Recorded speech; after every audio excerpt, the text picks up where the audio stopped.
In the kingdom of Qinyuan, a battle was taking place in the eastern wasteland of the prefecture. The attackers fiercely attacked their opponents, shouting that their clan could do nothing against this phantom, bloody formation.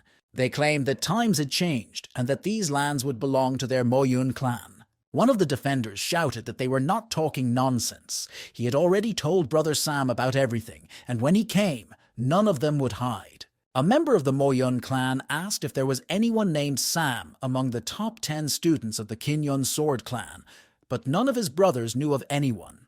He laughed out loud and said that Sam wasn't even in the top 10. Would he dare to fight the top 5 Moyuns? The attackers shouted to the defenders that their brother Sam should collect their corpses later and began to accumulate energy for the attack. The entire sky to the horizon quickly turned red, and a giant fist of fire was already flying in the direction of the defenders. Suddenly, another guy appeared between the defenders and the attackers. The entire space around him was lit up with blue light, and he flew decisively toward the enemy's fist to repel the attack. The head of the 5, Moyun, didn't even realize what was happening at first. But Qinyun's disciples knew that their savior had arrived in time and were very happy that they would survive. It was indeed Brother Sam who was flying to help and was afraid of not being in time. The irritated head of the 5, Moyun, said sarcastically that Sam had shown up after all. And in the next moment, he rushed to attack the newcomer with all the strength he had. But Sam calmly waved his sword, and a blue light cut the fiery energy of the attack in half. The members of the Moyun 5 flew in different directions from the shockwave, bleeding to death. At the same moment, the black clouds that covered the sun began to dissipate over the heads of the defenders. The defeated attackers were lying on the ground in the craters of the shockwave, no longer a threat. A crimson pearl, shimmering in the sun, lay next to the dead head of the Moyun 5. The students of the Qinyun Sword clan ran up to Sam, thanking him for saving them. But Sam turned to the main one, calling him Kevin, and said that he had asked him not to fight, but he said he couldn't sit idly by. The attackers sacrificed the blood of hundreds of thousands of monks in Qingyu to perfect the Pearl of the Bloody Soul. But Sam replied that they should do what they can and live ordinary lives. This is the way to improve the generation. A pearl activated behind Sam's back. A moment later, the elder of the Moyun clan appeared in front of them and attacked Sam, furious that his students had been defeated. Kevin shouted that it was the elder of the Moyun clan, Killian, a 7th-level cultivator of the Purple Palace. Killian attacked them with a hand of ghostly understanding, but Sam was already drawing his sword from its sheath. He was not afraid of any techniques, he just wanted to put an end to it all as soon as possible. His technique of Sam, an ordinary student, met Killian's deadly technique. Killian was impressed. The guy really managed to block his attack. He praised Sam's skills and said that he would even be sorry to kill him. Killian said that their clan had always respected the strong, and Sam could join them. He would make the boy their #1 apprentice. They lived in prosperity. Killian replied that on their way to perfection, students do kill each other because they care only about their own benefit. He said that the main principle is that the harder you work, the more you get, and Sam was amused by this phrase. He said that he has been working there for a long time and enjoys his time there, and now Killian wants him to join them. Sam decided to end the chatter and use the Qinyun sword technique against Killian. The self-confident head of the Moyun clan could not believe the impudence of an unknown guy. Sam calmed down when everything he saw in front of him became a continuous explosion. He turned away and went down to the ground with relief. Kevin happily asked if he had done the right thing by calling Sam to the fight. The other students had already become fans of Sam. They didn't understand how a beginner's level of swordplay and their clan could be so powerful. The head of the Moyun clan was lying in a crater on the ground in the purple flames of his own attack. He did not understand why it happened. Sam turned to him and replied that he had worked hard for many years, so he knew in advance what Killian would say to him. He had the courage to hang noodles on Sam's ears, thereby condemning himself to these humiliations. But Killian was interested in more than that. He wanted to know why Sam was so strong.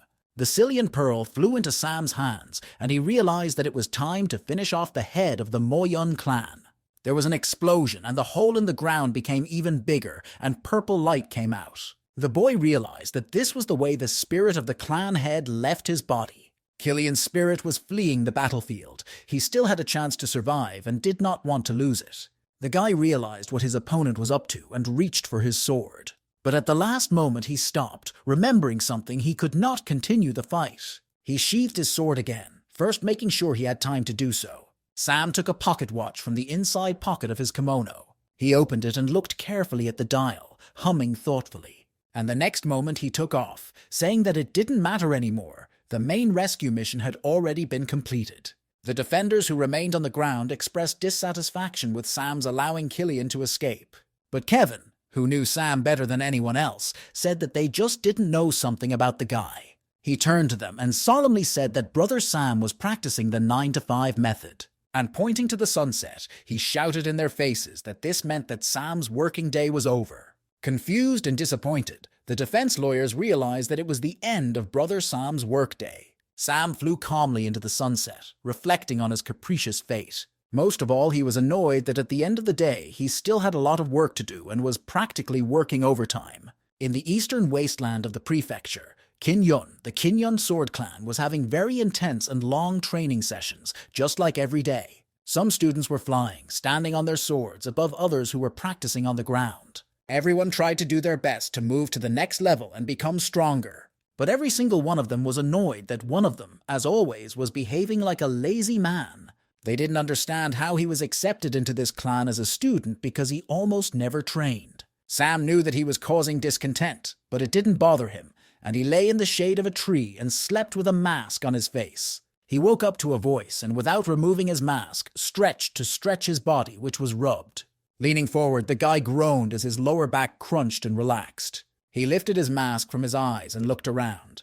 Sam came back after midnight, and he hardly got any sleep. If he had known about everything beforehand, he would not have been the one to put such troublesome tasks on his shoulders. Until that moment, for 5 years, due to the incessant overtime of 996, he had not seen the light of day. The boss shook the soul out of him and did not allow him to be distracted from his work in any way. And on the last day, he shouted, standing over Sam so that he would not be lazy and get to work. The colleagues standing around told their boss that Sam was dying and that they should call 120, but he said that they had to save his project first. That's how he died unexpectedly and accidentally got into this fantasy world. Sam was reborn. Here, he was a simple disciple of the Kinyun sword clan, and he tried not to stand out in any way. He didn't stand out at all, didn't even study once in a while.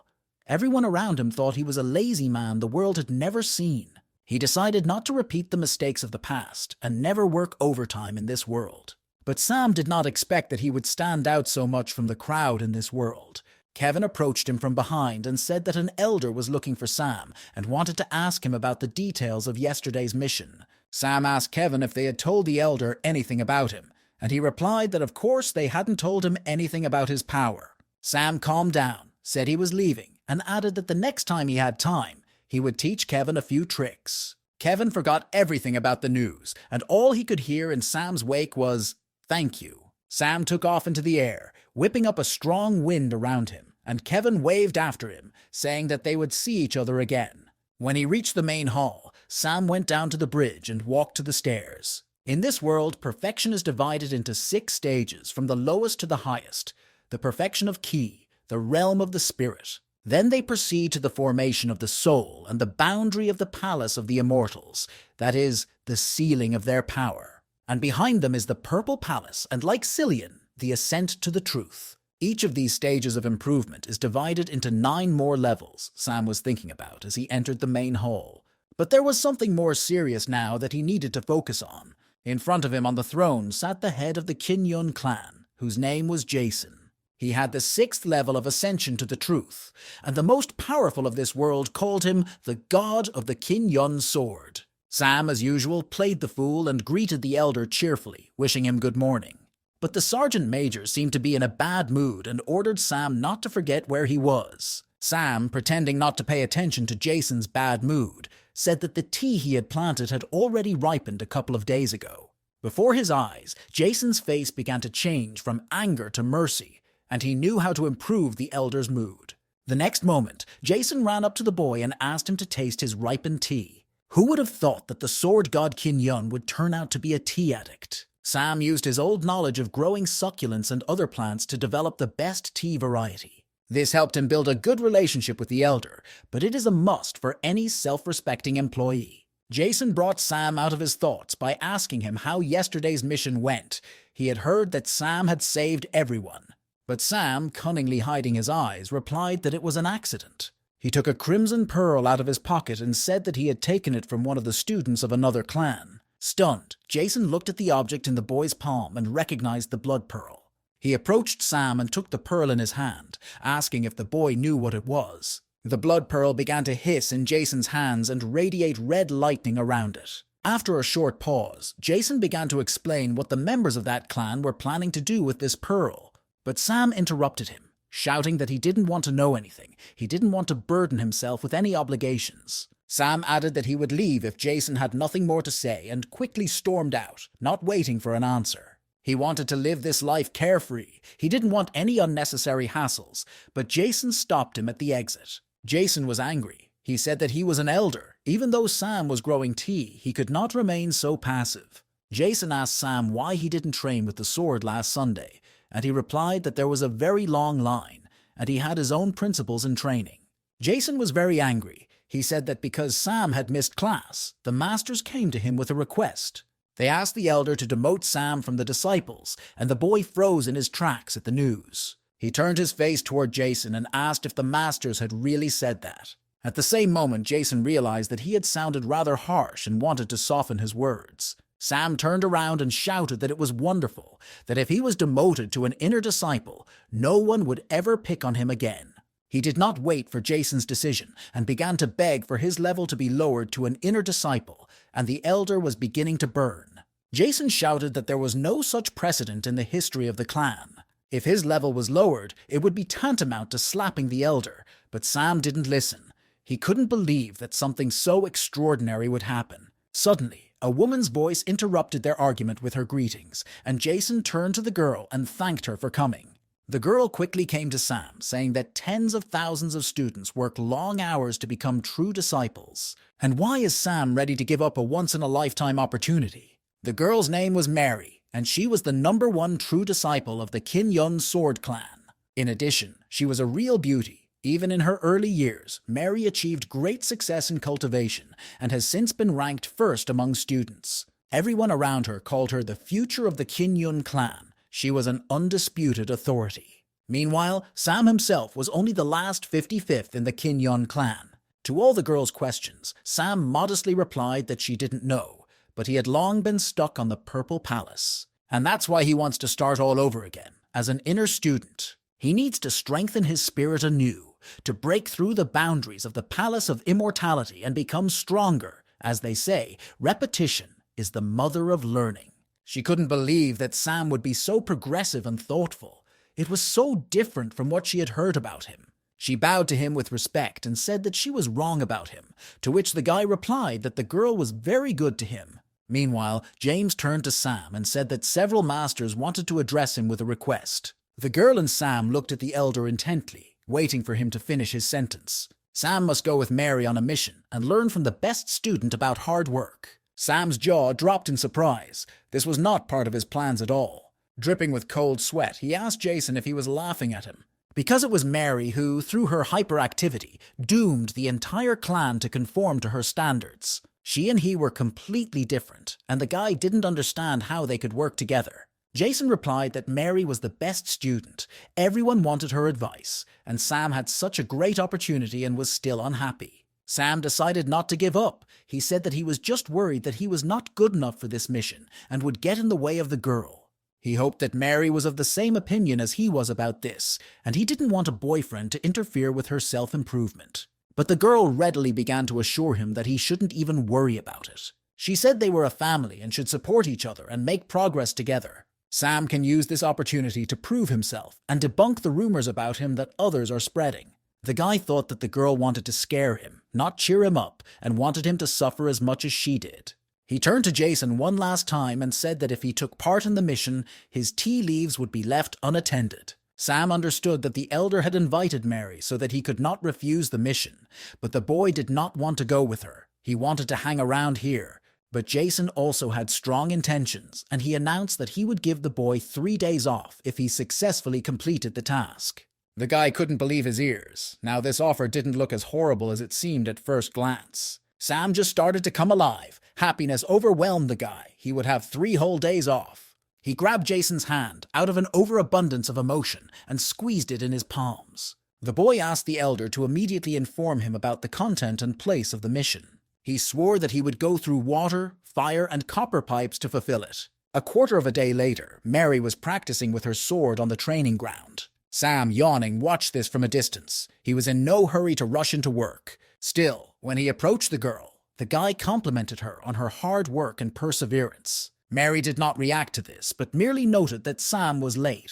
The guy replied that if he didn't sleep in the afternoon, he wouldn't have any strength left. Mary replied that he should devote more time to practice, and she arrived on time and managed to make 3,000 sword swings. And it turns out that he needs sleep like an ordinary person. He is too weak. The guy replied that Mary was right. He would think about it and do his best in training, but he thought to himself that she was like an old woman. The girl interrupted his excuses, saying that it was too late and they had to go. She lifted off the ground, shrouded in a blue glow, and Sam flew after her. On the flight, she asked him what he thought about the mission. Jason sent them to investigate the disappearances in the Tianyun Mountains. And this ridge is next to the one that Kinyan was sacrificed. Sam said about his suspicions that it was not a coincidence at all. Mary was of the same opinion. The girl assured Sam that he had nothing to worry about, given his level, and that she would protect him. Sam was very happy about this. He didn't want to show his abilities to Mary. He didn't think she would be a person he could rely on. After thinking about it for a while, he came to the conclusion that he had hit the jackpot.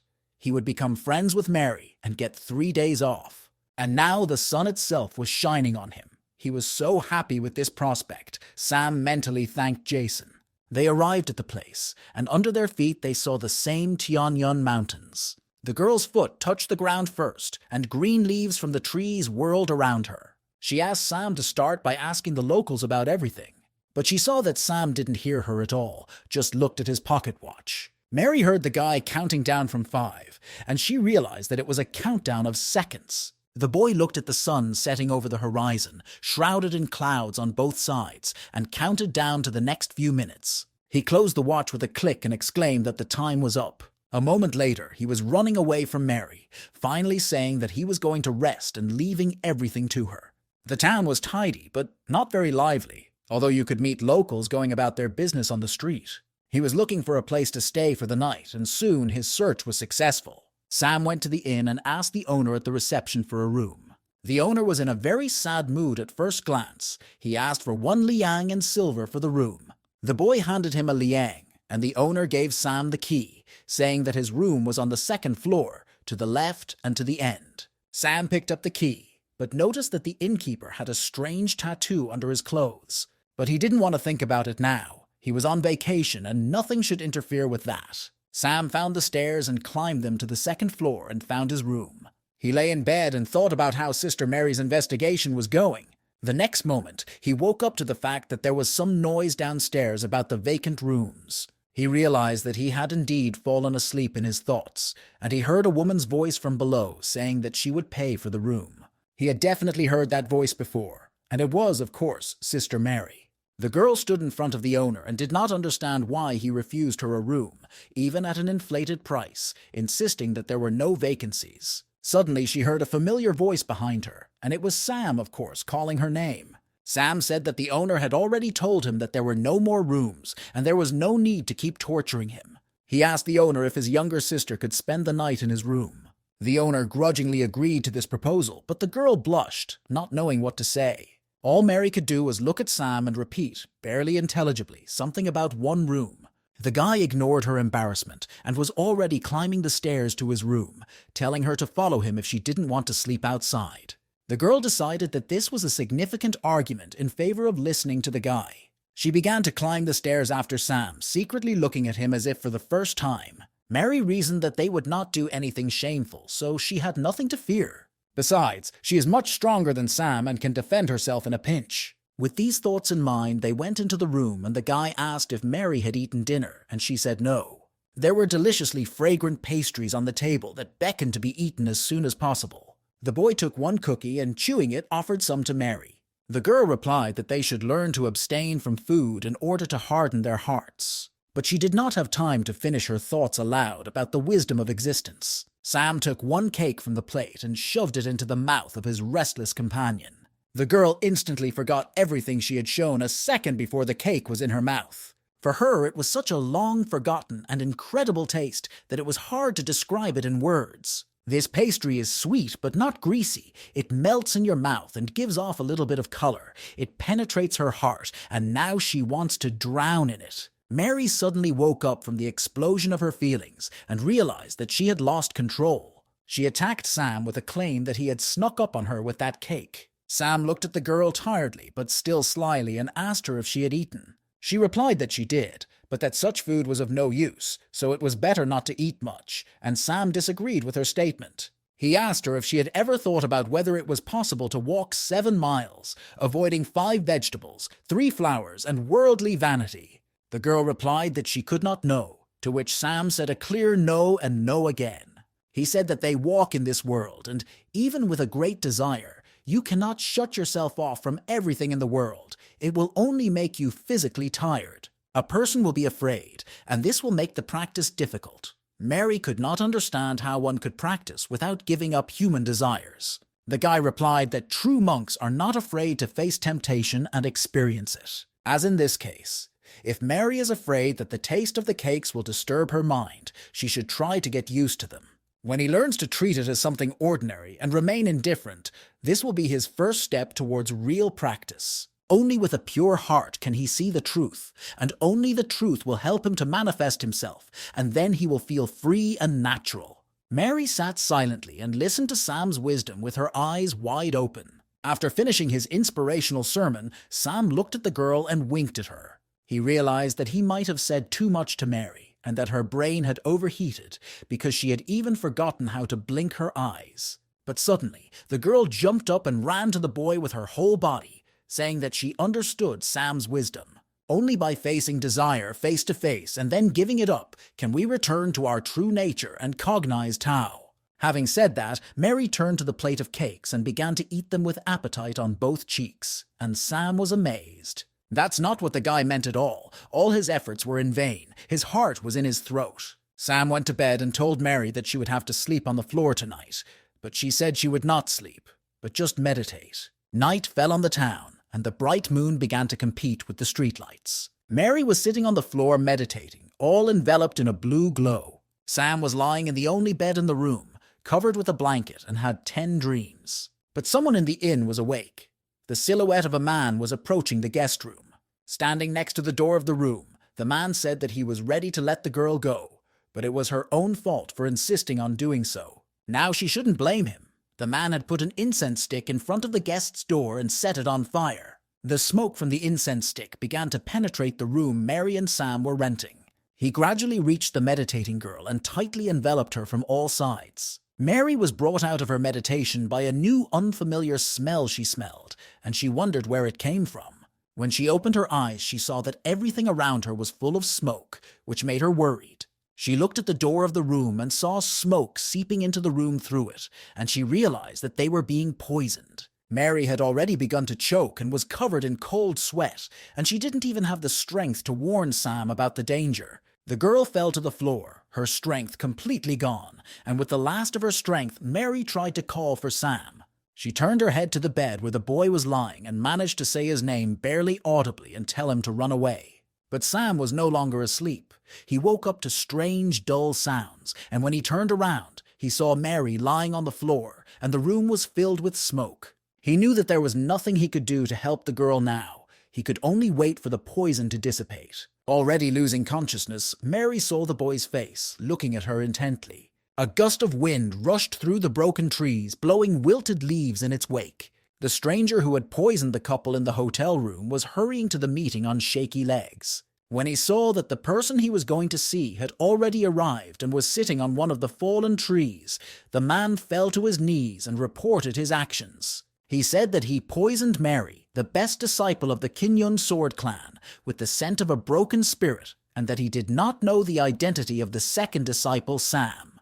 The stranger in the tree was genuinely surprised to hear that the man had managed to deal with Mary alone. And as for the other one, this brother Sam, he had never heard of him either, so he must be someone insignificant. The man said he couldn't find Sam. He must have used some kind of talisman, and the stranger in the tree laughed and praised the man. The owner of the inn fearfully asked the gentleman in the tree about his wife and children. He replied that the man shouldn't worry, that his family was fine, and that he would take him to them right now. The owner of the inn was over the moon. He would finally see his family, and everything he had done would not be in vain. But in the next moment, he was pierced by fiery light. Drops of his blood scattered in all directions, and the man died quickly. The murderer also got drops of the innkeeper's blood on his hand and simply licked them off. He was incredibly excited. It would be the last victim and everything would be over soon. He went down to the ground and called his third and fourth assistants. He ordered them to fly to the inn and capture 2 disciples of the Qin clan. Meanwhile, Mary was gradually regaining consciousness, and she opened her eyes with a groan. She saw Sam's face in front of her, staring at her, waiting for her to wake up. She was lying on the bed, and the guy was sitting patiently next to her, wondering how long she had been unconscious. Suddenly, Mary remembered everything that had happened before she lost her and jumped up on the bed, screaming that they had to run away. It was dangerous here. Her thoughts were panicked. She didn't know where to start, but Sam didn't seem nervous at all.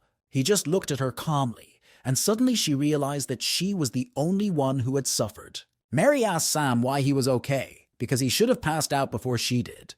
He replied that, unlike her, he did not use spiritual power when he slept, so the scent of the broken spirit did not affect him. But he had to stay still for a long time to let the scent dissipate, and the girl regained consciousness. He also found the source of the smoke in front of their room door and extinguished it. The girl was amazed because it is difficult for monks below the 5th level of the Purple Palace to resist this poison. The boyfriend turned to her and said that the girl's social experience was too small and she needed to be more careful. If she had gone on the mission alone, the consequences would have been catastrophic. While Sam was fiddling with the kettle in which he brewed his specialty tea, the girl was filled with gratitude. The guy poured some tea into a porcelain cup. He liked the smell of it. He handed the cup to the girl, asking her to discard this politeness and to drink some tea to warm up. The girl was so grateful to Sam that she was ready to do anything he asked. As she sipped at her cup, she thought about the gossip about him. Everyone around her saying that Sam was just a lazy bum. She did not expect the guy to reveal the secrets of improvement to her, and not just say a few words. All this time, Sam was so important to everything and even saved her life. The girl, unbeknownst to her, began to appreciate the guy from all sides. And suddenly, after a while, she caught herself wondering what she was thinking about. Unsuspecting, Sam asked how Mary was feeling, and the girl almost choked on her tea. After she had composed herself, she thanked him for his concern and said that everything was completely fine now. Purple lightning flashed in the sky above their inn. They were approached by an uninvited guest who clearly had bad intentions. Mary felt that danger was approaching, and she had to immediately summon all her strength. She pulled out her sword and shouted to Sam that an assassin was approaching them. Turning to the boy, she told him to be careful, because the enemy could be won. But Sam didn't even think to defend himself. He crawled under the covers of his bed, saying that his workday was already over. Mary thought it didn't matter, because these two she felt were much stronger than Sam, and if he was with her, there would only be more problems. The girl flew out to meet the attackers, determined to repel them. She pulled out her sword, and blue lightning lit up everything around her. Now she thought even more that it was no coincidence that the attackers had come here. Mary decided to strike first. Her strength was greater than their resistance. When the attackers touched the ground, there was a powerful explosion. When the fire went out, she decided to go down to the ground to see if there were any survivors. And she saw on the ground the students of the 4th clan of the Eastern Wasteland, the clan of the Purple Spirit.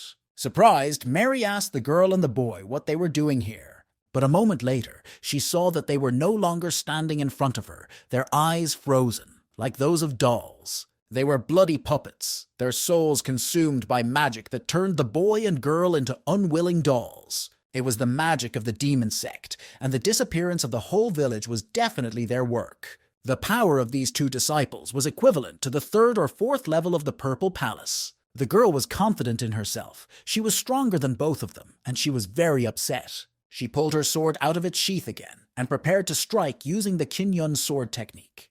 But to counteract her technique, the attackers used the technique of moon-breaking clouds. The puppet's girl and boyfriend quickly jumped up and ran to attack Mary.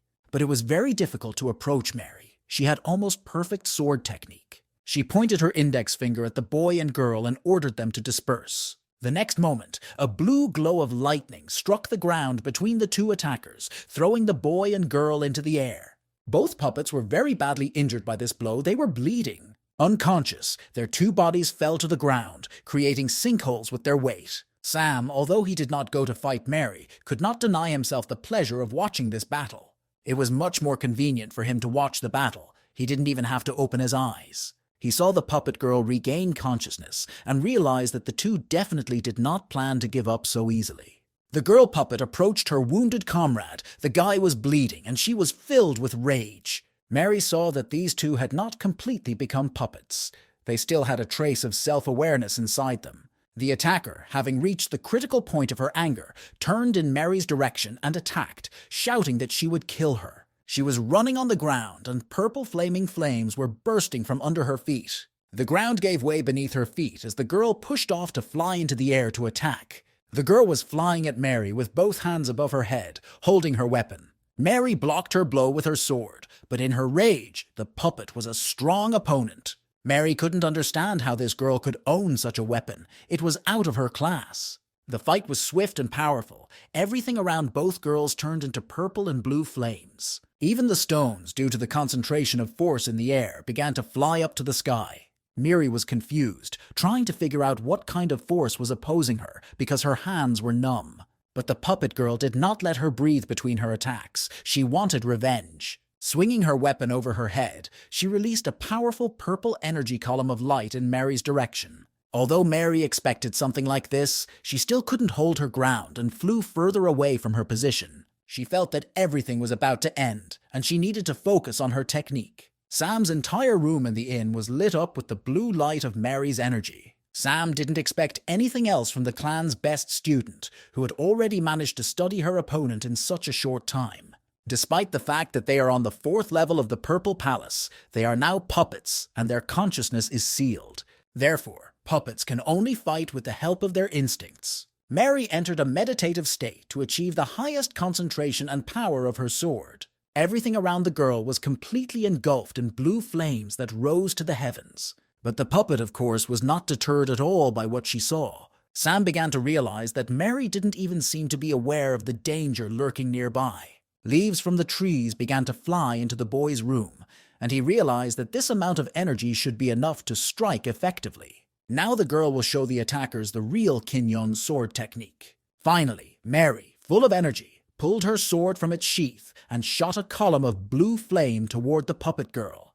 The attacker saw the force coming at her and tried to defend herself with some kind of counterattack, but it was all in vain.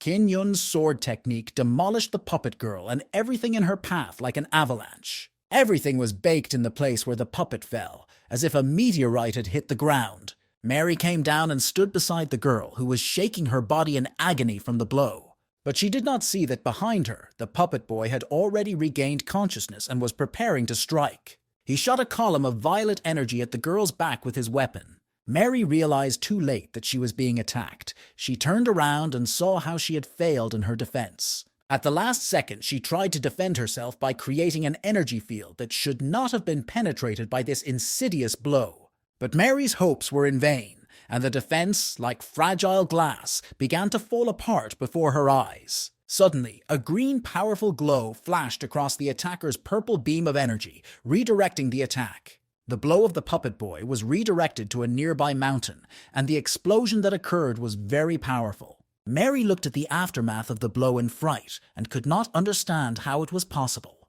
If she had missed that shot, her injury would have been extremely serious. She attacked the puppet boy before he had a chance to get his bearings. She wondered what kind of green light had come to her aid, as if it were a leaf. Someone saw the fight and decided to come to her aid, she reasoned as she dealt with her attacker. Sometime later, both puppets were lying with their spiritual powers blocked in chairs in Sam and Mary's room. Sam, as if he had just woken up, began to crawl out from under the covers, congratulating the girl on how she had done everything. Mary began to wonder if Sam could have helped her and saved her life. But the guy replied that he had been lying in bed and dozing all this time. He could see Mary's doubts and asked her what was wrong. Mary said that it was nothing. She was just overthinking it. A guy with his level of development could not have done something like that. She said that the puppets should be returned to the clan while their spirits are still alive, that the elders should be asked to cleanse their hearts and expel the formation. But then the members of the demon clan will flow and do their dirty deeds elsewhere. The guy decided that he had to act for the sake of ordinary people and the 3 days off he was promised. It seems that he was the only one who could do it. The guy approached the puppets, and blue energy started coming out of his hands. Shocked, Mary asked him what he wanted to do, and she looked at him again with wide eyes. The boy replied that he was using his divine sense to penetrate their minds and expel the formation. The girl rushed to dissuade him, saying that he did not know how to penetrate the soul of a true monk.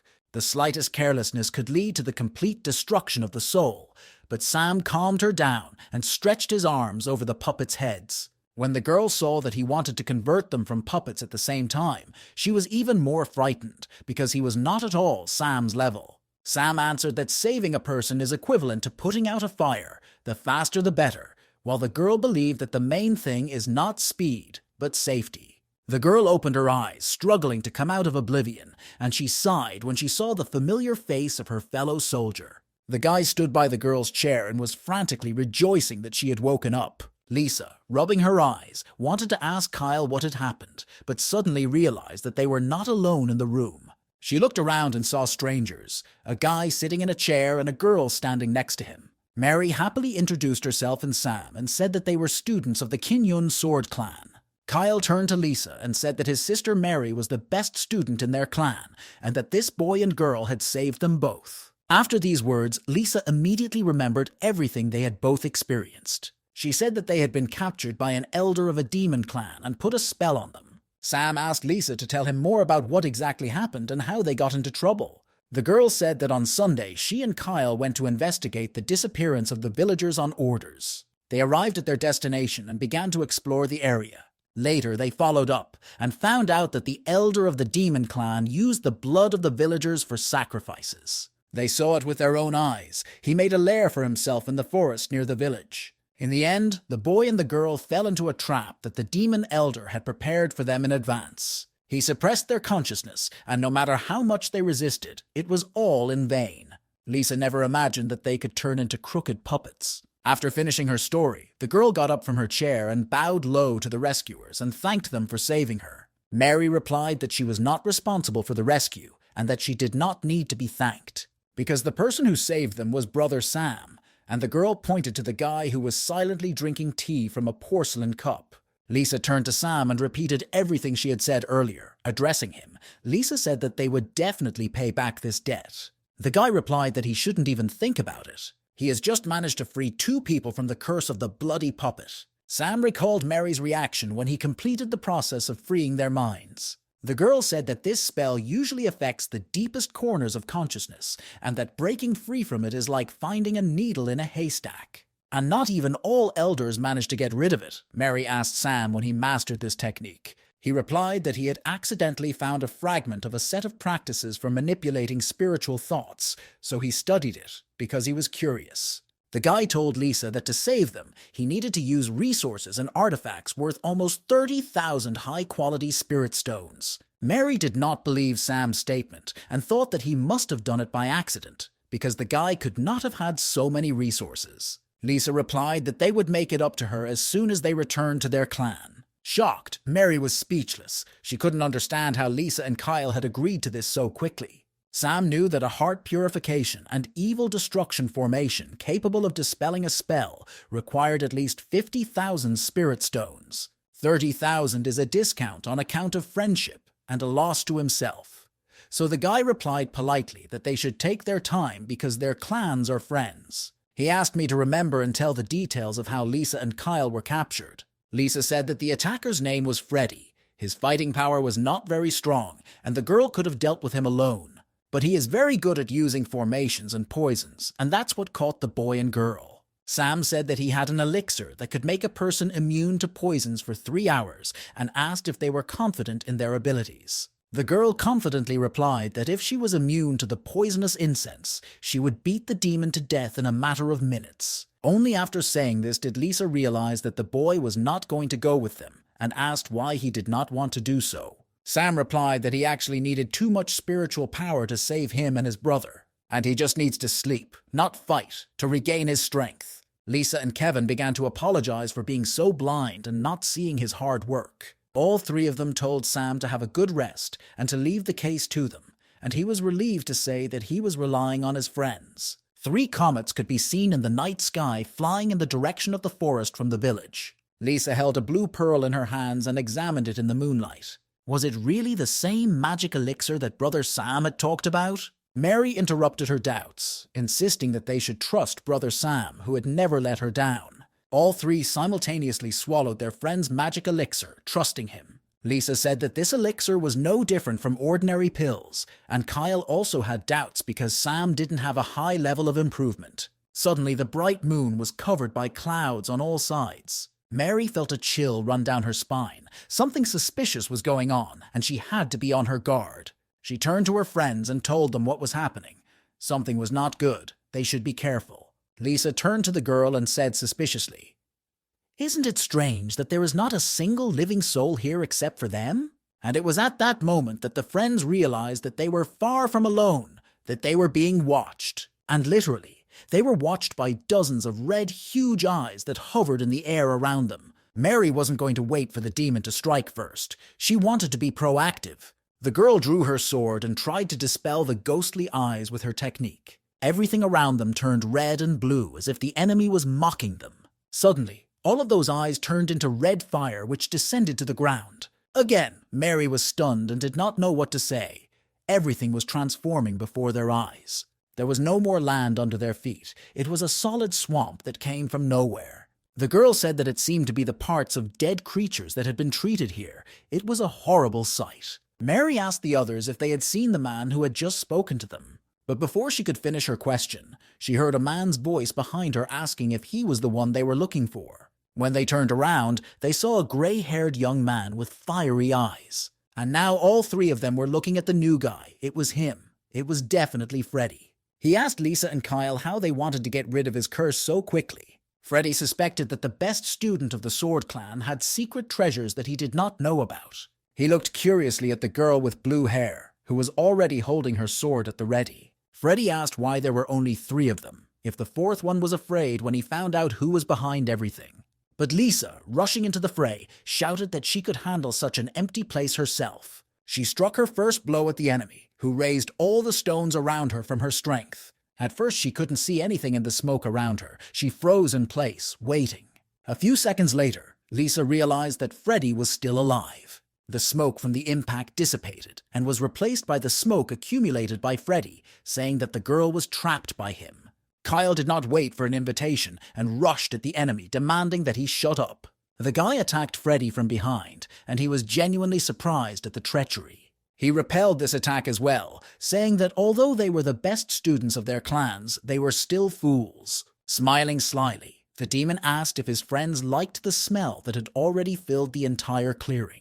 Lisa and Kyle realized that this smoke was poison smoke, and all they could do was rely on Sam's elixir. Mary decided to join the fray as well, and took her sword out of its sheath and struck out. At first, this made Freddy laugh, as he thought his defense was a safe haven. But he underestimated his opponent. Her strength surprised the demon, and he had to come up with something new. The blue glow broke through his poisonous smoke with ease, and he saw that he had only a few seconds to escape. When it reached the ground, the blue glow caused an explosion that sent puffs of poisonous smoke flying in all directions. His friends took to the air to get a better look at whether Freddy had survived or whether it was over. There was a large smoking funnel where he stood, and nothing else, no body. Mary gritted her teeth in frustration. They had missed Freddy, and victory was so close. Suddenly, all 3 of them felt the air around them change. Poisonous odors rose up. Freddy really had his own tricks and no rules. The friends went down to the ground and saw Freddy in the sky above them, emitting red fire and poisonous smoke around him. He laughed and shouted that resistance was futile and they could not escape his poison. All he had to do was take 10 breaths and they would immediately become his property. His friends stood in the clouds of his poison and did not move, looking at Freddy. Suddenly, the demon realized that something had changed and was definitely not the same, but he could not yet figure out what it was. Mary and Kyle continued to stare unmoving into his eyes. And then Freddy realized that there were only two of them on the ground, and the third had disappeared somewhere, but Lisa was not going to run away. She flew up to him from behind and hit him on the back with all the force of her weapon. Freddy screamed in pain, spitting blood from his mouth, which was a very unexpected twist. The force of the blow was so great that he fell to the ground with a bang. At the same moment, Kyle opened his fan, preparing for another blow. His fan released 6 purple beams of energy that targeted the wounded Freddy. These rays enveloped the insidious attacker from all sides, preventing him from escaping. Soon, where he stood, there was only earth and fragments of smoking stones. Sometime later, a wounded Freddy emerged from under the stones, blood pouring from his mouth onto the ground. He was hit hard. He had no strength to get up, only to cough exhaustedly. Dripping with cold sweat and blood, Freddy looked up at his enemies. He asked why the poison did not work on them, no matter how hard he tried. It seemed impossible to him, but he had proof before his eyes that it was true. Lisa was happy that Sam's elixir worked, and being resistant to such tricks would help them deal with all the members of the demon sect. This poison was even stronger than the previous one, and even if you held your breath, it would be absorbed into your skin. And Freddy knew that nothing but his own antidote could dispel it. Did these stupid former bloody puppets and Mary have any secrets of their own? Mary could see that Freddy was taking his time to gather his strength and decide to strike one last blow. She took her weapon out of its sheath and began to prepare to strike using the Kinyun sword technique. But this only made Freddy laugh. He grabbed his wounded shoulder and asked if she really thought it was over. The next moment, he pushed off the ground with force, and all the stones around him flew in different directions. He flew rapidly into the sky, laughing and shouting that his game had just begun. Standing over his enemies, he activated the bloody flames of the celestial formation. Everything around the friends turned red. They were in a bubble that they could not leave. And this bubble also burned the skin, causing discomfort. Freddy couldn't stop laughing as he said that these fools had stepped on his territory. He decided to reveal to the first that he had dealt with his enemies. Kyle looked back and saw something that made cold drops of sweat pour down his forehead. Out of the boiling mud came a creature that seemed to be made of lava. The creature called the first got to its feet, not yet fully formed, and smiled. As soon as the first one's eyes formed and he saw his enemies, he opened his mouth and growled at them. The first one turned out to be a crooked puppet of the 6th level of the Purple Palace, and this was a big problem for his friends, as he stood in front of them and smiled predatory in anticipation of his meal. Freddy was laughing as he watched the faces of his enemies change. They would not be returning home today. Including the coward who was hiding from him in the village, he sent the second to the 5th level of the Purple Palace. When Mary heard this, she was genuinely afraid for Sam, because he was in danger and she could not help him, even though she promised to protect him. Sam was sleeping peacefully in his bed under the covers, seemingly unaware of anything. The window of his room was quietly opened by long red fingers with the claws of a predator. The next moment, the sash of his window opened with a noise and the second climbed onto the windowsill. But try as he might, he could not understand what was going on here. The bed was empty and there was no one in the room. The coward he had been sent for had hidden somewhere else. Sam was prudently lying quietly on the bed in the next room, not wanting to work overtime. But his hopes were interrupted by an explosion behind him. The wall between the rooms exploded as if from TNT. When the fire went out, the boy felt through the smoke that the second entered his room. The second one growled triumphantly because it had finally found its target, and now it would follow Freddy's orders. Irritated, Sam got up from the bed and asked if the other one could turn around without grabbing him. But he already knew the answer. Did they all have to drag Sam into this mess? In the woods, not far from the village, we could see a huge dome of fire in which, for sure, a battle was taking place. Mary attacked the bloody puppet with the Kinyun sword technique, thanking herself for not being lazy in her training for a single day. The bloody puppet did not attack, but waited for the girl's move, who had already sent her blue energy rays in her direction. The lava monster stretched out his palm in front of him, on which a stream of red, fiery energy began to emerge. He stretched his arm forward, and this energy deflected the girl's attack like an improvised shield. But Lisa didn't waste any time either, and decided to help her friend cope with the puppet. She flew up behind the lava monster and tried to strike it. But the monster was able to foresee this turn of events and turned around and grabbed Lisa's weapon with his own hand.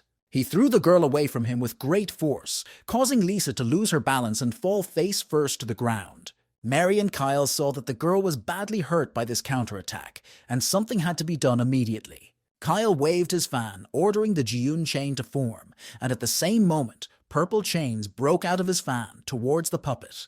They entangled the monster, leaving it unable to move at all. This hellish puppet began to get very angry, trying to break the chains that barely restrained her. Mary decided not to waste a minute and to strike him with her sword.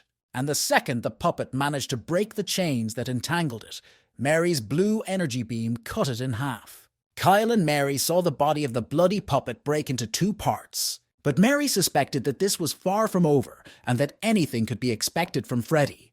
The torso of the bloody puppet hung in the air above the ground, and the legs that were falling down were now trying to catch it with her hand. Picking up her feet, she ran her hand along the cross-section, which radiated fiery sparks. And then, quickly and forcefully, she joined her legs to her body, smiling with satisfaction. Mary could have expected anything, but not such a sight. The monsters could regenerate. A moment later, the puppet threw a fireball in their direction. Mary managed to bounce away from the trajectory of the shot, but Kyle was unlucky. The bullet hit him directly. Kyle flew a long distance away from the girl and fell face first and never moved again. Lisa, who had already managed to get up, saw this and called the guy's name in fright. But Kyle could no longer answer her. He was bleeding heavily from the head and was unconscious. The girl was beside herself with rage. She shouted that the monster should not have dared to touch the boy. And a second later, she was already off the ground with the intention of attacking the monster from behind again. The puppet didn't have time to react to the unexpected attack and was hit in the back by Lisa's weapon.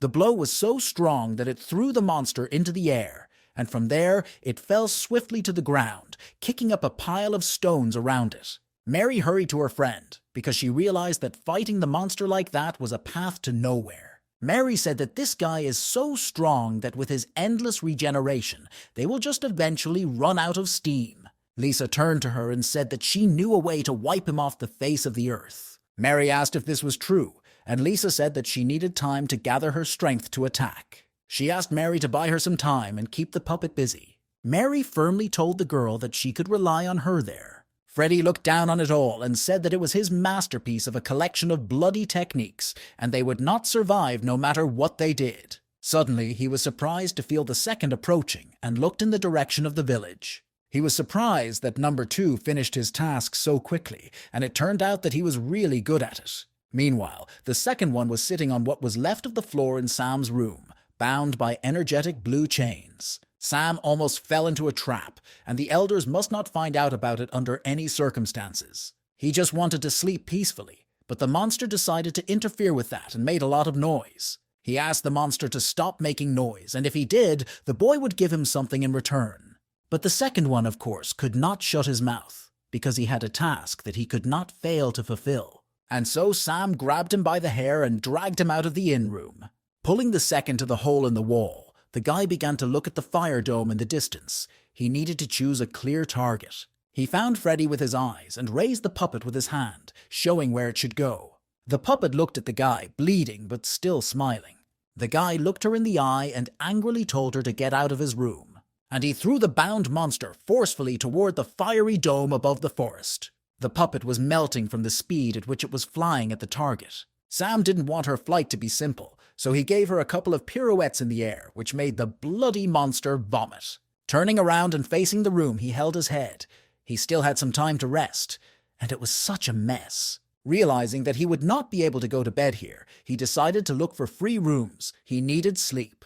Bloody Puppet 1 became even stronger after being wounded, attacking Mary with giant fists of fire. It was getting harder and harder for Mary to resist these attacks, but she promised Lisa to hold on as long as necessary. The girl was thrown a long distance by another attack from the first, and threw a pile of stones into the air. She would have flown even further if she hadn't stopped herself by grabbing the ground. It was very difficult to maintain a puppet of this level on her own, even for her. She looked at the puppet and did not understand why it was getting stronger and stronger. The first one was already twice as big as at the beginning of the fight and continued to gain strength. Freddy, who was watching, appreciated Mary's strength. She was called the best student of the Kin-Yun sword clan for a reason. But it all comes to an end when he commands the first to attack. The first one obediently flew in the direction of the girl, its mouth gaping. Mary took up her sword, preparing for what may be her last battle. In an instant, she forgot all the guidelines she had been living by, and animal fear replaced everything. Freddy watched this scene, not paying attention to the fact that a red star was approaching him from behind. But still, hearing a strange sound, the member of the demon clan turned around. He could not understand what this strange thing was flying rapidly in his direction. He still didn't understand anything, and the bound second had already broken through the dome of Freddy's spell. Mary, who couldn't move, stared in shock at the place where a second ago Pervy had been running at her, and now there was just smoke. It was impossible to see anything. Everything was shrouded in a fog of smoke and ash. Mary was overjoyed to see her enemy defeated, Freddy lying unconscious on the ground. Not far from him, both bloody puppets lay shattered to pieces. Suddenly, Freddy came to, screaming, "How is this possible?" He flew up into the sky, and the girl breathed a sigh of relief because she realized that her brother Sam was okay. One of the elders must have come to his aid. The counterattack was so strong. Freddy was furious. Is it really possible that the oldest sword clan is here? It would be a very serious problem. He realized that in that case he had to hurry up and finish everyone off. Freddy revived the puppets and increased their power many times over, and they immediately rushed to attack. Mary stood frightened with her sword down and looked at the almost endless wall of fire and lava that was moving in her direction. Suddenly, the girl felt something clinging to her legs and gradually rising upwards. She looked down at her feet and saw that the lava and fire were gradually consuming her. At the same moment, behind her, she heard Lisa's voice apologizing for keeping Mary waiting so long. Lisa was full of determination and radiated pillars of violet energy with which she was filled. Freddy was furious, the fourth level of the Purple Palace, and how could this Lisa ever resist him? Lisa ran ahead of Mary and brought her weapon forward, accumulating energy into the purple shadow technique. The entire horizon was illuminated by purple light, which completely destroyed Freddy's red, bloody dome. Through the broken wall of Sam's room, he could also see all this beautiful landscape. But Sam didn't care about that. He covered his eyes with his favorite mask and snored peacefully, dreaming his 10th dream. Sam sat up on the bed, taking off his sleep mask, trying to figure out where he was in the world. He got out of bed and stepped on the floor, thank God, and managed to change the smashed room into a new one. The guy opened the window, wanting to breathe in the warm, fresh air. But when Sam saw what was happening outside his window, his mood immediately changed. Yesterday's day of battle turned into today's, an explosive one. Sadly, the boy thought that Sister Mary, Lisa, and Kyle had been fighting all night, so maybe this elder was not so simple after all. But Sam had his own habits that he could not break, and the guy reached into his inside pocket. He took his pocket watch out of his pocket and looked at the time. Thick smoke was rising over the clearing where the three friends were fighting Freddy's puppets, and the dome of his bloody spell had been broken. Only a huge sinkhole remained where the first was supposed to be. Lisa stood next to the remnants of energy left by the bloody puppet and waited for them to dissipate. Suddenly, the girl fell to her knees, leaning on her weapon, shaking all over. Mary was impressed. It was really very powerful, and she wondered how the girl had defeated the puppet with regeneration skills. Kyle, who had finally regained consciousness, said that this was their secret technique, the accumulated power being released in one breath. But the lack of equipment is obvious, and this battle was too energy-consuming for Lisa. The girl got to her feet with Kyle's help, and said that this time they had succeeded only because of her sister Mary. Mary blushed and said that she was just doing her job and that she shouldn't be praised. Freddy, who was still flying above them, interrupted the friends' chatter and was very angry. Lisa was so angry that she forgot that she was not feeling well. She wanted to deal with Freddy immediately. A representative of the demon clan said that his friends had practically destroyed his first, whom he had spent several decades creating. Lisa didn't want to hear it. She grabbed for her weapon, but Kyle stopped her, saying that her spiritual strength was almost exhausted. Mary asked her friends not to interfere. She wanted to deal with Freddy alone. The girl confidently and decisively took off from the ground and flew in the direction of the enemy. Freddy, on the other hand, was increasingly increasing his energy and shouting that today the three of them would be buried on this lawn. He generated huge fiery arms that reached out to meet Mary. The girl took out her weapon and used the Kinyun sword technique. The blue light of her energy pierced the bloody tentacles that reached out in her direction and struck Freddy directly. She lowered her sword calmly and concentrated, knowing that this was not the end. Everything in the world just went silent for a moment, and only light remained. Mary looked up at Freddy, her eyes full of anger, and he would never break her. The wounded member of the demon clan was amazed at the girl's strength. He had not expected such a fight back. Freddy doesn't want to waste time and immediately started generating a new spell. He wanted to see if Mary could handle it. The girl did not move. She just opened her mouth and coughed out loud. At the same moment, the remnants of the bathing pool on which Freddy was standing began to crack and break under his feet. A second later, they fell to the ground in an avalanche, while Freddy himself remained in the sky. The demon realized that the girl was aiming at the previously made gap in his spell. He never thought that Mary would have the strength to do such a thing. These actions annoyed him greatly. Freddy had been dealing with these clueless clan members for so long, and he decided that it was time to end this fight. The demon had gathered enough energy to create a powerful spell. Mary realized that things were bad, and Freddy wanted to use some secret fighting technique. But before she could do anything, she was covered in red energy spots all over her body. She realized that the enemy had sealed her acupuncture points to release spiritual energy. Hearing the strange sounds, Mary turned around and looked at her friends. They were frozen in place, their faces covered in flames. Freddy was triumphant. He said that his technique of bloody puppets could not be dispelled so easily. Waiting for his spell to take effect, the demon ordered the third and fourth to grab Mary. He told the girl that although she was talented, she was like a small child compared to him. These brazen statements only made Mary angry, and she had already decided that Freddy would be her first victim. Freddy was furious. He wanted the girl's blood to become another beautiful offering. Mary hovered in the air, almost completely enveloped in hostile red tentacles of energy. She mentally apologized to the elder for being defeated by such an opponent. She also regretted being so careless, even though her brother Sam had warned her about it. Suddenly, this agony was interrupted by Sam's voice, which ordered the demon clan member to stop. The girl was no more shocked by the appearance of her brother Sam than Freddy himself, who turned around in surprise at the voice. The demon could not understand where this guy came from. He had sent his puppet after him. Perhaps he was the same elder who killed the second.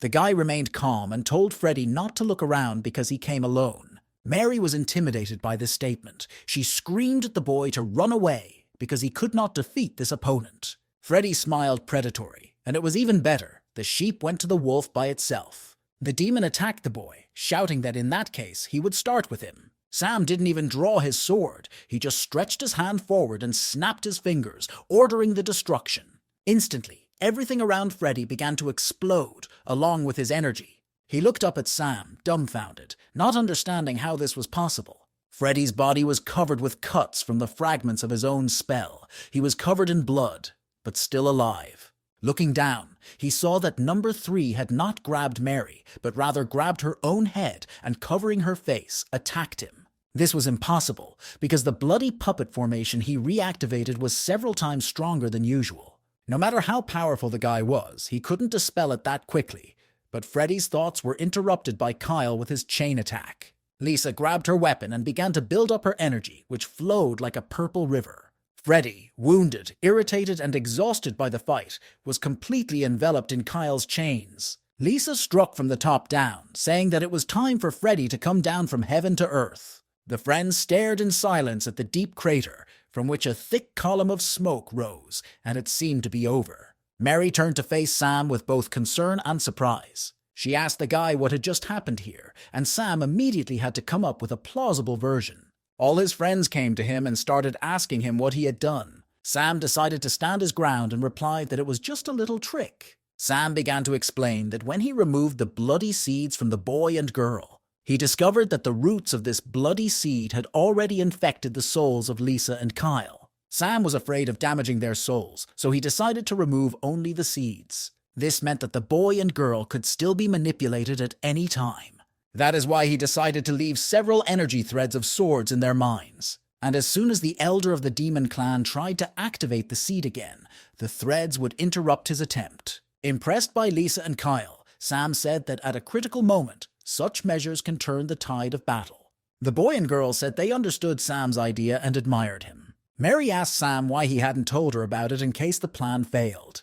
The guy didn't understand why she was asking this, because the girl had already succeeded, so why these strange questions? He told the girl not to think that she would have failed without him, because she is the person who can overcome the elder of the demon clan. The shocked girl looked at him with wide eyes, asking if Sam really thought so. The boy wondered if Mary's acting skills would be enough to fool the elder if he told him everything. Lisa and Kyle immediately echoed Sam's praise, saying that they would not have been able to deal with Freddy so easily without Mary's help. These conversations made the girl think about the chronology of events and gradually believed in herself. She also thought that despite Sam's low level, his wisdom was unsurpassed. He also had unrivaled strategic thinking and insight. Sam was deep in thought about whether he would be able to take an early vacation if he completed this mission as soon as possible. These reflections were interrupted by a sound from below, as if the battle was not yet over. Freddy was still alive. The friends looked down and saw that something strange was happening. Was the bloody formation activated again? After looking a bit, they realized that it was Freddy himself, absorbing the bloody energy that had concentrated around him in a ring. Sam thought with regret that the thought of an early vacation looked too good to be true. Freddy was on all fours, unable to get to his feet, with almost nothing left of his clothes and his body covered in cuts. His bloody creatures scattered into pieces of fiery energy and spun around their creator. Suddenly, Freddy got down on his knees and all the energy around him began to concentrate in his abdomen. Sam watched everything that was happening and did not understand what the demon was up to. Right in front of his friends, Freddy's bloody energy turned into a portal in his stomach and a spear began to emerge from there. Mary realized that watching this was not an option. She had to do something urgently, so she pulled out her sword and used a secret technique. Freddy was already standing on his feet and laughing out loud. Some new, powerful energy was bubbling up around his spear. Mary struck Freddy's side with a smashing sword technique, but he didn't even move. The demon only laughed harder, saying that they were too late. They could not defeat him now. Freddy raised his new weapon above his head and easily blocked the girl's attack. Its formation has finally been completed, and now these clumsy opponents will come to an end. Mary was disappointed. She had missed her last chance for a possible victory. Kyle shouted that he was advising everyone present to retreat because their strength was almost exhausted. The friends decided to follow his advice and turned around to fly to the village. Sam was not in a hurry at all. He told his friends to go first, and he would catch up with them later. Mary asked what he was waiting for. The guy should run away as soon as possible. Freddy also had no intention of letting his opponents leave the battlefield. He wanted revenge. Each of the friends felt some kind of force holding them in place. Freddy generated a huge crooked monster that grabbed each of his enemies with his hands. Freddy considered them miserable insects, and he wanted to show them the power of real poison. Lisa and Kevin were desperate, and Lisa blamed herself for being caught because her strength was exhausted. City Hall did not understand this paradox. Freddy was definitely only on the 5th level of the Purple Palace, but what was happening now corresponded to the 8th level of the Purple Palace. Lisa was afraid that the demon would simply finish them off with his bloody formation. Kevin guessed that Freddy had absorbed his puppets. The demon said that the 1st and 2nd were the best in his collection, and he didn't think they could beat them. Lisa noted with horror that now the 1st and the 2nd had united with their creator and their friends had no chance against him. But Freddy told the girl that he was not a creator, he was also a victim. It was from him that a bloodthirsty soldier was raised in a violent way. Stunned, Lisa and Kyle looked at this monster, not knowing what to say. Mary heard Sam counting from 5 to 1 again, and turned her head to ask him what he was doing. Kyle mentioned that ancient books say that the first demon warriors appeared 10,000 years ago. Countless people were killed, and most of the land belonged to the demon clan. When the 5 clans united, they were able to defeat the demons. Freddy told Kyle that he had seen a lot, and that such events helped shape warriors like him. And today, the friends were honored to become an offering for Freddy's bloody formation. Suddenly, Freddy's angry tirade was cut short because he heard a strange sound. Sam stared at his pocket watch, not engaging in dialogues. After counting to 1, he closed his watch, resigned to the fact that he would have to work overtime. Freddy didn't understand what the guy was talking about. What kind of overtime?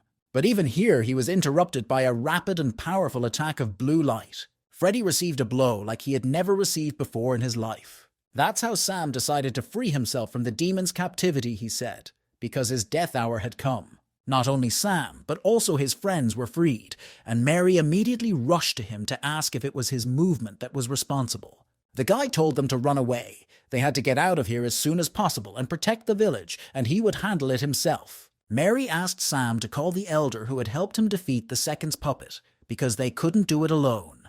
Lisa said that thanks to this formation, Freddy's power grew to at least the 8th level of the Purple Palace. And even with joint efforts, it would be very difficult to overcome him. Sam shouldn't be pimply, but the guy insisted on his own.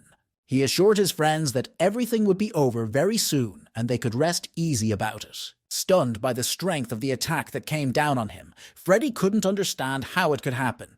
This guy's level was obviously not enough for such power. This guy probably just used some trick to get himself released. But Sam asked Freddy if he really thought the guy needed tricks to beat him. Meanwhile, his friends were heading for the village, and Lisa was worried about Sam, whether they could just leave him on this lawn. Does he really know any way to cope with such a strong enemy? With Sam's level, this demon could destroy him with a single blow, she said.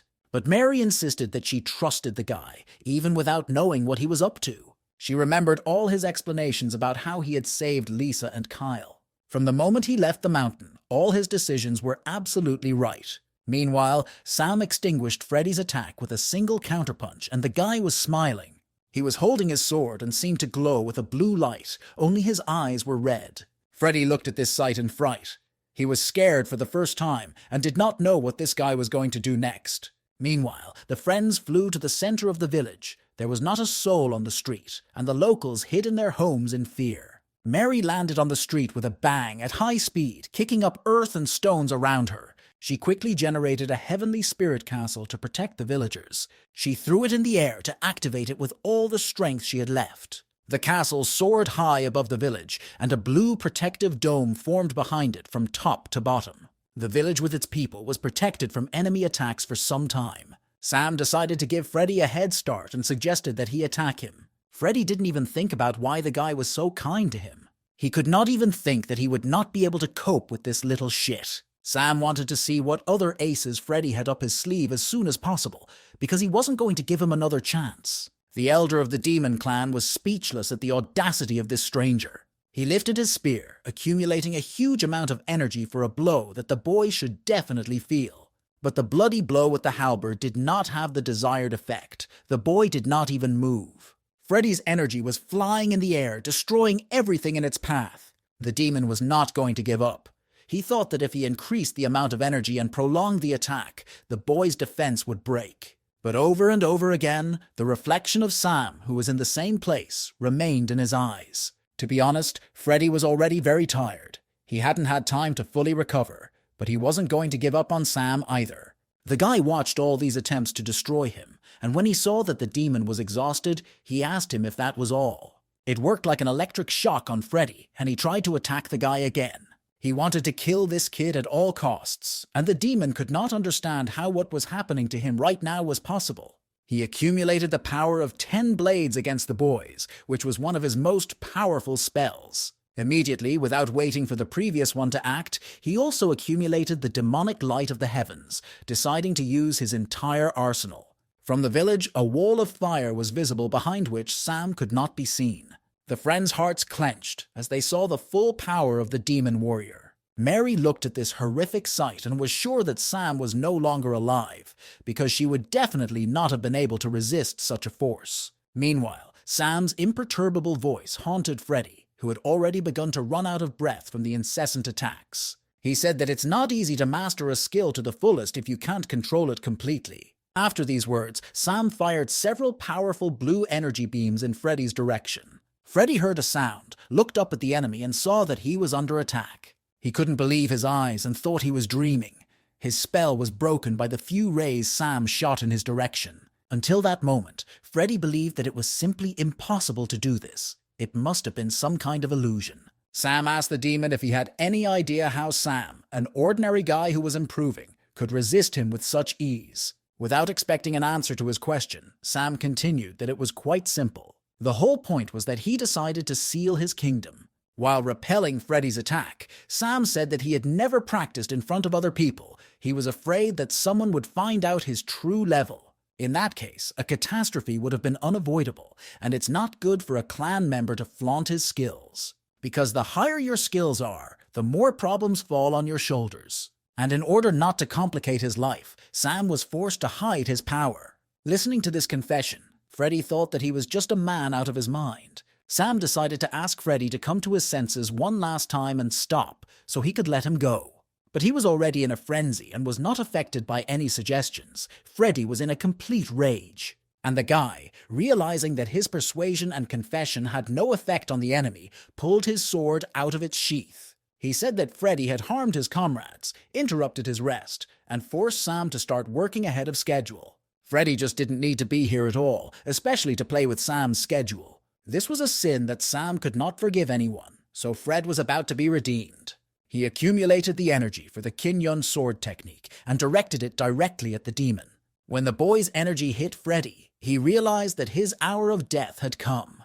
The demon flew to the ground already dead, spear in hand. The village was now safe. When the leaves followed Freddy to the ground, the sun was already shining brightly in the sky, surrounded by white clouds. Sam was no longer flying over the clearing, but over the new source of the river he had just created. He looked down thoughtfully because he realized that something had to be done with Freddy's remaining energy. At the sight of Freddy's fall, his lethal weapon still remained, emitting a bloody negative trail. His friends looked at the boy from a distance and asked Mary if she and Sam really only had the level of the Purple Palace, because the power of the sword they saw was comparable to that of a cultivator who had long since crossed that level. Maybe he was still the elder of their clan. Mary was also surprised. It turned out that Brother Sam's level had long since surpassed that of all the students in their clan. Compared to Sam, Mary seemed to be unable to do anything at all. Mary's thoughts were interrupted by sounds coming from the protective dome over the village. The friends looked back at the village and saw that the dome was beginning to crack. The force was too great, and soon everything here would be blown to pieces. Mary asked Lisa and Kyle to evacuate the villagers, and she would take care of the rest. Trying to stop the dome from collapsing, she thought that at least she could save those lives. But next to her hand, someone else's hand suddenly fell on the dome. The girl looked around in amazement, for she had clearly formulated her request to her friends. But the words were stuck in her throat. Sam was there to help her. The villagers heard that the sounds of fighting from the forest had stopped and decided to go outside to see if everything was okay. Sam turned to Mary and said, with a smile on his face, that they should try to fix the dome. When the boyfriend and girlfriend finally succeeded, Mary turned to Sam, deciding to yell at him for making her feel so bad. The friends went down to the village, where they were already met and greeted by the villagers, who thanked them for their rescue. While Lisa and Kyle were distracting the locals, Mary decided to ask Sam what had happened. She asked the boy why he hadn't told her earlier that he had such power. Sam decided to play the fool and asked the girl what she meant. Thanks to a talisman he received from an elder, he was able to overcome this demon. Impressed, all his friends turned to him, not understanding how he could lie like that. Mary asked if the last sword was not thrown by Sam, to which he replied that of course not, he could not have had such power at his level. Thanks to their desperate resistance, the boy managed to activate the power of the talisman given to him by the master. In addition, it was they who exhausted the demon, and Sam's sword only finished him off. They do not understand. Sam was just lucky, neither more nor less. It was all a complete accident. But Mary still didn't understand how the boy managed to resist the demon's attack so skillfully. She was also annoyed by the way Sam answered her questions quickly, as if nothing out of the ordinary had just happened.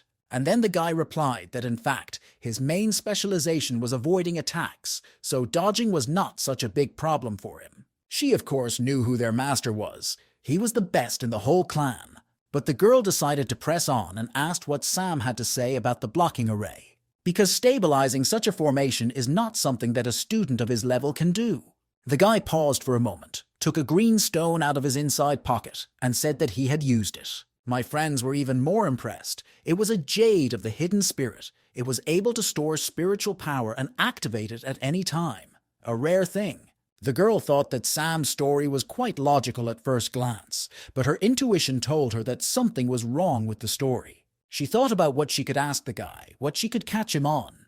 But Sam deprived her of this opportunity, came closer, and told her not to let her imagination run wild. Why didn't the elder know about his power if he had it? Mary was the best student in the clan, and there was no doubt about it. Mary blushed so much at these compliments that she turned away from the guy, unable to look at him. Lisa and Kyle asked Sam what had happened to the demon. The boy replied that Freddy's body was full of magical power, and that he could not even be touched now. Sam had to create a formation that could suppress this force. He brought his friends to the place where Freddy was killed, and the demon clan was so angry that they began to train similar soldiers. They should tell the other clans as soon as possible so that they can take precautions in advance. But first, they had to deal with this story, which had no intention of ending. Sam's formation was destroyed by the flames that began to emerge from the tip of Freddy's spear. He realized that something was wrong and something ugly was going on. In front of his friends, the spear began to form a kind of portal above him. Sam decided not to wait and struck directly at this portal to suppress its activation. The two energies, positive and negative, simply absorbed each other and melted into the air. Sam and his friends stayed on the lawn, over the debris left by Freddy's fall. Lisa said that it seemed that the demon elder had decided to take his ward away from here, and Kyle was in complete agreement with her. Mary realized that their energy was almost exhausted and his friends could not stop him. Sam thought that he should never let Mary know how strong he really was. But the next formation in which he places Freddy's spear must be strong enough to stop the elder. Meanwhile, back in her palace, the demon elder was recovering from her last fight. It absorbed the negative energy that flowed from all sides to it. He remembered his unexpected opponent well and vowed that he would tear his body into 1,000 pieces next time. Suddenly, the elder heard one of his bloody soldiers approaching. The soldier hovered on the ceiling and addressed her master with respect. She noted that he had finished improving his body, but the elder replied that he had not finished because he could not do it without the help of his servants. The soldier paused, after which he told the elder about Freddy's death. Before he died, Freddy completed the formation and created a demon embryo, but when the soldier tried to take it away, another force prevented him from doing so. He was a master who had no equal, and now the fruit is in Kinyon Prefecture. The elder ordered his ward to return it. He accumulated energy and generated 3 treasures that were supposed to help the soldier, because last time he lost the bloody sphere. Finally, the elder said that if the ward came to him again with a defeat, he would have to answer for it according to his own merits. Lisa and Kyle were about to leave and said goodbye to their new friends. Mary and Sam watched them go and wished them a safe journey and to be careful. The brother and sister flew to their clan and talked about how no one could have expected this from the demon clan. Given that such things are far beyond their abilities, they are very lucky. But Kyle was most concerned about the situation with his brother Sam. Lisa turned her face to her fellow soldier and asked what was wrong with Sam. Kyle asked if the girl had noticed that Sam was the one who controlled everything that was happening, starting from the moment he gave them pills that made them immune to poisons. And another good example is what happened to the curved formations during the battle. They were ready to accept defeat, but Sam appeared and took control of the situation. If not for him, the formation would have covered them all. The girl thought about Kyle's words and replied that he was probably right. Kyle decided to add more data to his analysis about the pills they had taken. He said that he checked his body with the inner vision technique, and it was as if he was enveloped from the inside by a protective sword technique. He believed that what they had swallowed was not an antidote, but a pill filled with a beam of sword energy. This is the only reason why the poison could no longer affect them, the energy of the sword breaking all the toxins that got inside. If the sword skills are high enough, then theoretically such abilities are possible. If Sam is so powerful, why is he trying so hard to hide it? Lisa wondered. Kyle replied that he thought the boy was something of a secret weapon of the clan, but he wondered if they should tell their head. After some thought, the boy replied that if Sam wanted to hide his abilities, they should keep quiet about it, since he had saved their lives. They couldn't believe that the Sword Clan had such talent. The clan meeting next month will be very interesting. Mary's yellow stone on her belt lit up, and she realized that the elder was calling them. She called out to Sam, who was looking thoughtfully after his friends, and told him that they had been told not to delay their return home. All the while, Sam was eavesdropping on Lisa and Kyle's conversation. He realized that they were very smart. Mary asked who he was talking about, but the guy said it didn't matter. He decided that it was urgent to dispel the energy of the sword inside the boy and girl, because if the head of their clan noticed her, a rather unpleasant situation would arise. They were flying next to each other, and suddenly Mary called Sam's name. She decided to ask again if the boy had any hidden powers before they came to the elder. But the guy replied that he was just a beginner of the 6th level of the Purple Palace and was still far from being a genius like her. The girl felt that the guy was lying to her again and again, and she was tired of putting up with it. She stopped abruptly and suddenly pointed her sword at Sam, and the boy didn't even think to defend himself. He just looked at Mary in surprise, not understanding why she was going to attack him. But the girl decided to go even further and pierced the boy's clothes with her sword. She tore both the outer garment and the shirt underneath, and a book was visible between the cut pieces of clothing. The book could not stay behind Sam's sinus and slipped out through a new hole in his clothes. The girl managed to grab it on the fly, thinking it was some kind of diary of a guy with secrets. She smiled and turned the binding to her face, anticipating new discoveries. But from there, she was looking at a rather explicit cover, with an almost naked girl. Mary couldn't believe her eyes. Did Sam really like looking at magazines like this? But a second later, the guy snatched the book out of her hands and begged her to let him explain everything. He said that this is a very popular book. It's a novel, and the picture on the cover is just to attract attention, but it's actually very serious. He said this as he quickly flipped through the pages, and Mary's eyes caught another, more explicit illustration, which she pointed to. The guy said that it was just a misunderstanding, that these illustrations were needed to attract attention. This is a story about a young man who was part of a clan and his relationship with his female comrades. It is an orthodox adventure story, very popular among monks and commoners, with updates coming out every 3 months. For this limited edition, he had to stand in line all night because it is very difficult to buy. In Mary's eyes, the boy rehabilitated, and she apologized for the ruined clothes, saying that she would compensate for everything. Mary believed that he should read less of this kind of literature, which is forbidden in their clan because it distracts from spiritual practices. The girl said that the conflict was over and that it was time to move on, and Sam thought that her doubts had finally evaporated. And as soon as he moved, holding his precious book in his hands, Mary attacked his treasure again. He could see the energy beam from her sword about to touch his new issue, and he hadn't even had time to read it all the way through. Sam didn't think. He decided to act on his instincts and protect what was important to him. He stretched his arm forward and deflected the girl's attack away from him. Both of their energy beams crashed into the rock and shattered it to pieces. Realizing that he had exposed himself, Sam asked Mary if she could pretend she hadn't seen it. But Mary replied that despite her level, she could not turn a blind eye, and Sam admitted that he was hiding something. The girl flew up to the guy, demanding to know whether his skills were much stronger than hers or just a little bit better. Without waiting for an answer, she said she would keep his secret if he promised to do something for her. The guy's heart is heavy, and he thinks he'll be able to avoid responsibility this time. Mary folded her arms across her chest and asked me to teach her sword techniques. Sam thought that this mission would help him improve his relationship with his sister Mary and get the 3 days off he was promised. But Mary had other plans now. She persisted in her request and asked the boy what he thought about it. Sam felt that he had somehow screwed up and that it would be possible to teach the girl. Mary agreed not to tell anyone about his abilities and said that he didn't even have to worry about it. He had no choice, and realizing this, the girl turned in the direction of home and called Sam with her, not waiting for him to answer. He flew to the palace and thought to himself, why did everything turn out this way, and why did it all fall on his head? The boy and the girl walked resolutely into the clan, and Mary cheerfully greeted the elders and masters who had gathered there. Everyone turned to them, and one of the masters hurried to congratulate the girl, saying that she had done a very good job. He thanked Mary for her hard work and asked if she was injured, ignoring the guy standing next to her. Sam decided to interrupt this ostentatious ignoring and greeted everyone present. The masters paid attention to him, looking at the boy as if they had just seen him in the room. They asked Sam if he had bothered his sister Mary, if she had been hurt defending him, and expressed hope that he had learned something from the girl. Sam thought to himself that they were too two-faced, and that if it weren't for him, they wouldn't have their best student anymore. Suddenly, this banter was interrupted by an elder who stood up from his throne and shouted for everyone to stop attacking the boy. If Sam hadn't activated the talisman in time, no one would have been able to defeat the elder of the demon clan. Sam looked at the elder with love.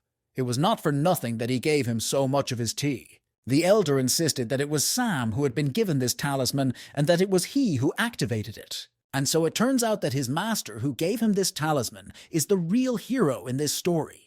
The master, who stood modestly aside, said that it was only natural that he gave the talisman to his student for protection. The other masters began to say that they would never have thought that the master's skills were so amazing.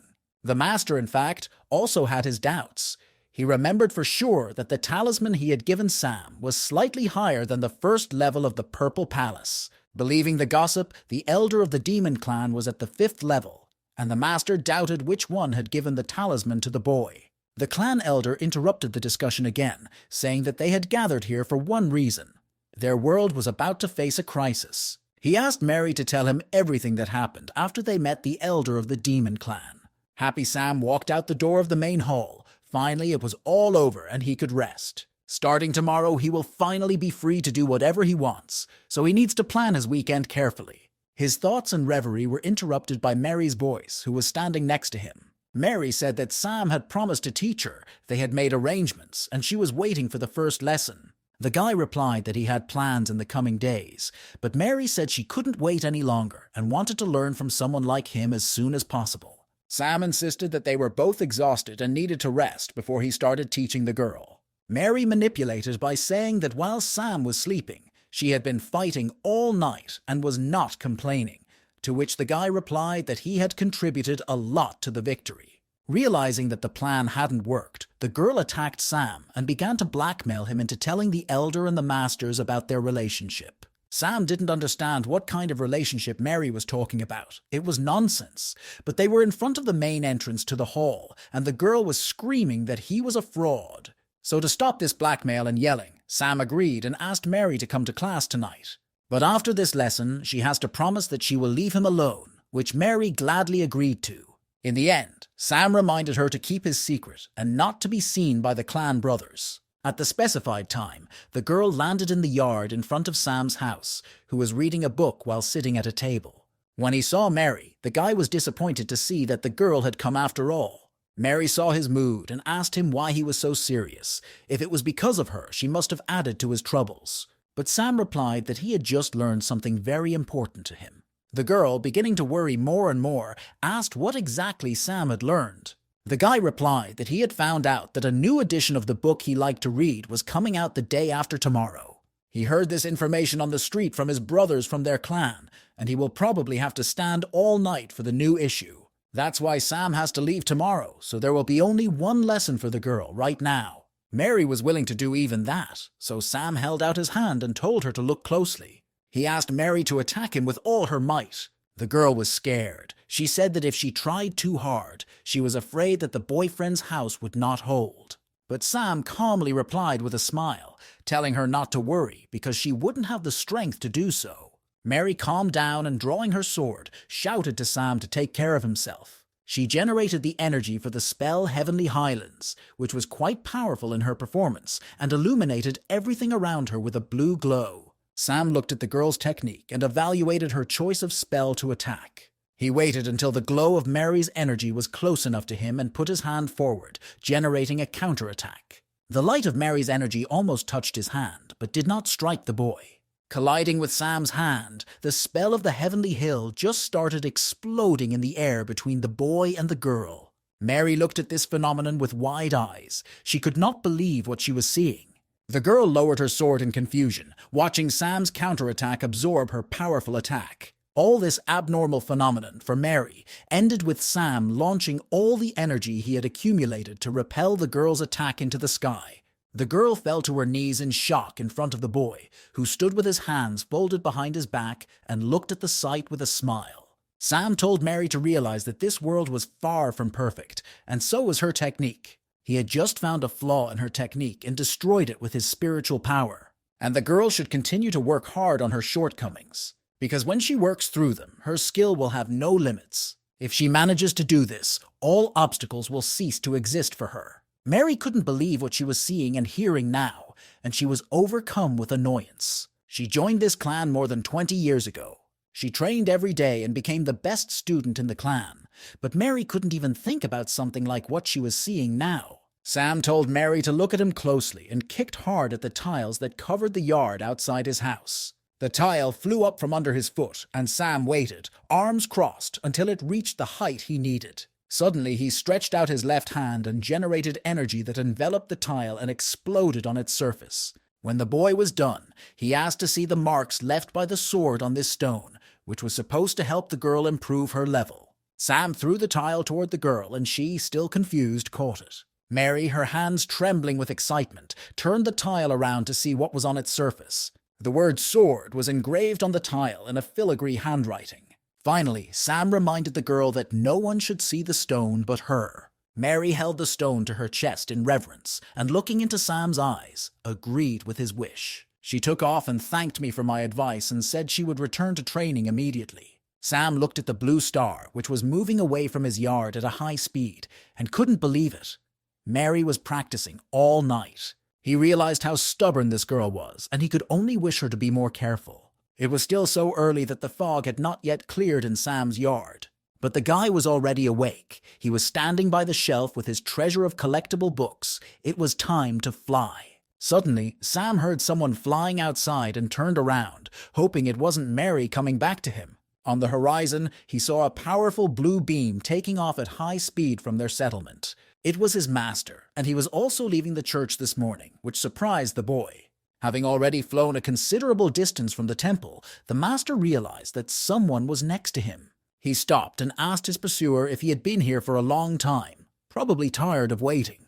First, a demon face with a predatory smile appeared in front of him, and behind his face is the demon himself, who said that the master aroused his curiosity, whether he really has the power that is said to be his. Having fully materialized, the demon said that he could see that he had probably come in vain. Stunned, the master realized who he was. It was the head of the demon clan, Gareth. The master asked how Gareth knew he would be here, and the demon replied that perhaps someone had told him. The master realized that there was a spy in their clan, and that the demon clan was really up to something. Gareth said that their goal remains the same, and maybe they shouldn't put it off any longer. Because since their clan learned about the demon's plans, they began to secretly assemble a coalition. He was sure that the coalition was almost ready, but the master did not plan to answer his questions, calling Gareth overconfident. While generating the energy for the strike, the master told Gareth that overconfidence would drag the demon to the grave. The enemy replied that if such a day ever came, he would accept it with dignity. But that day was not today.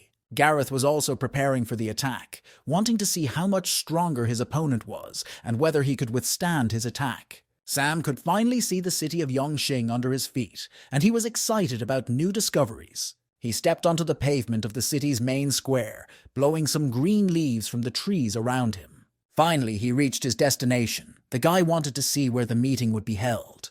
But his good mood and reasonable thoughts were suddenly interrupted by a very strong and disturbing signal. He felt that a ray of energy from the sword, which was hidden in the master's jade pendant, had been triggered. But the master was on the first level of ascension to the truth, and no one could match his sword technique. So what kind of danger was there? Looking through the space, Sam saw that the master's opponent was indeed very strong. Drops of blood were already dripping onto the ground from the body of a man he cared about. Garrett grabbed the master's amulet hanging around his neck, asking if it was really his weapon. The energy of the sword actually helped to restrain his attack and left the master alive. The demon was very surprised. He sincerely appreciated the skill of the creator of this amulet, noting that it was a good trick. The master's clouded consciousness caught Gareth's words about the amulet, and he couldn't understand how the pendant Sam had given him could be so powerful. The master recalled how the boy had given him this amulet with words of gratitude for his care for him. He himself said with a smile that it was his small manifestation of care for the master. Gareth threw the amulet, and saying that this time he would not make a mistake, brought his fist in for the next blow. Sam saw this and generated symbols on his chest for a remote attack of the required power. Because of the jade pendant he gave his master, Sam could direct his stroke. He flew high above the clouds so that he could not be seen from the ground, and created a protective field of great power, which turned into a portal. Gareth, who was holding the master by the neck, almost hitting him, turned around at a strange sound. And from the other side of the portal, Sam's voice sounded. He was creating an attack with the Qin Yun sword technique. At the same second, a powerful beam of unprecedented blue power cut through the heavens and descended on Gareth. The frightened demon had never felt such a powerful force in his long life. He did manage to survive the attack, but was unable to fight anymore, and Gareth assumed that this technique belonged to Master Jason. All the amulets that the Elder gave him to fulfill his mission turned into solid fragments, but they saved his life. Gareth, filled with rage, promised that the next time he would be the last to be defeated. Sam saw the hole in the ground that he had made with his energy flow and realized that he had hit it. But the demon survived. The enemy's strength was most likely much higher than the level of the Purple Palace. And why did someone from the demon clan need to kill the master of the sword clan? And the guy was happy that fortunately the master managed to escape. He decided that when he returned home, he would have to go and visit him right away. Sam went down to the venue and saw that the street was crowded. There were 2 lines of buyers for the new volume, and everyone wanted to purchase it. Sam, standing in line, didn't even think it would be like this, but he had nowhere to go. The queue moved quite quickly and finally reached him. The sellers announced that the last copy was available. Everyone who stood after Sam was desperate. They had been waiting all day, but still wouldn't be able to buy their copy of the book. The guy, on the other hand, was delighted. At last, luck was on his side. But as soon as Sam reached out for the book that was rightfully his, he saw someone else's hand trying to grab the coveted object. The guy looked at the owner of this hand. He was very impressed by the impudence of the competitor. She was a very beautiful girl with blue eyes who looked at him with a mute question. Both men put their hands on the book and there was an awkward pause between them. The girl turned to Sam, calling him handsome, and asked if he could give her the last copy of the book. She probably hoped for her feminine charms, but they definitely didn't work in this situation, and Sam was very outraged and refused. She did not flinch and offered to pay him twice as much for the book if he sold it. When she saw that Sam was going to reject her offer as well, she said that it was a very cool arrangement. She wouldn't offend him with money. Each of them needed this book, and none of them was going to give up this copy. The booksellers asked the Taoist buyers to calm down. They saw that the situation was heating up. The girl suggested solving this problem in a different way, since there was, after all, only 1 copy left. If none of them wanted to give in, why not do what was right in their conscience? Sam asked what she was suggesting. The girl offered to play a game of rock, scissors, and paper. Whoever wins gets to keep the desired purchase. The girl said that this game, created by her personally using a special technique, is capable of reproducing human thoughts, and that there is no way to force it. They can use this method to achieve justice in their disputed matter. Sam analyzed everything the competitor had told him, and realized that cheating in this game would be quite difficult. At first glance, the offer seemed quite acceptable, and the guy decided to accept. The girl, shuffling the cards, offered to continue playing until 3 wins, and Sam agreed to this condition. The guy decided to choose scissors in the first round to check everything more thoroughly. On the count of 3, they each put their cards on the table in front of the sellers. She asked the sellers to turn over the cards they were playing with to get an independent result. The sellers agreed, and Sam was unpleasantly surprised. His card was a stone, and the girl's card was paper. The girl was happy and jumping on the spot. She had won, and Sam thought that she couldn't have forced it. Maybe he was just unlucky. The time for the next round came, and 2 more game cards flew to the table. Sam decided that this time he would flip the cards, and his opponent didn't mind. His card was a pair of scissors, and the girl's card was a stone, and she won again. The guy was completely devastated. Everything had started so well, but at the last moment, his luck turned away from him. The girl rejoiced, saying that she was very lucky and had won again, and the stranger took the book and said goodbye. Sam couldn't move. The seller said they had to go home, but they could call someone from his clan to help the boy. Sam tried to find a moment where the stranger could have forced her hand, but everything was clear. He had wasted so much effort, but she got the book. He walked through the city and thought that he would try to buy a book next time. It was time to go home. His tea was ripe. He was flying over the city, absorbed in his thoughts, when suddenly he heard some voices on the street. People were quarreling with each other about the fact that one of them had cheated someone else. 2 guys demanded some kind of elixir from the girl because she cheated in the game many times in a row. It was the same girl who told the boys that maybe heaven was punishing them for all the bad things they had done in this life. Realizing that arguing would not resolve this conflict, the girl began to run away from the embarrassed boys. One of the offended shouted for her to stop herself because she would not be able to escape anyway. The girl looked back and saw him generating fire energy to attack, and realized that this guy was at the level of the Purple Palace. But behind her attackers, she saw her new friend with a book and began to call out loudly for help. She pleaded with Sam to help her confront the 2, and the boys looked back and were unpleasantly surprised. The girl said that these 2 wanted to beat her, but the guys insisted that they had not touched her with a finger, and they asked Sam who he was. Sam replied that he and the girl hardly knew each other, and he would not interfere. The conflict could continue. The girl called him heartless and tried to remind him of their first meeting, but he remembered well enough that he had lost to her. And so, the two guys found out that they were not the first ones to visit her, and they demanded that she return everything she had taken dishonestly. Sam realized that if he didn't interfere in the couple's affairs, he would be able to get his novel back. But the girl seemed to read his mind. She realized that the guy would not come to her aid. She pulled out their controversial book and started threatening to tear it right now if the boyfriend didn't help. She took hold of both sides of the book with her hands and began to turn them in different directions, continuing to threaten. Sam realized that he was once again left with no choice. He was definitely in a dark place in his life. The guys said that after something like that, a girl shouldn't even think of accusing them of anything. They began to generate a fire dome for a powerful attack on the stranger. But their plan failed, because while they were throwing this stream of fire towards the girl, Sam stopped their attack with his energy. The next moment, the guy was standing next to the girl, showing with his whole body that he was protecting her. The attackers were amazed. They realized that their forces seemed to be blocked, because they thought that Sam was not going to help her. The guy apologized and said that his plans had changed, and they should understand him. Realizing that the attackers were not going to fight, he turned to the girl and demanded that she give him the book. The stranger thanked the guy, but a moment later she stuck out her tongue and called him naive. Sam did not expect such a turn. He was used to honest relationships between people. The guy wanted to catch the liar, but he only managed to catch her energy trail, and the girl was no longer with him. His hand fell into a stream of blue energy, and he didn't even realize what had happened right away.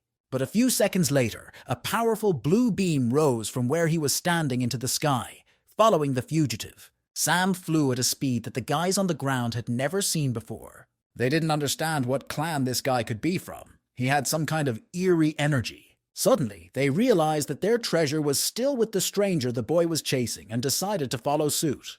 The scene of the conflict was moving away from the girl very quickly. The city itself was slowly disappearing over the horizon. The fugitive was pleased with herself. Not for nothing had she been training for days on end. As soon as she decided to relax a little and slow down, she was horrified and speechless. Sam suddenly appeared in front of her, out of nowhere, asking her how she dared to lie to him. He didn't wait for the liar to answer. He knew he couldn't trust her, and he stabbed the fugitive twice in the checkpoints. The girl trembled with fear and anger at the same time. She realized that Sam had taken her powers. The guy was very angry. He picked up the stranger in his arms, saying that she deserved to be punished, and asked what clan she was from. According to Ken the farmer's law, the girl's power must be sealed, and she is reduced to a mere person who will clean pigsties all Sunday. The frightened stranger imagined her bleak future from Sam's words and shook with fear. The surprised, offended boys finally arrived at the two and looked on in amazement as the girl tried to break free from Sam's arms. To all the girl's objections, Sam replied that he could not let her go. She had to give him the book. Saying that at this rate, Sam would spend the rest of his life alone, the stranger pulled a book out of her sleeve. Handing the book to the boy, she demanded that he immediately return her spiritual strength. Sam fulfilled her request only after he took the coveted trophy in his hands. Finally, he threw a stone at the girl, saying that it was a stone of her spirit. But he was still curious how she managed to cheat so skillfully. The girl was outraged by the guy's assumptions and shouted that she was not cheating. When she turned back, she saw two other offended boys in front of her, who were also waiting for her to explain. The girl replied that she had just used a small illusion, and the boys shouted that this was cheating. Sam didn't get hysterical, but simply asked to clarify what kind of illusion the stranger had used. The girl pulled out a stone card from her pocket and asked me to watch my hands. She skillfully scrolled the game card between her fingers several times. A few seconds later, she showed the amazed boys a playing card with a picture of scissors on it. The guys realized that this illusion could be used to adjust round after round for their own benefit, and it was no wonder they lost. Sam decided to clarify and said that when they were competing, he decided to flip the girl's cards himself. So how did she manage to win?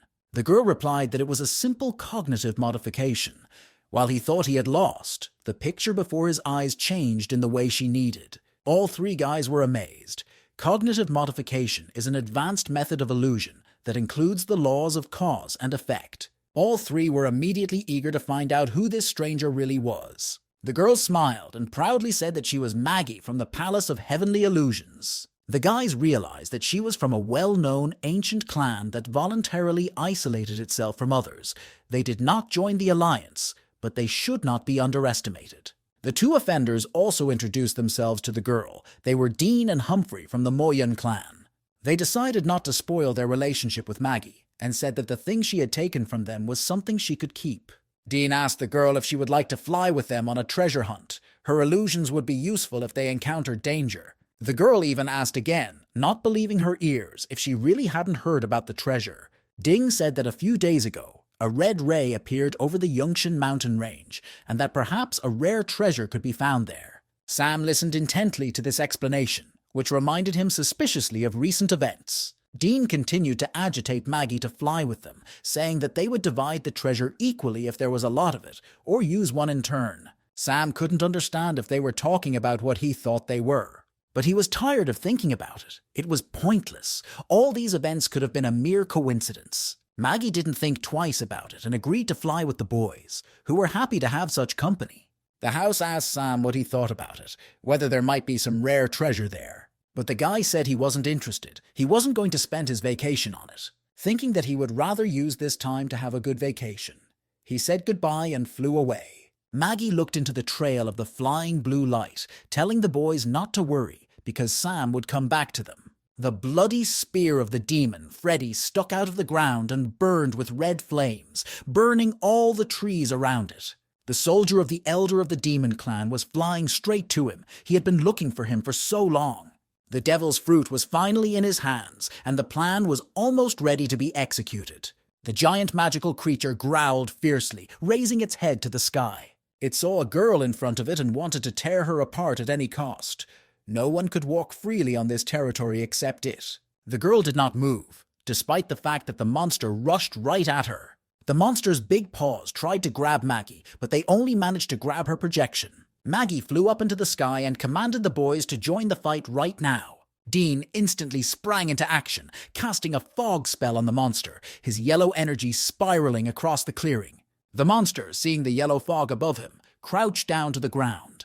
Humphrey joined Dean with the 9 Misty Shadows technique and cut across the work. He landed triumphantly on the body of the already motionless beast, holding his sword behind his back. Humphrey complimented Maggie on her magical powers. In his opinion, the Mirror Flower Water Moon technique was unsurpassed. He agreed with his fellow soldier. They believed that even if they faced a beast of the highest level, they could handle it in a flash. The girl haughtily listened to all this sycophancy and did not even think to deny anything. She loved being praised. Dean decided to encourage his friends to continue on the road. They had a goal. I asked if the boys were sure that the treasure was real, because they had been walking along this mountain range for half an hour. Dean told Maggie not to worry, that if I was right, the goal wasn't too far away. Meanwhile, Freddy's spear begged the demon elder's soldier to devour it. The soldier knew that if everything went according to plan, they would be able to get him in a few hours. His owner will be delighted that the spear has been found. It's great news. Suddenly, the demon soldier's thoughts were interrupted by the feeling of a magical aura. He turned back, sure that someone was approaching his treasure. Looking through the space, he saw 2 disciples of the Yungshan clan and another girl walking through the forest. If they find the devil's fruit and report it to their clan, they will get in trouble. The level of these 3 was not very high, and this treasure was surprisingly important. The demon was confident that he could deal with them with the help of bloody puppets, and fortunately, he had prepared for such an eventuality. Of course, he thought it would be better for the 3 tadpoles to run away, but he didn't want to spoil the surprise. The demon rang the bell and summoned one of the puppets, saying that he would stay in this place to guard the devil's fruit. He ordered the puppet to bring the 3 wanderers to him immediately and rang the bell again.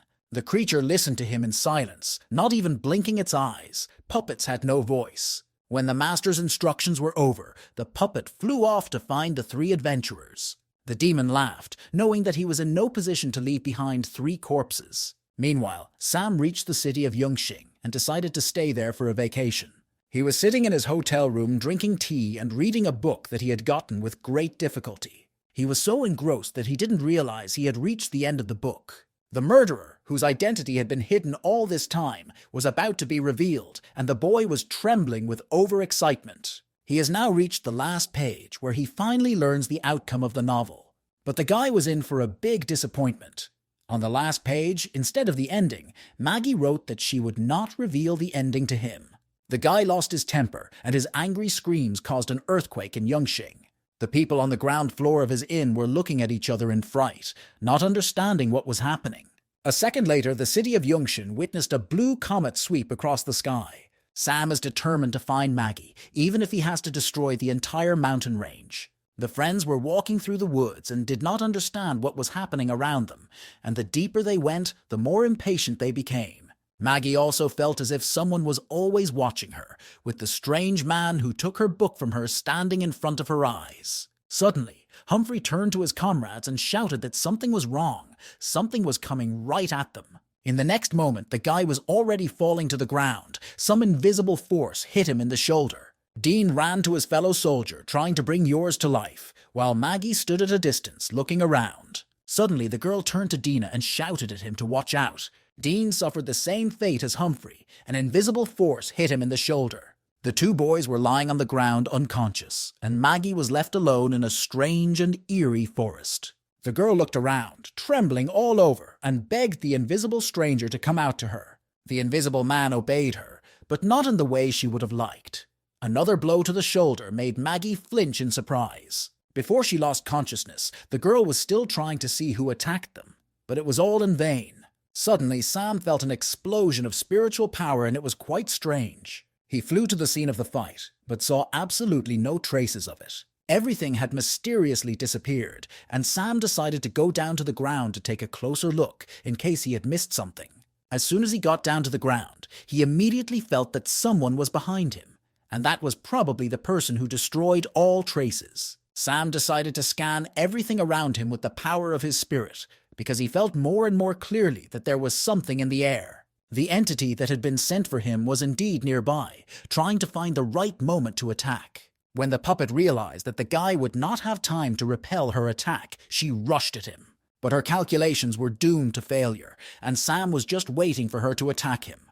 With fortitude, Sam held off the bloody puppet's attack in front of his face. He looked directly at her, he saw her, and asked who she was and what she was trying to do. It was a tiny girl's creation holding a long needle in her hand, and she froze in place in shock. Realizing that she had been exposed, the girl lowered her weapon and showed with her whole body that she was not going to continue the attack. Sam leaned over the trembling creature to get a better look at her reaction, and he realized that she wasn't talking.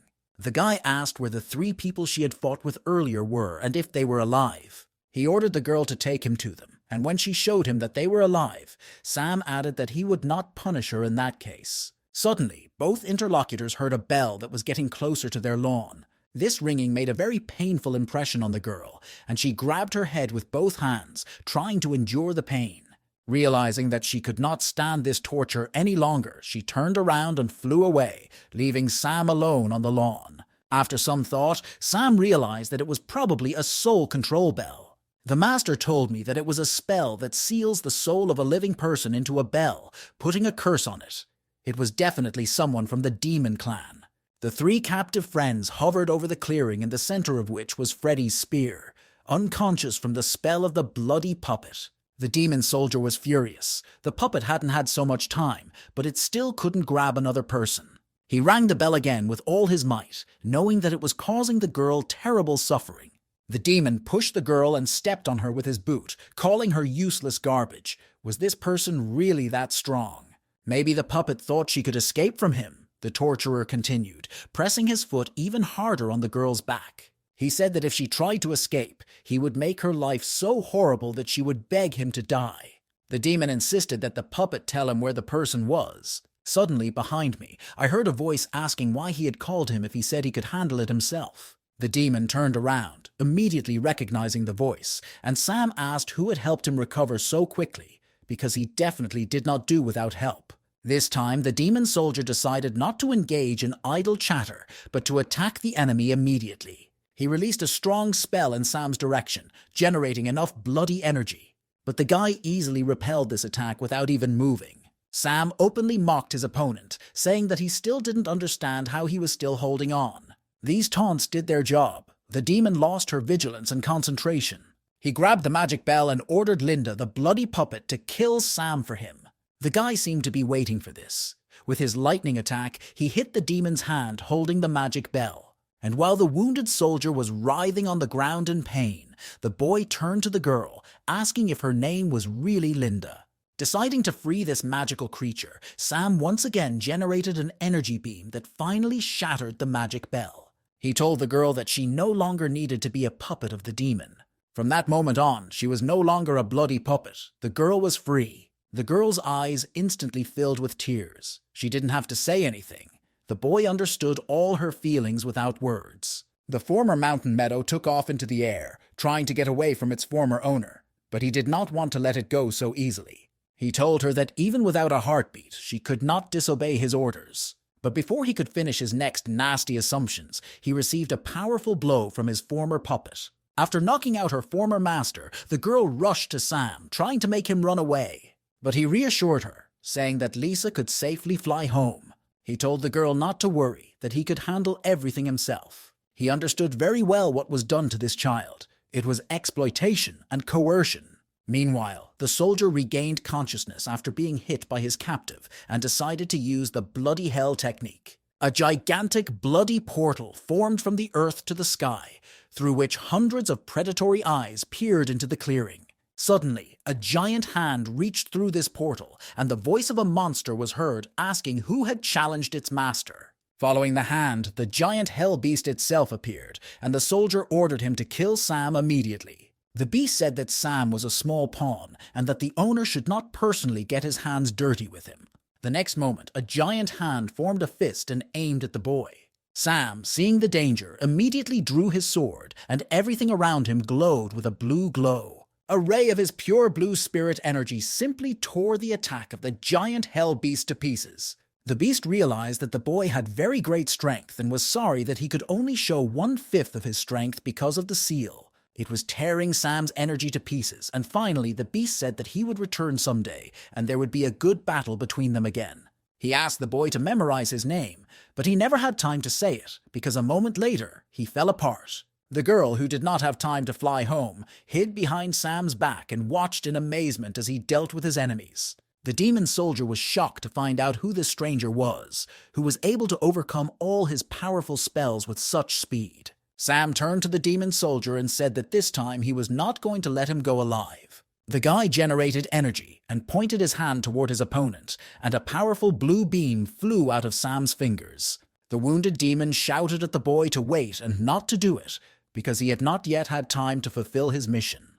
But his protests were drowned in the Kin-Yun sword technique, which Sam mastered perfectly. He did not understand why he had to wait and postpone killing the demon. As he looked at the captured treasure hunters lying on the ground, still shrouded in the spell, Sam rightly believed they were very lucky. He generated energy to revive Maggie and dispel the bloody sleep spell. The girl opened her eyes. She was lying on the ground and, at first, did not realize where she was. Sam stood by her side and said that everything was fine. She had just spent too much spiritual energy, and he would help her get to the city. Suddenly, a bloody flame broke out behind him, drowning out his last words. The girl saw a bloody spear rising up at high speed. The treasure they had been chasing for so long soared above the clouds as a red comet, radiating a powerful energy field. But the spear was won. The demon was holding it in his hand, saying that Sam was one step away from killing him. And it was Sam who actually forced him to sacrifice his last magical weapon. And now the person the demon soldier wanted to kill was Sam. The guy listened to all these threats and did not understand what the bastard was saying. Even though he didn't understand what was happening, if one sword wasn't enough, Sam would use another. The boy sent another powerful beam of his sword energy toward the demon, but the latter deflected his attack by putting his spear forward. Repelling the boy's attack, the demon soldier rejoiced as never before. Now he was much stronger than Sam. Amazed Sam and shocked Maggie stared at the column of bloody flames rising into the sky right in front of them. Sam realized that things were about to get bad, and with his energy, he decided to hide the treasure hunters to save their lives. With his other hand, he was holding a sword, which he used to try to deter the enemy's attack. Sam did not understand how it was possible that the demon had been on the 7th level of the Purple Palace and now had risen to the 2nd level of the ascent to the truth. Suddenly I remembered that the thing on the demon soldier's forehead was an ancient secret treasure of Tantianyu. He just smiled predatory in response, expecting a Kinyun clan disciple to be able to recognize the talisman. According to ancient legends, tens of millions of years ago, someone picked up this stone and activated it, becoming the most powerful ruler. After 5 years, he died cursing the treasure. Sam did not know how he ended up with the demon, but he knew that everything in this world must obey the law of Tao. Sam pulled a mirror out of his inside pocket and threw it at the enemy, wondering if the demon thought that this power had no price. He asked him to look at himself in the mirror and see what he looked like, and the demon had to stop living under false illusions. The demon soldier looked at his reflection and could not believe what he was seeing.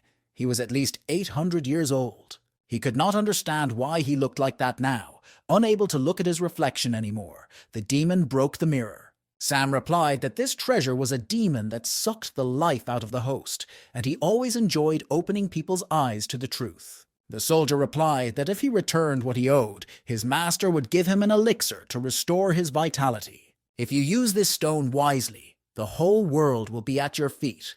Sam replied that the demon must have gone completely mad. When Sam remarked that the stone had brainwashed him, the enemy ordered him to shut up and bit his finger until it bled. He ran a bloody finger over the stone on his forehead, and it seemed as if it had been waiting for this moment. It was clear that dark energy was raging around the demon, and he was getting even stronger. Having generated enough bloody energy to attack, he threw it at Sam. Sam took his weapon out of its sheath and tried to block the enemy's attack with a sword. But the guy was very surprised by the force of the blow that his sword took. He realized that now the demon soldier's power had increased even more. Now it was not the 2nd, but the 5th level. Sam realized that he would not be able to deal with his opponent using such methods, and he was already having to catch his breath. The guy loosened his shirt a little and looked at the rune on his chest. It seems it was time to free himself. Meanwhile, Lisa, who saw that her defender was in trouble, decided to stand up for him and attacked his former master. The demon quickly dealt with her attack, and in his rage he completely forgot about the girl's existence. The demon screamed at Lisa. How dare she even rebel against him? Before the girl could realize it, her former master attacked her, but Sam managed to block his spear at the last moment. He asked her why she was still here, and Sam ordered her to leave. The guy realized that he had to act immediately and destroyed the rune on his chest. The demon soldier shouted at the boy to stay still and stand still, pointing a spear at him. But a moment later, when his list pierced the blue energy instead of the boy, the demon realized it was a trick. He looked up and saw Maggie flying over the clearing and casting her spell on him. The demon got angry and made a powerful energy shot at the girl. But his attack was suddenly interrupted by a powerful beam of white light that drowned his energy. Maggie looked up as well, shocked, unable to believe what she was seeing. Sam hovered in the air above them, but he was completely different now, more powerful. The guy was enveloped in white and blue energy, and his eyes glowed with blue light. The demon shouted that the boy had decided to meet his death instead of running away and flew towards him. His spear collided with the boy's hand, and an explosion of powerful energy exploded between them. The demon stopped in shock. Now he saw that the boy was not the same as 2 minutes ago. He asked Sam how it was possible that he was able to block his attack. Maggie looked at it and couldn't believe that this guy could be so strong. The son replied that only 1 drop of spiritual power was enough to deal with a demon soldier. The demon trembled with rage that he could no longer contain.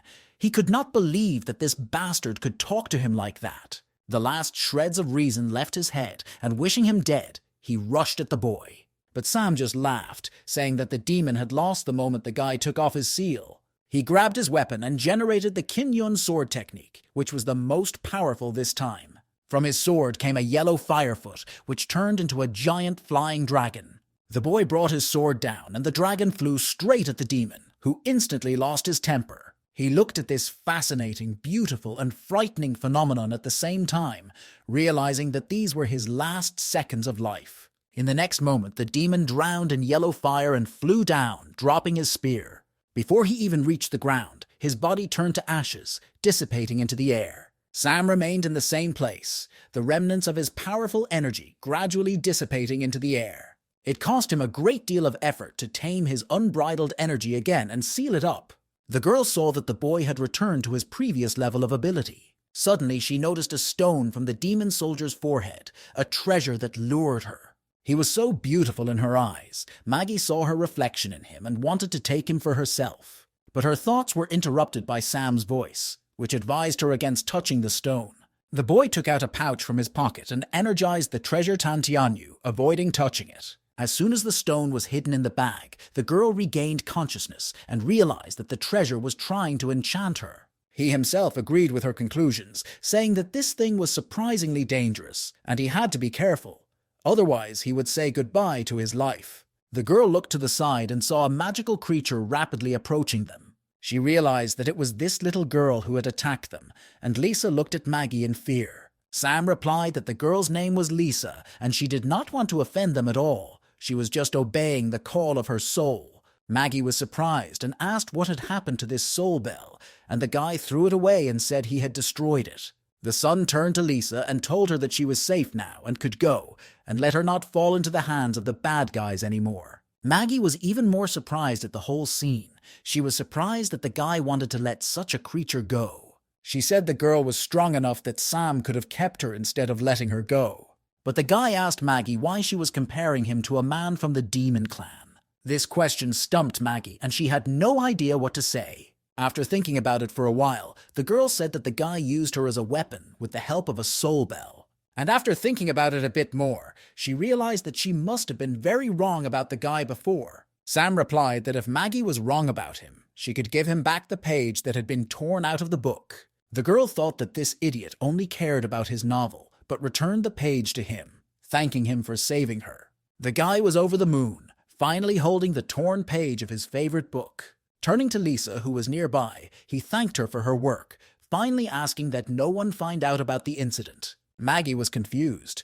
Killing the elder of the demon clan was a great achievement, but the guy asked her not to ask too many questions. She asked Sam what he was going to do with the spear, and he said that he would probably take it with him and dispose of it. He added that he hoped she would take care of those two guys, and that he and the spear would go first. The girl was dissatisfied with this order of things, but the guy was no longer listening to her. He was reaching for the dangerous find. Suddenly, a portal appeared on the other side of the spear, through which a giant hand reached for the spear. A voice from the other side of the portal said that he had not allowed Sam to take the magic spear, and the boy wondered if another taker had arrived.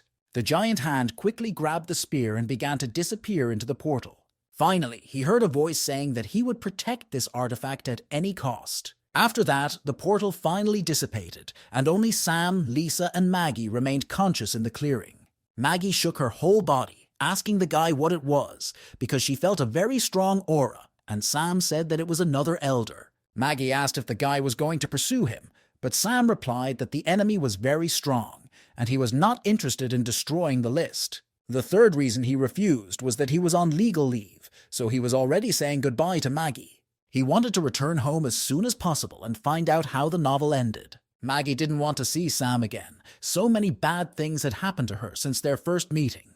Her thoughts were interrupted by Lisa, who, flying past the girl, pushed her, standing up for her savior. Maggie couldn't believe that it was all the same person. Incredible strength, good character, and a face of nothing. Suddenly she stopped the flow of her thoughts. This guy left to deal with the consequences of what had happened. Maggie brought the boys to their senses in her own personal way, with a slap on the face. Dean immediately asked the girl what had happened and where the eldest of the demon clan had gone. Before waking up her friends, the girl had already thought of a plausible version, and she just had to voice it. Dean was amazed. The treasure turned out to be the weapons of the Moyun, a clan of demons, and it turns out that Maggie and Sam saved them. The girl agreed with this conclusion and added that they were very lucky. This elder died of exhaustion of spiritual energy. The only thing that bothered Dean to the core was that Sam had left, and they hadn't even had time to thank him. Humphrey called Dean over and asked if the ceremonial meeting had already begun. Given Sam's power, he should be there as a representative of the clan. Dean was excited, yes, it was at the meeting that they would thank their savior. Maggie asked the boys what kind of gathering they were talking about, and what event the gathering was in honor of. He replied that her town was isolated from the world, so it was no surprise that Maggie didn't understand what they were talking about. Most of the clans from the east are members of the Alliance. Every 10 years they send a representative to Tianjiao, and the clan ranking is determined during the meeting. The place in the ranking in the future affects the distribution of resources among all clans. The girl asked if she could join the gathering herself, and Dean replied that, given her clan's reputation, it was quite possible. Maggie was happy to hear this answer so she could fight that strange guy. Suddenly, she felt like she was being called home, like it was time for her to return to her clan. Sam flew home and thought about who had taken the spear. Casting such a spell required extraordinary skills and great spiritual strength. The power of this elder was very great, and if the boy did not break the seal by at least a third, he would not be his opponent. But now that the demon clan had gotten down to business and dared to attack, even the master, he had to decide whether or not to join the game. They needed that powerful spear for a reason, and there must have been great power in this weapon. Even if Sam tried to return the weapon, it would likely lead to more attacks and a major crisis. He counted on the help of his clan elders, and he could have contributed to solving this problem himself. Suddenly, Sam's thoughts were interrupted by someone's presence, and he realized that someone was following him. He realized in a second who was chasing him and asked the girl why she had come. Lisa was very happy to meet her savior again and flew over to hug him. The boy realized that the girl had nowhere to go, and she wanted to go with him. Although Lisa could not speak a word, it was not difficult to understand her, and the guy broke down in front of her pressure and cute face. He said that the girl could join him. But if she wants to leave in the future, she doesn't have to ask his permission. Sam never thought he'd ever get a magical companion for nothing. He was glad that the girl's strength looked like a gust of wind from the outside. It was a good conspiracy. Sam promised to solve her language problem in the future, but now it was time for them to fly home. They flew to the towers of the Qinyun clan, and the boy told Lisa that this place would be her home from now on. A very beautiful woman stood on the threshold of Melody's palace, waiting for the honored guests. Jason, an elder of the Qinyun clan, quickly landed in front of Melody and asked what had happened to the master. Melody replied that he had many fractures and organ damage, and if they had been a little later, no one would have been able to save him. Jason was very angry, and at the same time, fear for his friend was taking over. Melody said that she had used the heavenly pill, and now the master's life was saved. When Jason heard this, his anger burst out, and he promised that he would make the attackers answer for what they had done to the master. A little time passed, and Jason arrived at the secret meeting of the Alliance, on the border of the Dark Moon. An elder of the Purple Spirit clan of the 4th level of Ascension to Truth asked Jason why he had gathered them all. Jason replied that it was no secret that the Moyun clan had become very active over the past few days. In addition, the elder of the Killian clan, he began to improve the formation of the Bloody Demon Warrior. Jason was confident that everyone present understood what this meant. Although the disciples of his clan did not return the spear, they did return the Pearl of the Bloody Soul, and he instructed Master Yen to personally deliver it to the Alliance. However, Yen was attacked by a person of the Moyun clan. The sphere was stolen, and the master himself was seriously injured. His Dao was also damaged. Everyone was shocked. The elder of the Taishu clan, a 9th level ascendant to the truth, said that they probably have their own informant within the Alliance. And from today on, he recommends that all petty officers conduct a thorough check among their students to avoid a catastrophe. If Moyun finds out about their intentions, he is sure that the demons will not sit idly by. Jason asked a Taishu clan elder if he agreed with his proposal. He, as one of the elders, will willingly obey his order and personally conduct the inspection. An elder of the Yongxin clan, the 4th level of Ascension to the Truth, said that a few hours ago his students met the elder of the Moyun clan. He attacked them and deprived them of their spiritual power, but the elder became weak because of the ancient treasure that sucked his life force. A student of another clan and a guy named Sam joined forces to kill an elder. Jason was genuinely surprised by this information. The Yongxin clan elder saw his colleague's reaction and asked Jason if he knew a guy named Sam. Jason replied that his clan had a student with that name, but his level could not be that high. Sam was probably just helping out in that situation, but Jason promised to ask the guy after he returned. The 8th level elder of the Starry Sky clan of the Purple Palace said that because of the activities of the Moyun clan, they must take some measures. He believed that their charter needed to be changed somewhat to encourage the interest of students and clans. The elder of the Purple Spirit clan replied that since the alliance was created, the rules had been revised only 3 times. So is it really necessary now?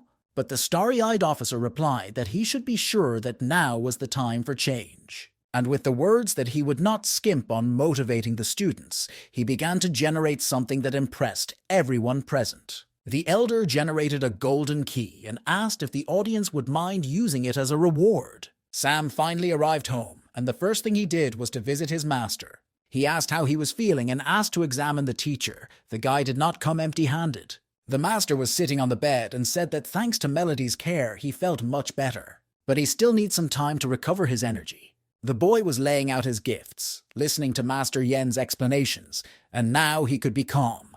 He brought a box of his precious tea with him, and Sam was sure that it would do the patient good.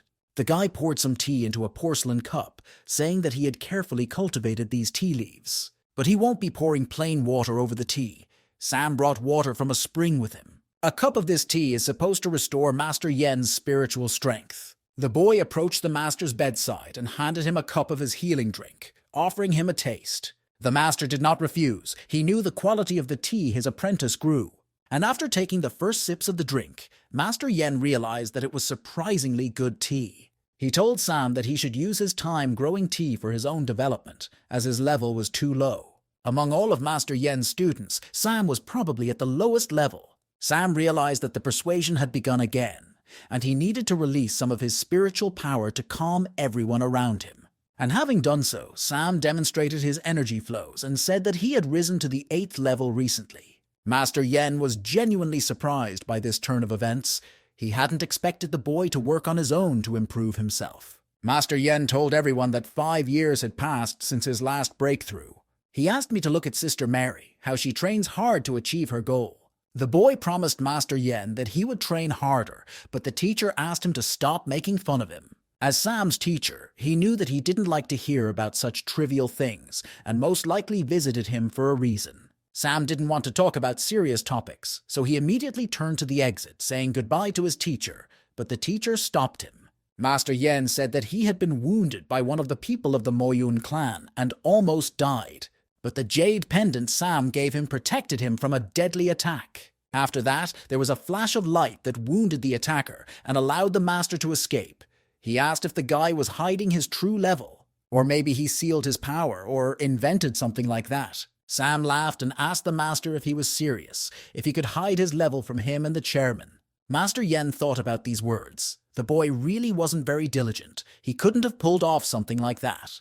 He repeated his question about the jade pendant, and Sam replied that he had just found it in a treasure chest outside. The boy said that he felt that this pendant radiated an unusual aura, so he decided to give this precious thing to his teacher. Master Yen was amazed. The boy had picked up a real treasure by accident, and the energy of a sword of extraordinary power must have been sealed in this pendant. If not for Sam and his gift, Master Yen would no longer be alive. Sam finally relaxed, forgetting about attentiveness, and the master called the boy, and when he turned to him he did not expect any surprises. But at the same second he received a punch in the face from Master Yen. Sam asked the teacher what he was doing, thinking that the master wanted to test him. The master laughed and said that the boy's reaction was not sharp enough for the 8th level. The boy relaxed, realizing that it was a small test of his new strength, and said that he was certainly still far from his teacher. The teacher's blow caused his robe to open a little and release the book, which the boy still could not finish. The book slipped behind his bosom and fell on the sick teacher's bed. Master Yen was interested in the beautiful cover and reached out to pick it up. But Sam was faster than his teacher, and with a lightning-fast reaction, was the first to grab his treasure. He said that this book was just a small hobby, hiding it behind his back. The master, tiredly and a little irritated, told the boy that he could leave. The main thing is that Sam should remember to practice more and read less nonsense. Sam was frozen in his tracks, unable to believe that his teacher would not even scold him for this. The only thing that brought him out of his thoughts was the voice of Master Yen, who asked why the boy was still here. When the boy left, the teacher turned on his bed and lifted one of his pillows, under which was a copy of the same book. Master Yen would never have thought that Sam would like the piece he had written. Given that it was a limited edition book with an autograph, one could conclude that Sam spent his vacation on it. The teacher put the book back under his pillow, confident that it was better for the boy not to know that he was the author of these books. There was a meeting in the main hall, and Jason said that everyone there had probably heard that the rules of the Alliance would be changed. One of the masters tried to object, saying that they had discussed this at the last meeting, so is it really appropriate now? Jason replied that it was the right time because they needed to test their students and began to list the new conditions. A new non-aggression rule was introduced, which gave more maneuverability and did not leave students with no choice. The second amended condition was the need for written consent to participate in the battle. The last condition was a prohibition on revenge for someone who died in battle by his brothers and sisters in the clan. There was a long silence in the hall as the masters digested the new information. The master of the Blue Moon Hall said that all the students who will take part in the competition are real geniuses, and their deaths will be a great loss. Jason replied that their concerns were unfounded, but the attacks by the Moyun clan had increased dramatically. To cope with a possible crisis in the future, the younger generation must learn from their experience as soon as possible. The head of the Lanson Hall said that if someone from the Moyun clan tried to threaten the lives of the students, they would have to engage in direct confrontation. Master Yen agreed with this statement, but noted that it is better to face the crisis with a sober mind and decisive action. Finally, Yen, the master of the Liuyun Hall, added that the rest of the audience should not be concerned. Jason supported Ian's point of view, saying that moreover, this time they planned to take first place. They were to receive the key to the Emperor's tomb for their victory, and all the masters present were amazed by this news. Master Yen noted that the Emperor was the first person to come to the truth 5 million years ago, and he left behind many treasures. His tomb was found near the sea, and it took 5 key fragments to open it. To date, 4 of them have been found, but he could never have imagined who would end up with the last fragment. Jason replied that this was great. If they got it, they would open the tomb, which is why their clan should take first place. Finally, Jason made the announcement that the selection process would begin on Sunday. All the participants were excited to hear that the rules had changed. Now it was possible to use not only talismans, but also some forbidden spells, despite the fact that it could be dangerous. All the heads and elders will be present at the competition, and the top 5 will receive awards and represent their clan at a large gathering. All the clan members were in a hurry to register for the competition, all except Sam. The guy was annoyed that everyone around him seemed to have gone crazy. The clan members were very nervous these days. The guy remained calm. He had prepared for the competition in advance, and his goal was different from the other participants' goals. His thoughts were interrupted by Kevin, who suddenly jumped out from behind the tree Sam was leaning on. Sam asked the boy why he was here and not in the shop and what he wanted. Kevin haughtily replied that he didn't need anything when he had the technique Sam had taught him. Sam replied that he could not be so carefree because it would lead to defeat, but he was sure he could win. According to the rules, the top 3 can challenge special students and, if they win, replace one of them. For Sam, this was great news. Kevin said he had heard that ordinary students were lining up to challenge Brother Sam. The boy has a plan to let himself be defeated and transfer back to a simple student so that his responsibilities will be even less. Kevin wasn't surprised by Sam's reaction. There was no sign of panic on his face, and everyone who devalued him would pay for it. Suddenly, their conversation was interrupted by a talisman hanging from Sam's belt, which glowed yellow. This meant that Master Yen was urgently looking for the boy, so he had to hurry. In the end, Sam told Kevin to train harder and flew off to meet his teacher. A few minutes later, the boy was standing on the doorstep of Master Yen's house, greeting him. The master asked the boy to do it, saying that it was mandatory, given the upcoming competition. Anticipating something bad for himself, Sam nevertheless asked what the demand was. Master Yen replied that the boy did not need to restrain his strength. He had to get into at least the top 20 students of the clan. Sam was shocked to the core by these conditions. He considered them completely unacceptable, and he told his teacher. The master replied that there were 55 true disciples in their clan, and it would not take much work for the boy to get into the top 20. Over Sam's objections, Master Yen asked him if he remembered how he had accepted him as a disciple. The teacher still hasn't been able to forget the sword technique that the boy used in the ring. The boy's strength was not inferior to that of a true disciple. He was sure of that. Sami still blames himself for not restraining himself, because he didn't think that 10% of his true strength would cause such a wave of destruction. The guy said that it was just an accident, and now, even if he had to, he wouldn't be able to do it again.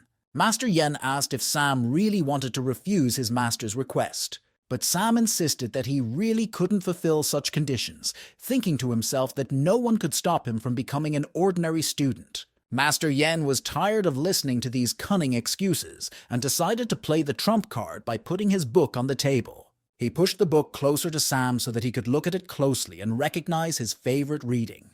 The boy stared at the master, not realizing what was happening now. With the help of his energy, the master threw the book directly into Sam's hands, and the boy asked if the teacher also reads such things. But when he saw the signature on the last page of the book, all the questions exploded and crumbled in his head. It was his master, Master Yen, who wrote this book, and the boy looked at him with wide eyes, wide with surprise. The teacher put his hand behind his back and pulled out a stack of paper. Showing the scribbled sheets of paper, Master Yen told Sam that this was the 12th volume of the book, which was not yet on sale. Sam couldn't believe his luck. His favorite author had been by his side all this time, and he was also his master. Suddenly, the boy realized that there was a condition behind it and asked the master to refute his guesses. Master Yen kept a long pause for several seconds, and then, with the help of energy, returned the book to his hands. He was right. His condition was that the boy should be among the top 20 students. And if he does not agree with this, the teacher will kill the main character in the next part of the book. Sam could not believe such cruelty from his teacher. This heroine was his favorite character. He attacked his master, saying that he shouldn't decide the fate of the character so hastily, and that he didn't feel sorry for the fans. But Master Yen heartlessly continued, saying that the protagonist's older sister would marry another man. Sam, at one point after these words, thought he was going to have a heart attack. It was his second favorite character. He could never have thought that his master could be so cruel. Suddenly, an idea came to Sam, and he asked if the master was afraid that he would tell the elder who the author of the novel really was. But the teacher calmly replied that then he would make sure that the protagonist's beloved died right in front of him. If the boy makes it to the top 20 students, he will definitely be good with Sam's favorite characters. And as a reward, he can even show Sam a small sketch and give him a couple of collector's editions with illustrations. Sam could not resist such pressure. He was blackmailed with his most precious treasure, and of course he agreed. The angry boy left Master Yen's house in a very bad mood. He did not pay attention to anyone he met on the way home. The amazed comrades looked back at the guy. They had never seen him so angry. The master, on the other hand, was in a very good mood when he received his next student, anticipating a very interesting competition. Master Yen asked one of his students to fly to Jinyin Peak and look for their permanent missing person, Miss Mary. She was again immersed in self-improvement and missed all the latest news. The boy gladly agreed and immediately went to Jinyin Peak. It was his chance to see his beautiful sister again. He quickly flew to the place and stood at the gate, called Sister Mary, saying that the master was looking for her. Not hearing any reaction from the other side of the gate, the guy thought that the girl was really busy because there was no one there. As he thought this, the gate suddenly opened with a bang and a stream of Mary's energy flew toward him. The guy was almost blown down the mountain by the wind that was flying towards him. Thinking that something terrible might have happened, the boy decided to run inside, calling out to his sister Mary. In the middle of the training yard, the students saw a stone plaque with an inscription floating in an energy field above the ground. The guy felt a strong aura nearby and trembled all over. Mary was approaching him from behind. Flying up to the guy, the girl asked what he was looking at. Mary was in a large force field. The guy replied that he wasn't looking at anything. He had come to pass on news of a big meeting. She was invited to take part in the competition. Instantly, Mary changed before her eyes. She recognized her brother's younger friend, Sam. She took the boy by the shoulder and pressed him hard, asking if he really saw anything, and he answered in the affirmative. The girl immediately released the messenger and he quickly fled from her training camp. She was so focused on training that she forgot about everything else. Brother Sam was really amazing, and in recent days she felt that she had become much stronger. If she had to fight those crooked puppets now, she would have chopped them into small pieces. Mary took off decisively from the ground, heading home. She needed to devote more time to practicing and would soon catch up with her brother Sam. Meanwhile, Sam stood in the yard of his house, still resentful of the master for the way he had threatened him. In a normal battle, Sam would have quickly revealed his true strength, but this time the rules were flexible and he could blame everything on props. Therefore, if he wins, he won't be given new responsibilities. He will definitely win a couple of rounds with these items. Suddenly, Sam saw a blood jade on the table and thought it would be a good option. The stone also saw Sam and began to tell him to touch it, promising to give the boy everything he wanted. The stone persuaded him to pour the boy's spiritual power into it, and in return, it would give him a good fortune that would reach the heavens. He just had to touch this stone to get infinite power. The demon did not stop persuading him. The guy threw the stone to the ground with an energy beam, saying that he should get away or it would be broken. But a second later, the stone flew back into the air and asked if it had failed to seduce the boy at all, which was the first time in so many years. Sam, smiling, replied that jade was like a pop-up spam window, knowing that he would not understand the analogy anyway. Sam wondered what was really hidden behind the face of the bloody jade. Jade flew even higher and announced that he was a venerable lord, a demon of heaven, a great master. Sam asked the jade who the great master was because he had never heard of him. Nephrite replied that he had come here with the devil himself, but he had left and remained, so all the monks of the world should address him as a master. The guy, mocking the demon, was surprised to note that he had been abandoned. The crooked jade was outraged and said that Sam did not dare to insult him. He asked to pour some spiritual energy into himself. Then he would show what he was worth. The guy asked if the stone had any secret, and he was curious what it could offer. The crooked jade tried to provoke the boy into action, saying that he probably just couldn't decide to do it. But a moment later, he was ravenously excited because Sam's finger touched him. Sam wasn't afraid of the consequences. It was the demon who didn't know who he dared to contact. As soon as he touched the stone, he found himself in a heavenly jade wasteland. Looking around, Sam felt someone watching him and turned around. He saw a giant head with a bloody jade in its forehead next to him. The demon laughed and said that all people are so stupid. But the hope that Sam would be afraid was dashed when the boy said that he thought he was pathetic because he didn't even have his own body. The demon was furious and shouted, "How dare the human trash talk to him to Jim like that?" The guy asked him why he decided to change his name, but Jim replied that Tianmo is a race, Mozun is a position, and Mr. Tuntianyu is an honorary title. But all these explanations made Sam very tired, and he yawned widely in Jim's face, saying that it was all very complicated. If his body is purple and he is a demon, you could simply call him a purple demon. The purple demon Jim got very angry and demanded that we not call him that. The guy agreed with a smile, adding "purple demon" at the end of his address. Jim said that Sam wouldn't have much longer to act so arrogantly. Did he really think he could do whatever he wanted here? Sam finally decided to ask how he could get out of here. Jim replied that the first option was to get his permission, but in his case, it was impossible. Another way was to bargain with him. Wealth, beauty, land, position. He asked the guy what he might need, and Sam pretended to think about it. After some thought, the boy asked to give him 100 years of life. The purple demon replied that he couldn't do that because he didn't know how, and the boy dismissively called him garbage. Jim asked if the boy had any other wishes that he could fulfill. The boy asked if he could get him a couple of volumes of his favorite novel so that Sam could be the first to read everything. Jim asked what kind of novel he was talking about, and the boy replied that it was a very popular book. He pulled out the last volume of the novel he had bought from the pocket of his robe and said that it was written by his master. Jim got angry. He asked who should fulfill these wishes, and Sam replied that he was a nobody because he couldn't handle 2 small wishes. The demon didn't want to stand for it and said that if Sam refused to say his name and didn't want to bargain, he would stay here forever. He started shouting that the boy would die of fear and hunger, and his body would be completely destroyed. But the purple demon could not finish his angry tirade. A giant blue hand clutched his head. The guy was holding the demon with his energy very tightly, and it could not escape, so Sam asked if he could touch it. He knew that if he touched Jim, he could get out of this terrible wasteland. The demon shouted that until the boy mastered the law of the Great Tao, he would not be able to do him any harm. But the boy, already generating energy in his hand, smiled slyly and told Jim not to be so overconfident. Coincidentally, he knew the law of the Great Tao, and the next second, Jim saw a sword. Sam told the purple demon that somehow he was not that simple. After a while, the guy materialized again in the yard of his estate. Sam was pleased that thanks to Jim, he was able to harvest a good crop. The demon in the wasteland offered him a variety of weapons for his life, and he did not refuse the offer. With the treasures of the purple demon, Sam can now finally relax. There were still 2 days left before the competition, and the guy needed to have a good rest. Meanwhile, something strange was happening in a cave in the forest, not far from the Kinyun clan towers.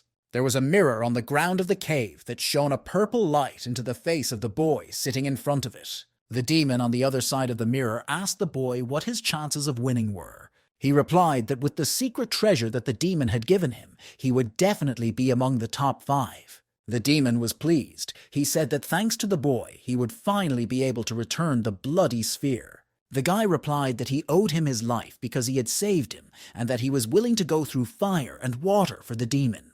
The demon replied that he had a good heart and that when he was allowed to participate in a large gathering, he would take him away from the Kinyun clan.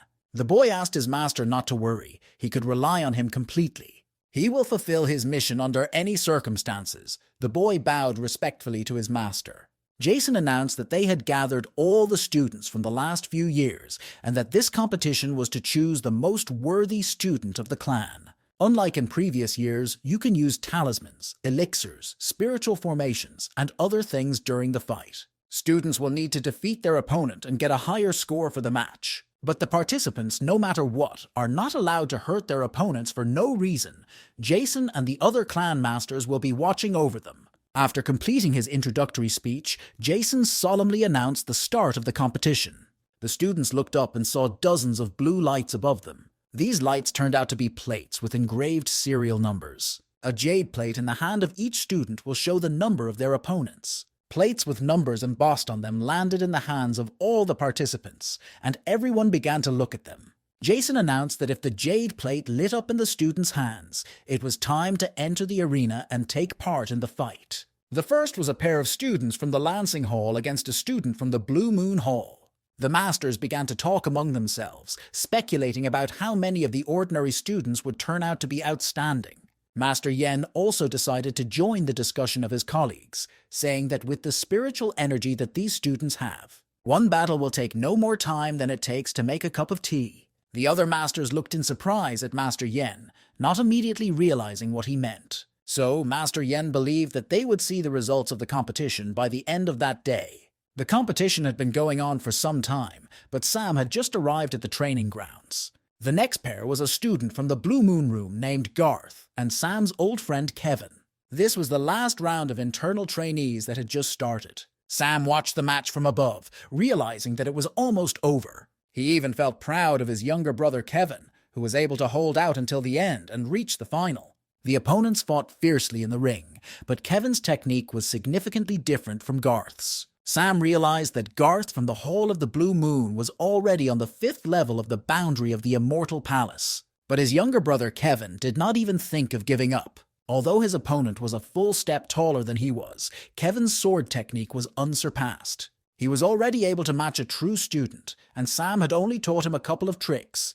The boy definitely had talent. If Kevin does a good job, he will most likely be taken on as an apprentice by one of the masters. Garth suggested that they stop trying to wear each other down and actually find out who would win this fight, here and now. Kevin, removing a strand of his hair from his face, replied that he agreed to such conditions. Garth decided to use a magic item and took a piece of paper out of his pocket. He activated it using the power of his energy, and everything around him glowed with blue light. Everyone who watched the fight realized that it was a talisman that burned spiritual gas, allowing them to test their strength to the fullest. His older brother Garth wanted to try the 4th level talisman, and Kevin in turn took a white pearl out of his pocket. He looked at the pearl carefully and, closing his eyes, put it in his mouth. It was a pill of explosive energy. Although it was of the 3rd level, given its effect, it was equal to a spiritual gas talisman.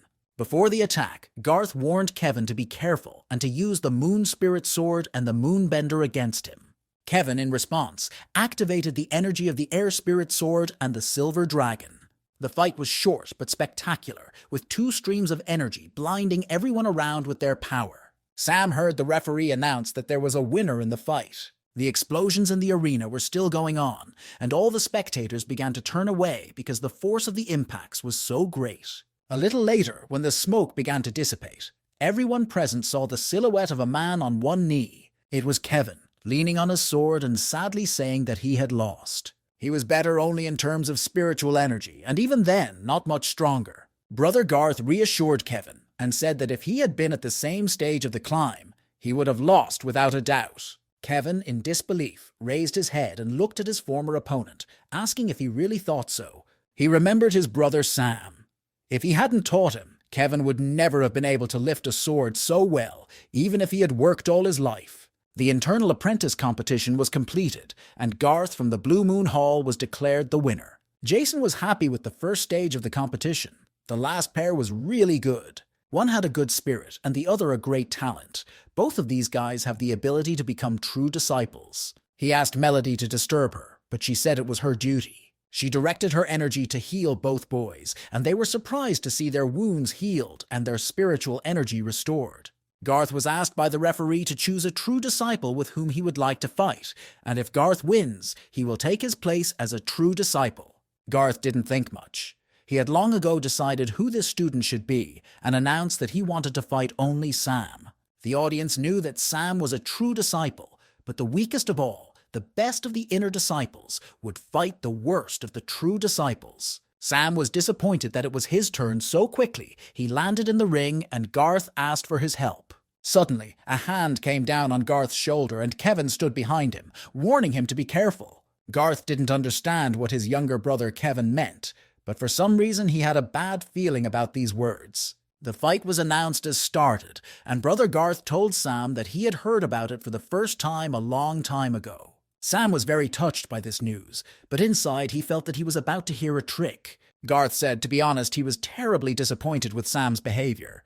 Together with other inner disciples, he devoted all his energy to the ascent to become a true disciple, and he never thought about rest. Sam, in fact, had already guessed what his opponent was going to say. Garth had already shouted that Sam works a 9-to-5 schedule and never takes climbing seriously. Even outside of training, Sam spent a lot of time just fooling around. Garth believed that Sam's lazy actions had no place in the Kinyun Sword Clan and was ready to prove it to him. He shouted at the boy that he would destroy him and take his place among the true disciples, so Sam decided to use one of his talismans. He could never have imagined that his 9-to-5 schedule would become a source of such hatred. Garth didn't waste any more energy on speeches and rushed into the fight, warning Sam to be careful. With a flick of his fingers, Sam activated the power of his talisman, which created an impenetrable protective field around him. No matter how strong Garth's attack was, it could not overcome the defense barrier. He tried many times and used different techniques, but the dome remained unmoved. The angry guy, not believing his eyes, landed a little farther away from his opponent. Spectators standing around the arena were surprised by this turn of events. An elder named Mason jumped to his feet, shouting that Sam doesn't respect competition, that clan members follow the path of the blade and never back down. This brother Sam hides behind a talisman. Is this the behavior of a disciple who is on the path to the truth? He is a disgrace to the Kinyun clan. Mason's screams interrupted Master Yen's words.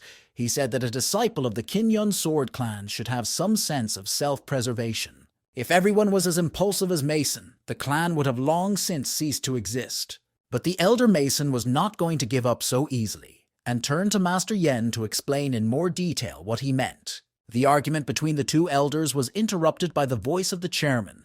Jason said that the competition was created for the upcoming big gathering, where there are no rules. Brother Sam has his own reasons for behaving this way, but for now he is going to win, and there is no problem with that. Garth realized that he would not break through the protective dome and decided to press Sam's conscience, saying that he was a true disciple. But to fight it, the inner student, he still hides behind the power of the talisman. How then could Brother Sam, a true disciple, be different from a turtle? The moment the boy's sword was close to the protective dome, Sam reached out and stopped the blade between his two fingers. Garth was shocked by his opponent's unexpected response. He was used to Sam not defending himself. The guy replied that if the opponent wanted to fight him so badly, Sam would give him the opportunity. The nervous and dissatisfied spectators were excited that the boys would finally compete. Kevin, who knew what Sam was capable of, had already mentally said goodbye to his new friend. Garth was very excited. Finally, his older brother decided to show his strength. He apologized to Sam for what he had said earlier, hoping it hadn't offended him too much. The son replied that he knew, of course, that the boy had said it in a fit of temper and that he was not affected by such nonsense. Garth generated another attack on the enemy and asked Sam to attack. Sam took another talisman out of his pocket and activated it with a smile. Everyone present was amazed by this picture because they had never seen such a mascot in their lives. A whirlwind of flames swirled around Sam, turning into small, localized explosions. The flame of the mascot grew more and more like a mushroom over the arena. This talisman was able to release so much spiritual energy that it was amazing. Two energies of opponents collided with each other. But Sam's energy quickly absorbed Heart's attack, leaving almost nothing of it. Garth was amazed. More than half of Sam's counterattack remained from his powerful attack. How could this happen? Sam did not wait for the enemy to attack again, but ordered his talisman to attack him. The fiery, localized explosions combined into a large, flaming tornado that flew toward Garth. He decided to fight to the last and shouted that he would show everyone his strength. He could not say a word anymore. Only drops of blood could fly from his mouth onto the sword. The boy could not do anything against such a powerful force. The fiery tentacles were approaching him from all sides. The energy of Sam's attack covered the guy's head, depriving him of even the possibility of escape. A few seconds later, it was all over for the guy.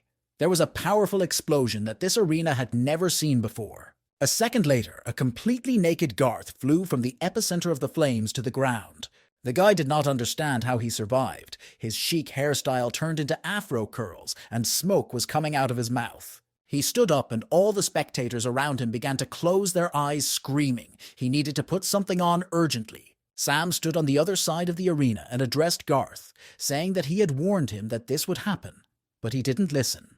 At that moment, all the inner disciples who wanted to choose Sam as their opponent grabbed their heads, glad they were not in their brother's place. The referee announced the end of the fight and declared his brother Sam the winner. Sam looked at the crowd's reaction and wondered if he had overdone it, hoping he hadn't caused anyone any psychological trauma. When it was the turn of Kevin's younger brother to choose his opponent, the boy was focused on his choice. But when he saw Sam flying by, he rushed to him with congratulations, saying that the fight was unbeatable. Sam encouraged Kevin to keep working on himself.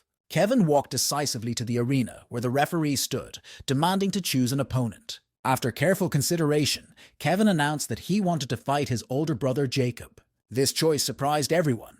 The boy chose his brother Jacob, who was ranked third among all the true disciples. Sam realized that Kevin had very big ambitions, but he knew in advance that the fight would be short. Both fighters were already in the arena and greeted each other, and the referee announced the start of the fight. Suddenly, Sam heard Master Yen's voice calling him over. A second later, he left his seat near the arena and flew to the stand where the elders were sitting.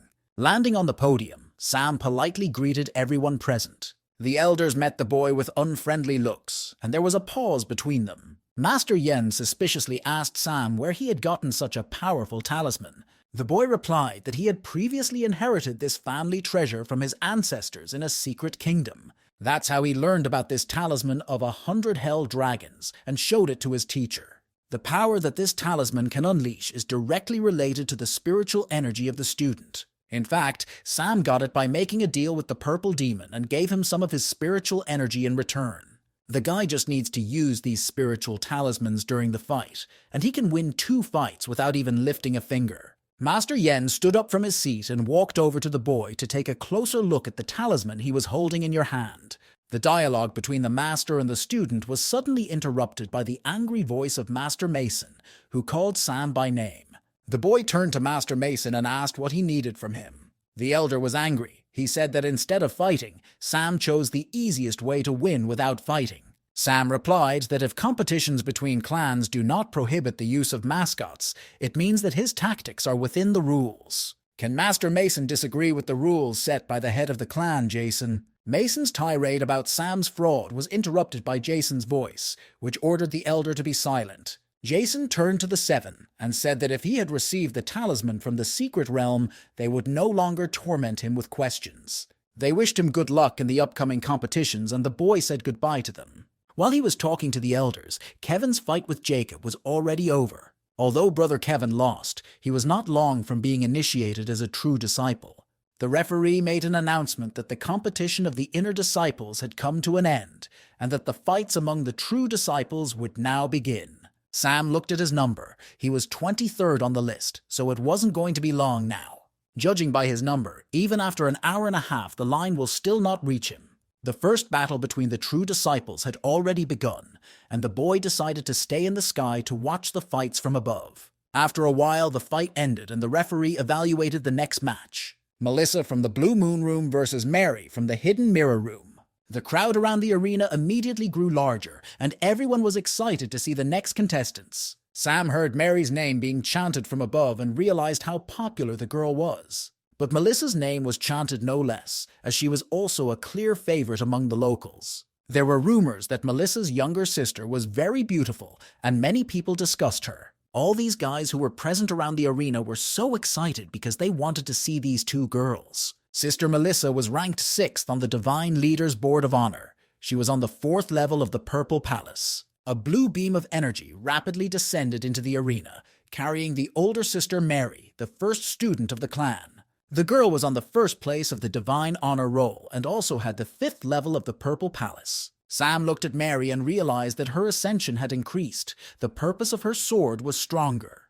The elders also noticed this change in the girl, but Melissa's master defended his student. Melody asked Jason how he saw the ending of this duel, and he replied that they were both strong, but Mary was a level above Melissa. Melissa turned to Mary with a greeting. A whole year had passed since their last fight. Last time, they exchanged 133 blows, and Melissa missed only one of them. Since then, she has been practicing climbing. She hoped that today, Mary would recognize that her sister's technique had become stronger. Melissa had used the Phantom Sword and Shadow Step techniques. Mary didn't say a word. She just held her sword with both hands, her eyes glowing with yellow light. She quickly drew her sword from its sheath and illuminated everything around her. A moment later, Mary turned her back on her opponent and walked out of the arena amidst shouts of incomprehension from the crowd. Behind her, Melissa was trapped in the energy field, unable to get out. The shocked girl dropped her sword into the arena and admitted defeat. Melissa stood there looking down at her trembling hands and said with regret that she had lost. Mary told the girl that she had only won because she had allowed her to do so. The students talked among themselves. One blow quickly destroyed all illusions, and Sister Mary's sword skills improved again. In addition, the younger sister Melissa came into contact with Sister Mary's sword 10 times in such a short time. Her spiritual energy weakened because of this. Hall Chairman Liu Yun, who was ranked 3rd in the Celestial Leaderboard, said that this happened mostly because the sword fell from Melissa's hands. The best disciple of the Kinyon Sword Clan, who was ranked 2nd in the Celestial Leaderboard, said that they had clashed about 30 times. Sam was also amazed by the speed of the fight, not counting the blow that dispelled his illusions. The guy counted 23 more blows, which dispelled the spiritual energy in Melissa's sword. No wonder Mary was the best among the true disciples. He gave her only a couple of tips, and she was able to develop them into such a fighting technique. He was amused by the faces of the masters and elders who watched the fight. All the men stood up from their seats, not sure if they had seen the whole fight to the end. One of the masters exclaimed that they had been shown a beginner's sword technique. There could be no mistaking it. Of course it was her. The elder asked how old Mary was. She had been climbing for probably 20 years. Master Yen exclaimed that with such talent, she would be invincible in the future. The beginner path referred to the sword technique. There are only 10,000 cultivators of the 9th level of the Purple Palace worldwide. Yen said that even if he searched the world, it would be difficult to find a student as talented as Mary. Jason was delighted. With such a talented student, the clan would become stronger and stronger, and he wanted to ask the girl after the competition. Sam was worried that the competition would not end before his work schedule ended. The next match ended and the referee began to announce the next pair of students. Finally, it was Sam's turn, who was opposed by a guy who was also from Liu Yun Hall. Swift as a gust of wind, Sam's opponent landed in the arena, waiting for the boy. He was the 2nd disciple of Liu Yun Hall, Ben, number 13 on the Celestial Leaderboard from the 2nd level of the Purple Palace. Sam would never have thought that in his first fight, he would face his older brother from his own gym, who was ranked 13th among the students. The guy easily landed opposite his opponent. He was in no hurry. The next moment, a blue dome formed around Sam, and Ben asked if his mascot had recovered. Ben said that as soon as he entered the Liu Yun Hall, he became more energized and wanted to become number 1 in the Kinyon Sword Clan. He had strict expectations of his brothers, believing that everyone in Liuyun Hall worked hard to climb and did not allow themselves to rest. But not only does Sam not work at all, but he infects the entire room with his line. Sam was surprised. It seemed that Ben was much more serious than his teacher. Sam replied that he respected Ben's opinion, but that he could not impose it on him, that working from 9 to 5 was what he lived for and was different from being lazy. He had to pay a high price to realize this, and Sam hoped that the boy would realize it too.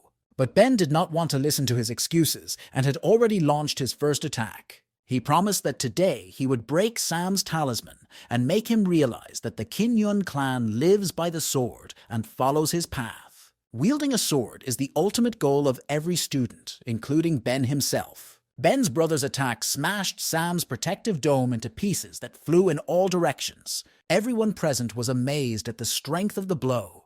Ben's strength was comparable to the 5th level of the Purple Palace. It looks like Sam will soon be taken out on a stretcher. He is still just on the verge of the Palace of the Immortals. He is very lucky to have survived this long. The dust settled, and everyone saw that Sam seemed to be frozen among the wreckage of his protective dome. The referee had already started to announce that the fight was over, but he was interrupted by the sound of breaking glass. Sam was still in the fight. He had expected such a move from his older brother Ben, and the strength of his punch exceeded Sam's expectations. Even Kevin, who was standing in the crowd, didn't expect Sam to be able to continue the fight after that. Ben put all his strength into that punch, but it only hit the boy's mascot and didn't hurt him at all. He said that Sam's protective talisman turned out to be stronger than expected, but now the boy will face it head-on. But Sam was already pulling another trick up his sleeve, saying he would like to admit defeat. But this is simply impossible. He cannot lose in this fight and apologizes to Ben for it. Ben promised that he would break the boy's other mascots, as he had just done with the first one. He advised Sam not to use these talismans against him because they were not so easy to get. But the guy replied with a smile that the talisman Ben had broken was just a weakened version. The same version waiting for Ben was complete, and a whirlwind of talismans spun around the boy, forming a protective dome. Ben even forgot what he was going to do when he saw this accumulation of energy. Sam's voice was heard from the protective dome, asking his brother Ben to attack him. Everyone around us didn't understand what was going on, or if it was some kind of a joke. How did this weirdo Sam get so many talismans? Was it all his kryptonite? Ben was really angry and in one jump flew to the protective dome and hit it with force. A bright flash illuminated everyone around, and fragments of Sam's protective dome fell in all directions. The audience was talking among themselves that Brother Ben had used all his strength to break the shield of 10 talismans, which was like an iron wall. The elders were also surprised by Brother Sam's ability to use all these talismans so suddenly. Could he really control them using only his spiritual power when he was on the verge of the Palace of the Immortals? He probably used some kind of medicine or treasure to increase the amount of his spiritual power. Jason would never have thought that Sam would find a way to avoid work right in the middle of an inter-clan competition.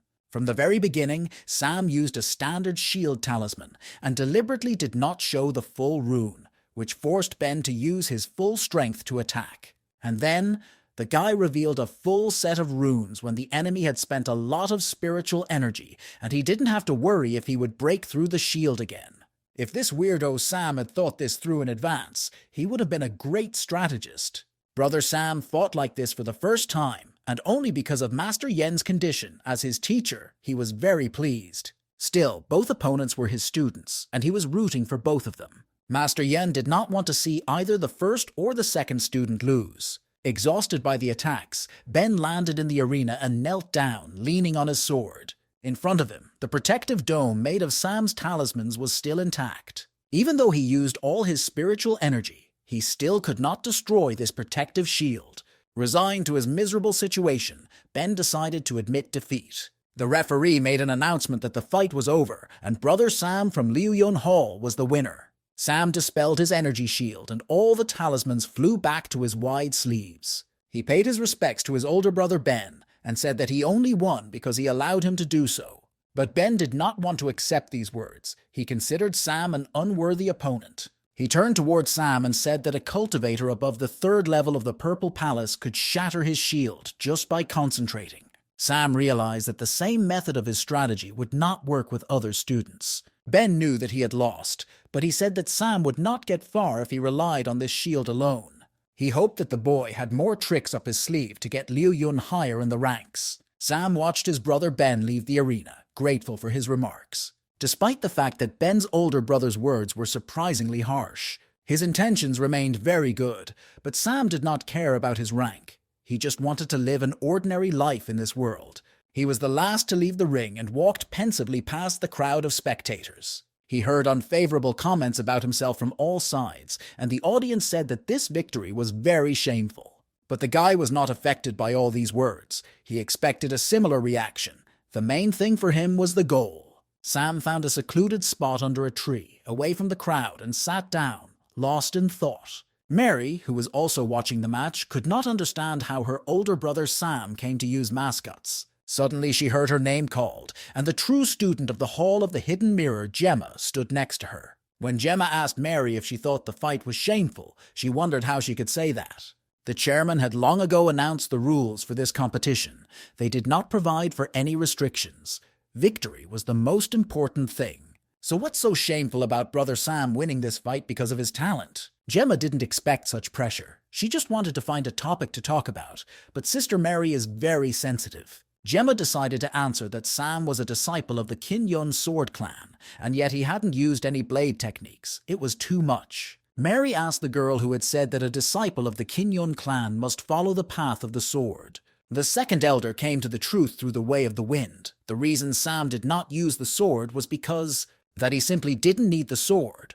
The girl admired the fact that she was the only one who knew Sam's true strength. Shocked, Gemma looked at her sister Mary in silence, not understanding what had happened to her. As the first student of the clan, she always worked hard and didn't even look down on lazy students. But as soon as Sam, the laziest student in the clan, appeared, she suddenly became his protector. There was really something wrong with Sister Mary today. She just didn't seem like herself. Their conversation was interrupted by indignant shouts from the arena. The referee shouted at Ethan's student, accusing him of violence. These loud shouts from the crowd caught the attention of even Sam, who was almost dozing off. A dead student lay in the arena, bleeding from the sword that was sticking out of his chest. Next to him, enveloped in his purple energy, the boy was flying and smiling silently. This was the true disciple of Liu Yun Hall, Ethan, who was ranked 33rd in the Celestial Leaderboard. Sam was worried, although the inter-clan competition this time was held without any restrictions. It did have a few strict rules, one of which was a ban on intentional injury. The outraged referee yelled at Ethan, who had already landed in the arena and could not believe what he was seeing. While the referee was restraining the boy with his energy, he replied that he was asking the elders who were responsible for the rules of the competition. Because once applied, Ethan's technique cannot be reversed, which is why the boy lost control and killed this student. The masters were also amazed. A single blow from this student was able to unleash the power of the 5th level of the Purple Palace, which is why no one had ever heard of its existence. Master Yen replied that it was Ethan, who had left the hall a year ago in search of the secret realm. Only 2 weeks ago he returned to the clan. Yen did not think that Ethan's level of ascension from the 2nd level of the Purple Palace would move to the 5th. Could it be that the boy received some very powerful treasure in the secret kingdom? Jason recognized the technique. It was a secret technique from ancient times called the Explosive Spirit Skill. It consists in compressing all the spiritual energy of the body into one point and then releasing it. This technique is very powerful, but it is also very difficult to control because it uses all the strength in the human body. Jason went down to the arena and told the referee that it appeared the student had done it unintentionally. He ordered to prepare everything necessary for the body of the fallen true disciple. The disciples shouted that the brother was not strong enough and was ruthlessly killed by Ethan, but the head replied that the path of the sword is inextricably linked to death. If students feel that their strength is not enough, the best solution is to admit defeat. Mary and Gemma decided to rush to join the crowd to hear the chairman's verdict. Gemma said that last time there were also those who forced themselves to participate, and despite their weak spiritual energy, fought to the death. But Mary said that last time the chairman and elders could have prevented the fight from ending fatally. Sister Mary looked at Ethan standing in the arena. She did not think that something like this could happen today. The guy lowered his curved sword down, and as he walked, the blood of his opponent trickled down the blade into the arena. Ethan was not sad, did not feel remorse, and had a predatory smile on his face. Sam realized that he had been wrong from the beginning. He had just felt the demon's energy from Ethan. The incident had a great impact on the remaining students. In the following fights, everyone used their best techniques, but still restrained themselves. Half of the 55 true disciples were quickly eliminated. 28 people made it to the end of the second round, and Jason congratulated everyone on that. He said that the students will now receive plaques for the next round of the competition. Sam looked at his scorecard and calculated that if he won this round, he would be in the top 20. As soon as this happens, his agreement with Master Yen will be fulfilled. He just needs to naturally lose in the third round of the competition and leave. The break was short, and the referee has already announced the new pair, Alex from Nebula Hall against Ethan from Liuyun Hall. The viewers tried to make predictions about who would win this fight, and the overwhelming majority of votes were on Alex's side. Alex was ranked 5th on the Divine Leaderboard, and was the 5th level of the Purple Palace, considered the best disciple of the Nebula Hall. Alex spoke arrogantly to Ethan, saying that he doesn't pay attention to anyone below the top 10, and said that's why he gives the guy a head start. The audience liked Alex's brother's tricks, and all of them began to wish him victory, but Sam was skeptical. Ethan gladly accepted Alex's offer, and was already generating energy for his attack, warning Alex's brother to be careful. Alex was surprised by the speed with which his brother Ethan was able to generate energy for the attack. But at the last moment, Alex managed to generate a protective shield between himself and Ethan's energy beams. One of the beams managed to break through the protective barrier, but even here, Alex managed to repel the attack. After the first attack, Alex was unable to get out in one piece. He was wounded and blood spurted from his mouth. Cries of anxiety swept through the crowd, and the students did not understand how such an attack could have so much power. But despite his injury, the guy continued to repel the enemy's attack, and it is worth noting that he did it very well. When it was over, Alex was finally able to wipe the blood off his face and said that he had underestimated Ethan as an opponent. But Ethan himself was disappointed that Alex was still able to stand on his feet after such a powerful attack. Alex turned out to be smarter than Sam thought. He used disdain and confidence as a defense, although in reality he was provoking Ethan to make the first strike. He prepared everything and used the Mist Hall sword technique to release spiritual energy into the sky and create a protective shield. This allowed him to block a large number of his opponent's strikes, and Alex figured out Ethan's trick. In the next moment, the boy generated the energy for the Mist Hall sword technique and directed it at Ethan. Ethan's response to this blow was an attack using the Sea of Stars technique, and everything instantly started to explode in the ring. The students and spectators could not see anything through the fire, which was flying in all directions, and maybe the fight was already over. Sam stared intensely at the pillar of fire, which was slowly beginning to dissipate. The referee announced that the winner had already been revealed, and purple energy burst out of the smoke above the arena in powerful beams. Soon the smoke cleared, and everyone saw that the creator of these beams was none other than Ethan. The guy was preparing for another attack on Alex. Alex was amazed. By some miracle, Ethan was able to attack him, even after his signature move. The next moment, a powerful energy beam from his opponent flew in Alex's direction. The guy thought he had enough strength to defend himself against the attack, and generated another shield, saying that it was pointless to attack. But when Ethan's beam met Alex's shield, the shield shattered into small pieces, and the surprised Alex did not have time to react in time. It was just unreal. This guy must have hidden his true power from everyone. Ethan's punch was inevitable for Alex. Realizing that he could not repel the enemy's attack, Alex shouted that he was admitting defeat. But it was too late for him. Ethan's energy beams reached the boy and threw him violently over a great distance. Ethan was in the sky, watching his opponent, shocked by the force of the blow, lying on the ground looking at him. When Alex recovered from the blow, he realized that his face was bleeding. A heavy silence hung around the arena for the fights. No one dared to make a sound. Ethan slowly began to tame the energy of his sword, which was almost black. He approached Alex, who was still lying on the ground, and thanked him for letting him win. Silence continued to prevail, and everyone just watched as the smoke gradually began to dissipate over the arena. The masters wondered how Ethan could be so strong. His last strike could match that of a 6th-level student of the Purple Palace. The master said that this student was very violent, this blow was very fast, and even Yen himself would not have been able to block it in time. If he had been a little stronger, the entire city of Qingshu would have been reduced to ashes. But he restrained himself, which means he had no intention of harm. Sam watched Ethan walk out of the fighting arena. His punch could really take the life of Qingshu City. But in the end, the guy overcame his desire to kill and restrained his power. It was obvious that he was not acting recklessly.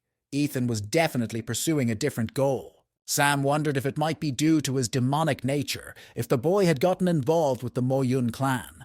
But Ethan is only on the 5th level of the Purple Palace. To the head and the elders who have come to the truth, he is like a bug. Even if the world were to end, Sam would not worry about Ethan. After a pause, the referee finally spoke and announced the next fight, and it was Sam's fight. The guy looked at his number plate. He was supposed to face Casey from Lanson Hall. Master Mason sarcastically apologized to Master Yen and said that it seemed his student had reached his peak. Master Yen thought that he was right. Sam was on the 6th level of the Immortal Palace's boundary. There was no way he could beat Casey. Sam asked Casey to guide him, but the latter arrogantly replied that the boy did not deserve his advice. This Casey was able to go far in the previous competitions, but he was unlucky to face Sister Mary. He was on the 5th level of the Purple Palace. Many of the clan's disciples believed that the cases were not being handed down by John, the 2nd on the Divine Leadership Honor Roll. And the 3rd on the Divine Leadership Honor Roll is Brother Noah. The referee announced that the match had begun. Sam formed a protective dome around him, and Casey said he was advising him to admit defeat. The guy accelerated for his first attack, saying that with one punch he would break Sam's unbreakable turtle shell. The green beam of Casey's energy weapon flew toward the boy's blue protective dome. The referee began to announce that the winner was determined early, but unexpectedly, Sam's protective dome flew into the air, and Casey's attack failed. Both Master Mason and Casey were surprised by this turn of events, and they weren't the only ones. Everyone around them was looking at the sphere of energy flying over the arena and wondering how Sam could do it. Miri knew that in order for the massive talisman to remain intact, it had to be stationary because it needed to connect with the power of the earth and sky. But what she was seeing was different from what she knew. Brother Sam's talismanic ball could move so quickly and agilely. Mary didn't know that her older brother Sam had so many tricks up his sleeve, and that in addition to his sword technique, he was also good with talismans. She realized that she would never catch up with him. Meanwhile, Casey couldn't figure out where Sam had directed his barrier. The guy used the lance and sword technique and an ivory tooth against Sam's defense layer. At the same second, in response, Sam stuck his hand out of the protective barrier and attacked Casey with another talisman. Two opposing energies clashed against each other, flooding everything around with green and red light. All the spectators were momentarily blinded by the bright light that raged over the fight arena. Following his attack, Casey decided to use a secret weapon against his brother Sam. But at the same moment, Casey's hand, which threw the weapon in the boy's direction, was wounded by Sam's weapon. Casey cursed at his fellow soldier and shouted, "How dare he use a concealed weapon to wound him?" Sam couldn't believe his ears. Casey's brother's arrogance turns out to have no limits. He said it was the divine wilted flowers, one of the sword techniques of the Liu Yun Hall, a technique in which there is nothing questionable. Master Yen was smiling when this technique came to belong to their hall. Sam said that Casey, on the other hand, used the smoke to throw as many of those green aura weapons as he could. It was a sneak attack. Didn't he say he could take Sam down with a single punch? Casey shouted back that Sam had started it. Mary was delighted, and her older brother Sam even knew how to use a concealed weapon. The masters began to tease Master Mason's words that the clan's disciples should live by the sword and follow the path of the sword. He replied that Casey only thinks about winning and that extraneous items give him a slight advantage. Double standards. Sam heard the foreman keep shouting to him from a distance, trying to hear his voice to find out the location. But he and Casey didn't take into account that he was also revealing his location, a complete idiot. Casey generated a large amount of energy towards Sam's defense layer, punching a hole in it. An excited Mason jumped out of his chair, shouting that it was finally over. But Casey had already seen that it wasn't that simple, and the fight continued. A moment later, golden chains wrapped around Casey's brother on all sides, blocking his movements, and Sam's voice asked if he was ready for it. Sam was next to Casey. and he said that this formation could restrain even a 5th-level student of the Purple Palace for 30 breaths. Casey has only 10 breaths left, and Sam might torture him a bit if he doesn't give up.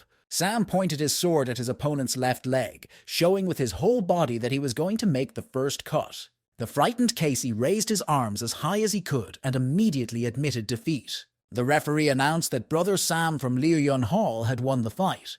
The referee's decision was met with a storm of applause from the crowd, as no one could believe that Sam had managed to defeat an opponent much stronger than him. John said that although Sam's luck helped him, he managed to defeat his student at the stage of the Purple Palace when he himself was on the verge of the Immortal Palace. The clan could be proud of such an achievement, the second in the list of divine geniuses rightly believed. Noah doubted that it was a matter of luck. He thought that Casey had been cheated at the very beginning of the fight, and John asked him to tell him more. At the beginning of the fight, he set a trap and allowed Casey to succumb to contempt, then hid his formation in a dark weapon and threw it at the guy.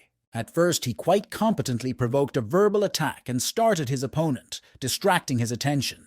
Then he began exchanging concealed weapons with Casey and quietly created another formation next to him. After that, he used his divine power and read a prayer inside the formation to change his position. He made Casey think he was still inside the formation, took advantage of the smoke, and found the boy's position by his voice. John said that if Brother Sam's climbing level had been a little higher, he could have been a big threat to them. But Noah did not agree with his brother 100% on this point either. He believed that the whole story was not as simple as it seemed at first glance. The masters were delighted. The weak overcame the strong, combining the art of formation and talismans, thinking every step ahead. It was unsurpassed. Only Mason was not happy. He said that the guy used a couple of clever tricks. If Casey had pulled himself together, he would have beaten him. Elder Yen was praised, saying that there were indeed many interesting secrets in his hall, but the master said, laughing, that this was a common thing. The referee announced Mary's sister's fight as the next match, and the girl quickly went down to the arena. Her opponent was Brother William of Lansing Hall, who immediately told the girl that he was inferior in strength to her. The boy was ranked 8th in the Celestial Leaderboard, had the 4th level of the Purple Palace, and was considered the best student in Lansing. Mary told him that he should just use all his strength and fight to the end. But the guy replied that he would use all means to destroy the girl and win the fight. Master Yen saw the blue flames coming out of the boy's eyes and realized that he had used a pill that releases divine power. This pill can increase spiritual power by 50%, but even if the guy wins, it will destroy his ascension. Jason realized that the guy wanted to enter the Tao with his sword and step onto the 5th level of the Purple Palace. To move to the 5th level of the Purple Palace, you need to have the appropriate training, which includes a clear outline and concept of Tao. Those who ascend must comprehend the purpose of the sword, and based on this understanding, attain the original Tao of the sword. Sam realized that in order to get in touch with Tao, the boy had decided to sacrifice the foundations of everything. He wondered what Mary would do in this situation, since she had used the blue sword technique against William, a spiritual platform. The guy also did not wait and defend himself, but decided to attack the girl. He used his talismans to attack, but Mary's power was already gradually absorbing them. His strongest attack after taking the pill was so quickly destroyed by the enemy. The girl got tired of standing in the arena and began to fly up to the guy in the air, destroying his attacking energy beams along the way. The guy tried not to let Mary get close to him, but the girl stubbornly moved forward. And now William has already had his first wounds in the abdomen and face. The guy was dripping with cold sweat from the strain. And before he could realize it, Mary swung her sword, and the energy of the four burst out of him. This energy went through William, but this time it was not an attack. The guy swung his sword in the direction of this energy, and there was a strong explosion. The masters jumped up from their chairs, and they saw the Tao of William's sword manifest during these manipulations. His knowledge of the Tao of the sword lags behind theirs by only one step. William moved from one stage of ascension to another right during the fight. The boy, happy to have increased his energy level, swung his sword at Mary, preparing for a new attack. But with one precise blow, the girl hit William's hands with her energy beam. Mary knocked the sword out of his hands, and the surprised guy didn't even notice it at first. Mary, standing calmly in the arena of the fights, looked into William's eyes, and the girl said that it was over. The referee declared the fight over, and the winner was Sister Mary from the Hall of the Hidden Mirror. William had tears in his eyes. He sincerely thanked the girl for her mentoring. Mary revealed her sword technique to him so that he could make a breakthrough. The boy knew that he was now in unpayable debt to his sister Mary, but the girl replied that he did not need to be so polite. William melted after these words. She deserved the #1 title. He would never be able to match such generosity and strength. The girl left the arena and, as she walked through the crowd, heard everyone around her shouting that it was an unrivaled spectacle. Suddenly, Mary heard one of the students shouting that she was much stronger than that ugly Sam. Because this Sam doesn't even use a sword, he just throws trinkets. He's only gotten this far because he was lucky. The girl did not tolerate such talk any longer. She turned to the person who said it and threw an energy beam at him. She asked the boy what he had just said, and the girl demanded that he apologize to his brother Sam.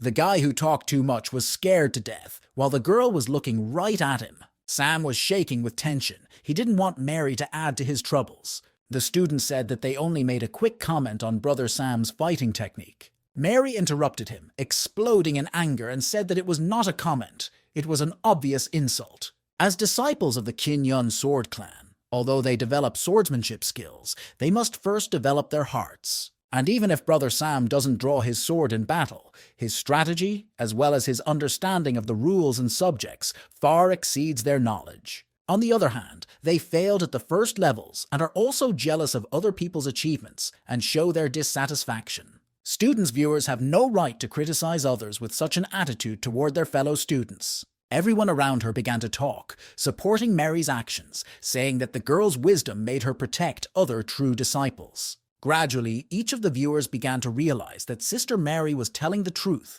and that Brother Sam's achievements were undeniable. Hiding a grudge against another student because of someone else's pettiness was really low, and Mary's generosity knew no bounds. The guy with whom he had a conflict could not stand such pressure from all sides and shouted to Brother Sam to forgive him. The guy said that they spoke thoughtlessly and humiliated him. It was not on purpose. He should not take it personally. Sam looked at this public admonition and replied that there was no need to apologize. He didn't care. But deep down, he was still pleased that someone stood up for him. He was embarrassed by what Mary had done.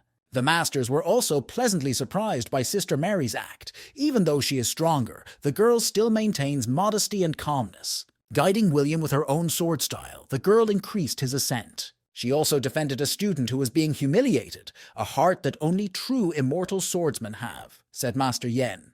From that moment on, Mary continued, if anyone dared to defame someone else's honor again, they should not be surprised that she would be rude to them. As disciples of the Kin Yun clan, they must all develop their souls, constantly learn swordsmanship, and comprehend the way of the sword.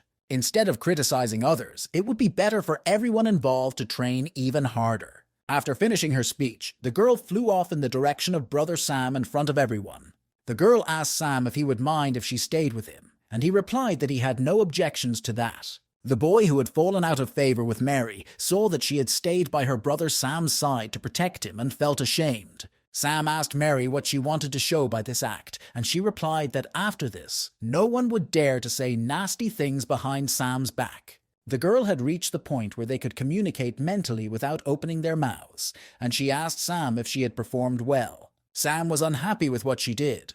He wished she hadn't done it because no one had asked her to do it. He hated to draw attention. But the girl knew that Sam's sword skills were incomparable. The strength and ascension that she now had was only thanks to his stone tablet. Although he wasn't interested in fame, he didn't care about reputation, but he was kind to her, so Mary can't let people talk nasty about him. The guy asked why she was standing in front of him, let her go back to her seat. He thought that he shouldn't have given her advice at all. But the girl actually wanted to ask him something, because she had doubts, and Sam replied that he was not her master. Mary said that if he didn't want to teach her, she couldn't guarantee that he wouldn't do anything, and that what others said wouldn't concern her. The guy replied that Mary was too cruel, and if she had any questions, she should ask and go back to her room. Gemma looked at this strange picture and could understand why Mary had frightened the poor students because of Sam. Was it possible that the two were in a secret relationship? Gemma was so shocked by her guess that she didn't realize she had said it out loud. As one of the first students, Mary fell in love with the loser Sam, and to hide the gossip, she can see him in person using this method. Melissa suddenly appeared next to Gemma and asked if brother Sam and sister Mary really had such a relationship. She came closer to the jam and whispered in my ear that, if you look closely, it did look a little strange. These guys were communicating away from prying eyes secretly. It just couldn't be. It was absolutely unbelievable news. It surprised Sister Melissa. Gemma asked Melissa to keep it a secret because if her sister Mary and brother Sam found out, Gemma would be punished by the clan. Melissa put her hand to her chest and said that, of course, she would not tell anyone. The girl could trust her completely. And before Gemma had time to respond to these promises, the girl had already taken off into the sky, saying that she had to go on business. Gemma's fears were not in vain, and a few minutes later, Melissa started telling everyone she met on her way the hot news. She said that she heard the news from another sister, but it was a very big secret, and the girls must not tell anyone. Sam predicted it. This crazy Mary immediately starts practicing as soon as she finishes all her business. Such people who can meditate anywhere and anytime really deserve respect. The referee announced that the second stage of the fights was over, and the crowd around the arena began to clamor for the end of the competition. The referee said that the clan head and elders decided to stop the competition today because the participants had used up too much spiritual energy. He said that the students should take a break. The third round would take place at dawn, and Sam looked at his watch and realized that it was time to go home. All the students were asked to leave the venue in order of priority, and the area in front of the main hall gradually emptied. But no one in the main hall was thinking of leaving, even at this late hour. Clan leader Jason was listening to a report from one of the masters, who said he had learned the current state of these students. Among all those who competed today, 5 true disciples were behaving rather strangely, and the most suspicious of them were the 3 from Liu Yun Hall. After a short pause, the master announced that these were Master Yen's students, Ethan, Noah, and Sam. Behind the master who was reporting to Jason, Master Yen appeared and asked the speaker what he was trying to say with those words. Did he really mean to say that the traitor was one of the students of Liu Yun Hall? They gathered to identify the traitor, and when Master Yen was attacked, it was safe to say that there was a rat in the clan. Everyone was eagerly waiting for the identity of the traitor to be revealed. Jason said that the head of the ancient hall asked us not to worry. It's just that the traitor is most likely hiding in Liu Yun. In the end, Jason only asked Ian to accompany the Pearl of the Bloody Soul and did not tell the others about it. When Master Yen went to perform his tasks, he tried to act very stealthily. But despite all the precautions, the demon clan found out about everything and wondered if Master Yen thought it was strange. He turned to the second elder who was reporting, demanding that he continue his report. The master continued by saying that these 3 disciples unexpectedly grew in power, literally in 1 year. The first on his list was Noah from Liu Yun Hall, whose cultivation base was at the 2nd level 2 years ago, which was not very powerful. A year ago, when he took 3rd place in Tianjiao, Noah said he received a message that told him how to increase his strength level. Ethan, too, did not stand out for his level of cultivation. A year ago, he took 33rd place, and at the end of this competition, his level soared to 5th. In addition, the art of the sword he learned is quite powerful, one might say murderous, and he said he had found a secret realm. Sam seems to be the least suspicious, but the master is sure that the boy is hiding many secrets. Last year, he was promoted to a true apprentice. Somehow, he managed to acquire unrivaled knowledge of talismans in such a short period of time, even though he does not practice at all. In addition, recently, the master found out that it was Sam who broke the connection between Qin Yun and the demons.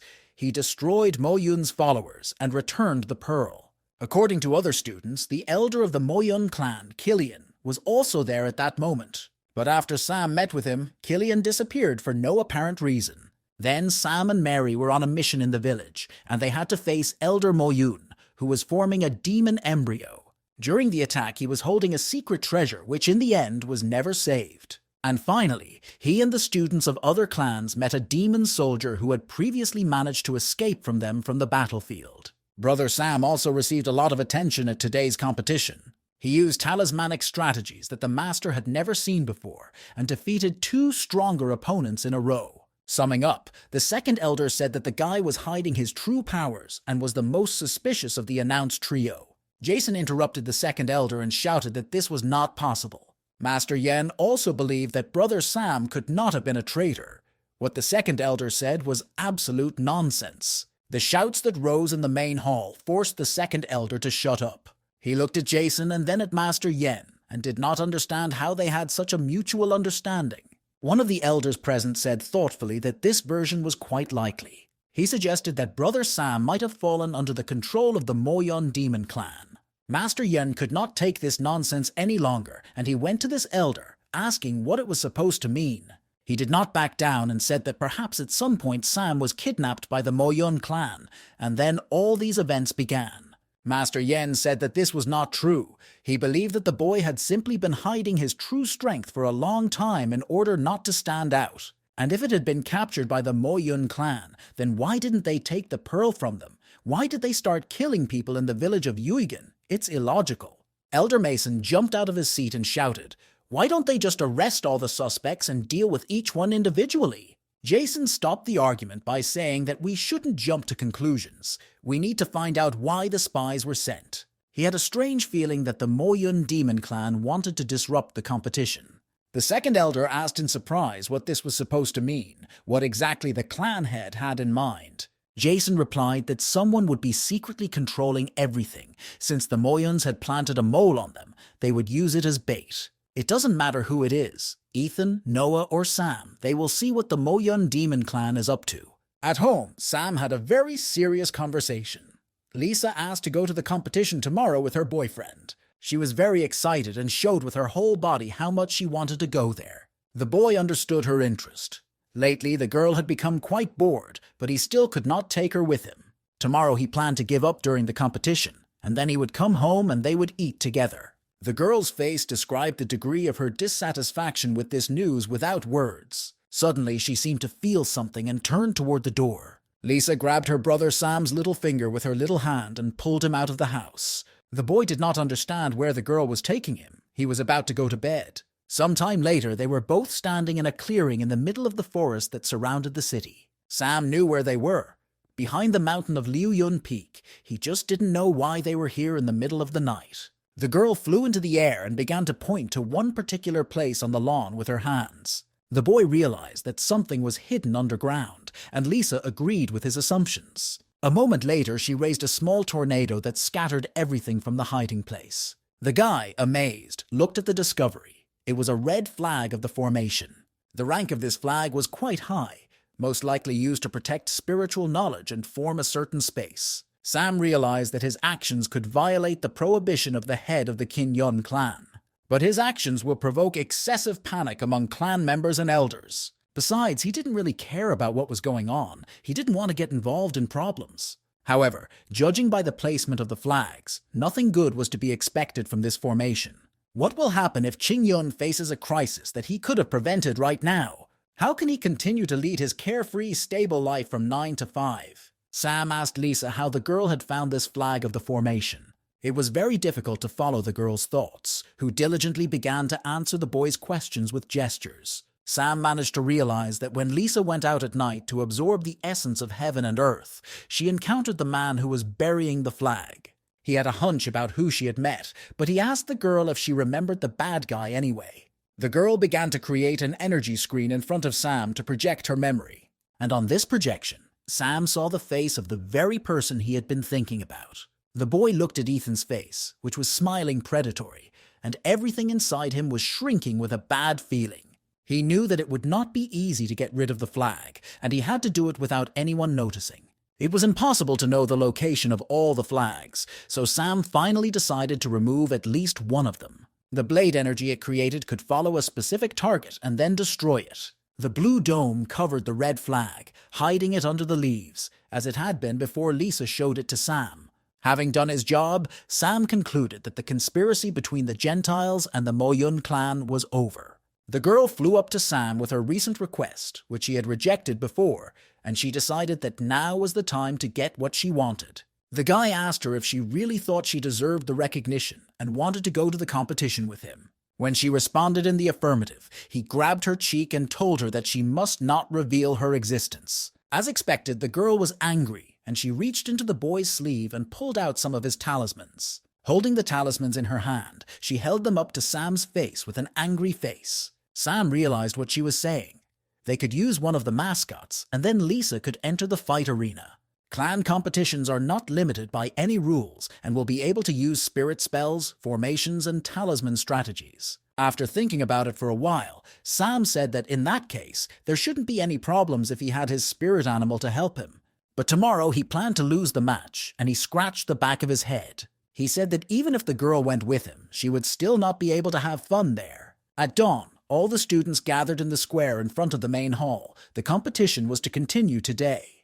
The referee called out 12 participants who were on the list, and they obediently flew to him. Spectators gathered around the arena began shouting the names of their favorites. The referee looked at the list in his hands and at each of the students in turn, mentally taking a roll call. When he got to Sam's name, he saw that the guy was not among the participants he had invited, and the referee asked where the guy had gone. There was a lot of misunderstanding in the crowd, and some of the spectators thought that Sam had decided to run away in order not to continue the competition. Others did not understand how he had the courage to skip such an important competition. Elder Mason jumped up from his chair again, shouting that Sam was treating the event as a child's play. Elder Yen replied that it was actually the guy's habits that were to blame. He only worked from 9 to 5. Now was not the right time for him, and Master Yen believed that this was the reason why the boy was not here yet. Mason shouted that their clan might have to wait for Sam to come to continue the competition, while others called Sam infantile. The second elder tried to calm everyone down, telling them not to forget about the plan. Jason said that there was no way Sam could be disqualified from participating, so the referee would have to wait, and he ordered Master Yen to look for Sam. A few minutes later, the referee received a new message from the head of the clan, demanding that he wait for Sam, who could not understand such a strange decision. Still, he had no choice but to begin his new announcement by saying that since the venerable student Sam had not yet been in the arena, the referee asks everyone present to calm down and wait patiently for the guy to arrive. The crowd was very unhappy, and many students shouted their protest at the decision. These cries were interrupted by the voice of Sister Mary, who ordered everyone to be quiet because she would have to stand up for Sam again. She said that all cultivators should know that patience is the best quality when germinating. To herself, Mary thought that Sam was busy training, which could not be interrupted. He had his own way, which they had to accept. She appealed to her opponents, saying that she hoped they would all agree to show a little patience. Honorable brothers and sisters should express their opinion on whether to wait for Sam or not. Brother Noah said that Sister Mary was right after all. They still had time before the competition started. John considered his goal to be only Sister Mary, and if she wanted it, he was ready to wait. The other students also gradually began to agree with Sister Mary's opinion that if we wait a little longer, nothing will change. Mary was very pleased with the responses of her brothers and began to thank them for their positive decision in this matter. But her gratitude was interrupted by the voice of one of the brothers, who said he refused to wait. He shouted that a person cannot behave like that in such a responsible competition. It was Rob. He was ranked 12th on the Celestial leaderboard, and the guy was saying that they shouldn't waste their precious time waiting. Mary turned to the guy and asked Rob to give Sam a chance, but he said that even if he came, he should be disqualified. He had a strong position that everyone should not wait for one person. The girl realized that explanations alone would not convince him, so she used her energy and pushed Rob. Brother Rob does not expect an attack from his sister Mary, and he is filled with both anger and fear. But the girl, with a smile on her face, politely asked Rob if he would still agree to wait a little longer. Rob didn't want to start a fight with the strongest student in the clan, so he said that there was nothing wrong with waiting. When the referee heard that the students had resolved their differences, he announced that, in that case, he would ask everyone to wait a little longer. The audience did not appreciate this decision, and the students called it outrageous, because such a crowd cannot wait for one person. An hour later, Sam finally appeared above the fight arena with the student who had found him. The guy quickly flew to the competition venue, constantly urging Sam on. Sam, who had not yet fully awakened, yawned on the fly and hardly responded to his brother's persuasion. And so, after an hour of waiting, Sam's foot finally stepped into the fight arena. Everyone around him just looked at the guy in silence. Tension and anger were felt in the air. The guy turned to the crowd and apologized for his tardiness, saying that he was really sorry that everyone had to wait for him. He was used to working from 9 to 5, and the competition was at dawn, so he simply forgot to set his alarm. He went on to explain that he did not expect everyone around him to just stand there and wait for him to appear. He was very ashamed because the head of the clan did not disqualify him from participating in the competition, making everyone around him wait for him for an hour. Suddenly, among the crowd of guys, Sam noticed 3 girls who, for some reason, were looking at him shyly. At first, he could not understand what was happening to these girls, why they blushed so much at his gaze. Did they really fall for his good looks? The girls were just delighted that Sam had noticed them. This was the same Sam that Sister Mary had stood up for so much, so they must have had a special bond. Did Sister Mary, who was a sword-wielding woman, decide to turn her attention to something else? The clan was already gossiping that the two were hiding their relationship to avoid getting into trouble. To the girls, it all looked like the plot of a novel about a man who managed to melt an icy heart. Although the Kinyon clan was immersed in an atmosphere of constant cultivation, for many students, the time spent outside of practice was also very important. If they did not find anything to do, they most likely gave up further cultivation. Many sisters read Master Yen's novels. James interrupted the chatter and made the announcement that the competition was finally starting and threw the number plates in the direction of the students. Sam was very surprised by this turn of events, and James used his hands to draw the lot. The guy raised his hand to grab the plate that was flying towards him. It had the number 1 written on it. He was the first. A few minutes later, Sam and his opponent were left face to face in the arena. The referee made an announcement that the fight had begun, and at the same moment, Sam raised his hand to address Jason and surrender. But I didn't have time to say it, because Jason said that everyone had to be strong. No one was going to try to give up right after the battle started. The guy looked in surprise at the clan leader, wondering how he knew about his plans. Jason continued to say that students should make every effort to at least try to make it to the finals. Sam realized that now he would not be able to give up with all his will. The head was right. If he gives up without a fight now, he will surely be mocked, so the guy threw several talismans in the direction of his opponent. The mascots began to form a protective dome barrier between him and the enemy. Rob's brother, the first level of the Purple Palace, who opposed Sam, asked how much longer he would use the same trick. The guy began to generate energy into the art of the Kinyon Meteor Sword. Powerful rays of blue, brilliant light flew in the direction of Sam, over whom a dome had almost formed. When Brother Rob's energy beams almost reached the target, the protective dome finally formed. But Sam's protective barrier could not withstand such force and broke. Sam was not surprised by such a powerful technique of the enemy. He was not amiss either. Once the mascots start working, it takes a little time for the connection between them to take hold. Sam pulled out a few more talismans from his sleeve and, activating them, threw them at his opponent. At this point, Rob managed to generate a protective barrier to repel his brother Sam's attack. He said that if this was the only skill he had, then Sam would never win this fight in his life. Rob drew his sword out of the blue and began to move rapidly in Sam's direction, breaking his protective barrier. A white, powerful energy beam flew in the direction of Sam's face, and the guy did not expect such a turn of events. Rob wasn't going to rest on his laurels and give his opponent a break between attacks. He generated a lot of energy with his sword, causing the air around him to swirl. Sam, who got another one of his lucky charms, realized that he could not resist such energy now. Suddenly, Rob interrupted the accumulation of his energy and pointed the blade of his sword towards Sam, commanding the blade to fly at the target. Sam realized that this was the perfect moment to surrender without arousing any suspicion.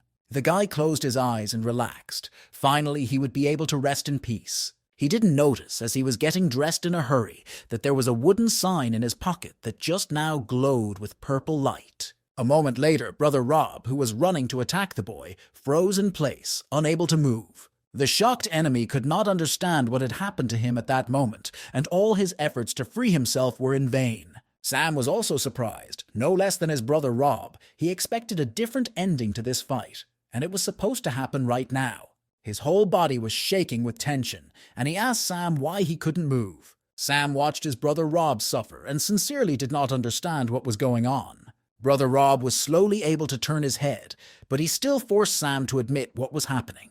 Suddenly, Sam realized what was happening. It was definitely Lisa. She quickly enveloped both Rob and his attack with her wind energy, making them freeze in place. The only thing Brother Sam could not understand was how and when she managed to come here. This girl was full of surprises, which were now causing him problems on his head.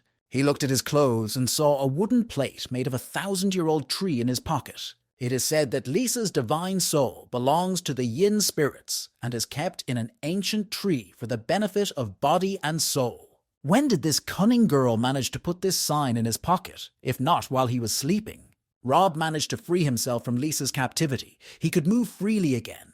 He realized that it was the yin wind, really, some secret technique of Sam. Just when Brother Rob thought he had finally managed to shake off this strange attack, a new gust of wind hit him in the back. The guy turned in the direction of the blow. There was smoke coming from his back, and there was no one behind him. Suddenly, Brother Rob saw a new gust of wind not far from him, which was coming within range of another attack. He decided not to wait for another attack and jumped into the air to avoid another fight. The guy managed to avoid capture or new blows and landed in a fight arena with a sword in his hand. Rob turned towards Sam and shouted at him what was going on and what the guy was doing. But Sam stood in the same place as at the beginning and shrugged his shoulders, saying that he was doing nothing. When Lisa faced off against Maggie and her friends, she defeated them all in one fell swoop. Sam was afraid that his brother Rob would not be able to resist the girl's strength either, and she caught him again and began to hit him in the face. Sam saw Lisa pick Rob up in the air and start beating him all over his body, and he called Lisa over to him and asked her to stop. But the girl did not think to stop. She believed that her fight was not over yet. Her brother Rob was screaming in pain. None of the spectators standing around the arena could understand what was happening before their eyes. Rob was flying over the arena like a tennis ball. They asked each other what was wrong with this energy and why it was happening to Brother Rob. Rob managed to generate some sword energy during these insidious attacks and shouted to Sam that he was fighting him. But before he could even direct his beam of energy toward the enemy, the tornado immediately picked him up and spun him in its arms. At that moment, Brother Rob was more afraid than ever in his life. He realized that he had absolutely no control over the situation. A few seconds later, the boy was thrown into the fight arena with such a strong wind that the arena's slabs cracked under his weight. Rob knew at that moment that he didn't want to fight anymore, and he shouted out that he had lost. Sam was angry. He grabbed Lisa on the fly and ordered the girl to stop immediately. The audience was amazed by this spectacle. Not understanding who Brother Sam was talking to, if Lisa didn't want to, the others would never see her. The boy turned to the girl and said that they had agreed yesterday that she would not come here. But Lisa looked at him with eyes that were at once curious, resentful, and hopeful. And it melted Sam's heart. He could no longer be angry with her. The guy said how lucky he was to take a bear cub like her. Rob finally woke up from the powerful last attack on him and saw Lisa, realizing that she was a beast of a soul. A second later, he demanded a fair decision from Elder Jason because Sam was cheating. The crowd around him finally saw the dark shadow, which was probably the spiritual beast, and why Sam always caused so much trouble. Master Mason shouted that this was great stupidity, and this guy could not be considered a winner. The clan did not teach such techniques. He was a spy. But Master Yen replied that there were no prohibitions at these competitions, and the boy decided to choose his own way of fighting: talismans and spiritual animals. Jason interrupted them and said that he had deliberately set up the battle between the boys so that Rob could break the talismans, but he didn't know about the spiritual beast. This must be the same Lisa who used to be rumored, a rather rare divine beast. A supporter of the Moyun clan would not take such a risk. The masters couldn't believe that such a legendary creature had come to an agreement with such a student, but the second elder said that the victory could be counted. If the spirit animal is controlled, it is considered an assistant to the participant. This does not violate the rules. The consent has been reached. Jason instructed the referee, and he announced that his brother Sam had won the fight. Rob disagreed with the elder's decision and shouted that the next time he met Sam, he would finish him off. But I forgot about the girl Lisa, who was flying behind her friend's shoulder, and she did not like such threats against Sam at all. The next second, she rushed to attack Rob's legs, and the guy was not expecting it at all. He didn't want to fly in the air again, getting injured by an invisible creature, so he fled the arena as quickly as possible. Sam was very surprised by this decision of the elders. What was happening to the head of the clan? Was his act not considered cheating? The boy ordered the girl to return to her wooden tablet because the fight was already over. Lisa obediently fulfilled her friend's request, and the sign was enveloped in her purple energy. The guy came down from the arena under the scrutiny of everyone around him, while the referee was announcing the next fight. Many supporters of the Mo-Yun clan gathered in the city of Qingshu, which was underground, at the same time as the Qin-Yun clan was holding a competition. Dozens of monks from the Mo-Yun demon clan put their plan into action. They read a prayer together, creating a powerful portal of energy to the other world. And soon enough, the one they were waiting for the most began to pass through this portal. She was the true ruler of the Bloody Sea, the fourth level of ascent to the truth. As soon as the ruler of the Bloody Sea emerged from the portal, all the monks of the Mo-Yun clan bowed their heads before her. But she said she didn't need a greeting. They all had a clear work plan.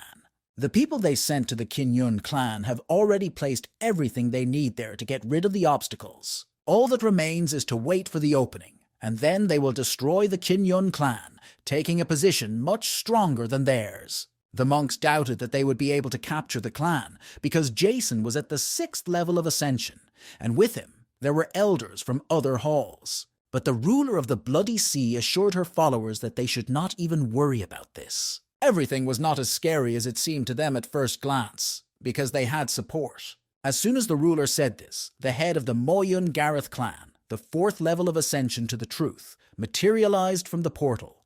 And after him, the head of the Xuan Yin clan, Terry, the 3rd level of ascension to the truth, appeared through the portal. Everyone present was impressed by such distinguished guests, and today they had a chance to see 3 majestic clan lords. The ruler of the Bloody Sea said that the power of the demon clan's lord would be very useful to them today. Today, the Qin-Yun Sword clan must disappear from the face of the earth, and the demon lord will return to this world. At this time, the Qin-Yun clan's competition continued, the finals began, and everyone who reached the finals was asked to come forward. Sister Mary and brothers John and Ethan climbed into the arena, amidst the cheers of the crowd of supporters. They were followed by Brother Noah, Brother Sam, and Brother Lewis, and the crowd cheered for these finalists as well. Some viewers saw Sam's brother among the finalists and began to resent how he could even make it to the final. Jason announced that the final exam would determine the final winner in this competition. He unfolded the scroll in his hand and said that it was a map of the mountains and rivers of the universe, a treasure left by the ancestor who founded the Qin-Yun clan. It is a secret realm of special significance to the clan, but it will limit the scope of the fights to an area called Peach Blossoms. Every 2 hours, the battlefield is reduced by 10 miles. If they do not have time to move forward before it is labeled invalid, they lose. Jason asked the finalists if they had any questions or comments, and they said they had nothing against it. The head of the clan threw the scroll in front of him and it began to grow in size, with all the participants in different parts of the map. When the disciples were swallowed up by the secret realm, Jason rolled up the scroll and grabbed it with his hand. The head of the clan began to generate screens with his energy, through which everything that happens to the participants will be broadcast. The faces of all the heroes gradually began to appear on the screens, and the crowd of students gasped in amazement. When the crowd of spectators saw the peach blossoming valley surrounded by mountains, they sighed in delight. It was a very beautiful sight. Master Yen watched what Jason was doing, which was, of course, to be expected from the head of the clan. The map of the mountains and rivers was at his disposal, and he could use it as he wished. No matter how powerful a spy from the Mo-Yun clan is, he will be exposed in the secret realm. All they had to do was wait, and they didn't have long to wait for the mole to appear. While everyone was busy watching the spectacle, the 2 brothers from the clan were agreeing on what to do, because without Ethan's brother, the plan could not be fully implemented. They decided that whatever happened, Brother Ethan had already foreseen everything. He had prepared everything, and they just had to watch. The secret realm of Qin-Yun was so beautiful, with peach blossoms swaying in the wind and pink petals falling from them. Sam was blue among these trees, admiring everything around him, and those were the blooming peaches. They were so beautiful that if this place had been in his previous life, it would have become a tourist destination long ago. The guy looked around him, and it looked like he was somewhere in the northwest of this map. Sam decided he'd better go to the center and wait for the other participants. And when the time comes, he will simply succumb to the fight and lose to his opponent. As Sam was walking toward the center of the map, a yellow light appeared behind him, rapidly approaching. Sam heard a strange sound and turned around to see what was happening behind him. At the same moment, the guy recoiled from the bright yellow light that was flying right at him. Sam squinted his eyes as the bright beam of energy blinded him and made it difficult to focus, and a second later, when his eyesight was able to cope with the problem, he sighed in relief. The guy greeted his brother Noah from Liu Yun Hall, and Sam did not expect an attack from him. Brother Noah smiled. He liked Sam's reaction to his appearance. The guy said that he hadn't seen his brother Sam for a long time and that he was glad to see him. They hadn't seen each other since they went on a mission together a year ago. Brother Sam was very pleased that his brother still remembers these events. He told Noah with a smile that he was pleased that he still remembered their acquaintance. The boy replied that of course he could not forget him, because thanks to his brother Sam, he had become much stronger. And finally, a year later, Noah was able to realize how huge the gap in power was with his former self. But that didn't mean he didn't still want to feel the grip of brother Sam's blade again. Sam knew that this world would be broadcast into theirs, so he didn't need to show his true power. The more ability, the more work, and his motto was, no labor at any cost. Sam said that since Noah insisted on fighting, he had nothing else to do and pretended to generate energy. Brother Noah was excited. Finally, brother Sam became serious. He was all in anticipation of a glorious fight. Suddenly, Sam interrupted his energy generation and pointed somewhere behind Noah, asking what it was. The boy looked back in the direction brother Sam pointed. He did not understand why the boy was so surprised. But to his surprise, he saw absolutely nothing behind him but trees of blooming peaches. But when Noah turned back toward his brother Sam, he saw that he had already fled the clearing. The boy looked up into the sky and saw the blue star moving further and further away from him. Not only Noah was amazed, but all the spectators standing around the fight arena did not understand what this weirdo Sam was doing. There were disgruntled exclamations about what they had always known. Sam is not that strong, but no one expected him to run away. But the audience also heard what brother Sam said to brother Noah, and it was a strange dialogue. Maybe brother Sam was really hiding his true powers, or maybe it was just an assumption. Noah decided to pursue his opponent. He had a goal that he did not want to give up. Sam was flying on all cylinders, unlike his old friend. He wanted to avoid a fight more than anything. Noah was running as fast as he could, but he still couldn't catch up with his extremely fast brother Sam, and it was very difficult for him. He stopped and generated a beam of energy, shouting to Sam that he had enough of running away. Sam looked around a bit and saw that Noah's beam of energy was flying next to him. Noah hoped that his fellow soldier would eventually come to terms with his common sense and stop this senseless running around. He asked brother Sam to finally stop and strike him. Or maybe he was so lazy that he didn't even want to bother with competitions. Sam pretended to be offended by his brother Noah's unjust words, and he told him that he could not tarnish his innocence. He himself said that his kingdom of ascension was lower than his brother Noah's, and that is why he fled. In the square around the arena for the fights, all the spectators were frozen in tense silence. Elder Mason could not believe what a cunning man this brother Sam turned out to be. The other officers pointed out that Noah was also chasing Sam so stubbornly that it looked very suspicious, and why he was delaying. The second elder said that there is only one truth. These two are behaving abnormally. They are probably both moles. He appealed to Chairman Jason to force them to finally engage in a duel, and he was not opposed. Jason threw a scroll with a map in front of him, saying that he would help the guys a little bit when a large explosion occurred on the horizon. The head of the Qingyun clan looked intensely at what was happening not so far from her main hall. All the elders also turned in the direction of the explosion, which occurred in the direction of Liu Yun Peak. The spectators were no longer focused on the competition. They all turned toward the mountain ranges. The head of the clan, James, felt the leakage of some demonic energy in this explosion. The explosion inside the mountain sent huge boulders flying in all directions, and behind them, the dark energy of the demon clan began to rise into the air. The two disciples of the traitors stood on one of the peaks, and they realized that Brother Ethan had long ago realized where this could all lead. As soon as their formation collapses, reinforcements will rush in to protect the Qingyun clan. But this should not stop the guys, because everything they did was for the sake of the greater good. Both traitors clenched their talismans tightly in their fists and activated their dark energy. At the same moment, the flows of impure energy that had been wandering among the mountain peaks began to flock to one place. It combined into a powerful energy beam that shot straight from the top of Mount Liuyun into the sky. A giant demonic pentagram began to form in the sky, and this did not mean anything good for the Qingyun clan. Mary felt the whole world they were in shudder and turn in the direction of the dark energy. Sam also saw signs of something abnormal and asked Noah to see what was going on, but the boy said he wouldn't fall for it again. Sam could clearly feel the manifestations of powerful dark energy on the horizon, which was definitely in their real world. He realized that someone had just activated the formation of a demon clan, and the Kin Yun clan was in trouble. Everyone saw a giant pentagram in the sky growing in size and covering their city. The head of the clan, Jason, shouted that it was a demon formation. The spies had done what they had planned. The two elders decided to waste no time and try to destroy the pentagram. With these elders, you will attack Master Mason and Master Yen. They have set off in the direction of the demon formation.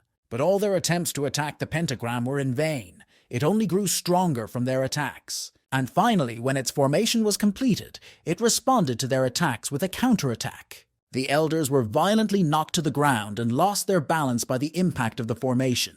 They realized that both spiritual and physical attacks on this pharmacy were futile.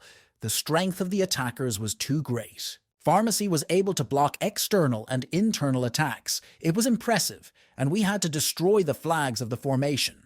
Clan leader Jason ordered everyone to hurry to Liu Yun Peak, find the formation's flags, and destroy them.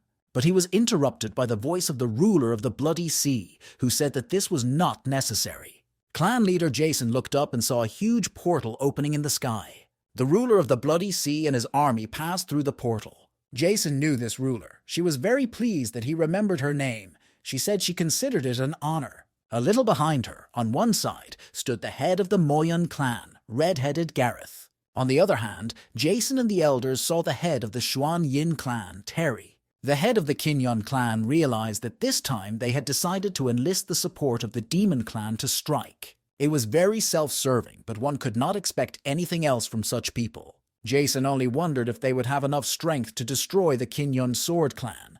They shouldn't have held their noses high. The head of the clan generated a powerful beam of his energy of the 6th level of ascent to the truth and sent it in the direction of the 3. The ruler of the Bloody Sea did not move. She put her finger to her mouth and set a spell of destruction.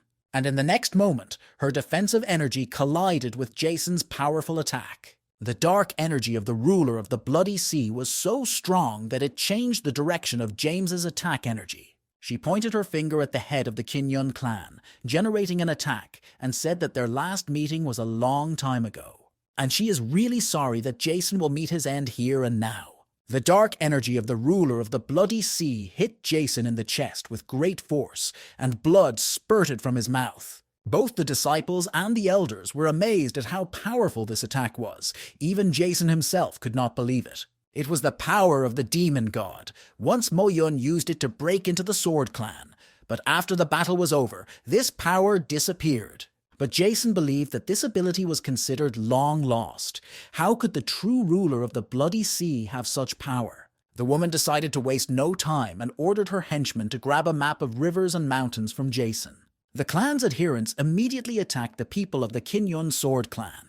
The battle took place, but the forces were unequal, and the students and elders of the Sword clan suffered from the attacks of the attackers. A supporter of the ruler of the Bloody Sea saw a map of rivers and mountains in front of him, and using his energy, snatched it from the hands of one of the elders. A few seconds later, the map was in the attacker's hand, and he laughed happily.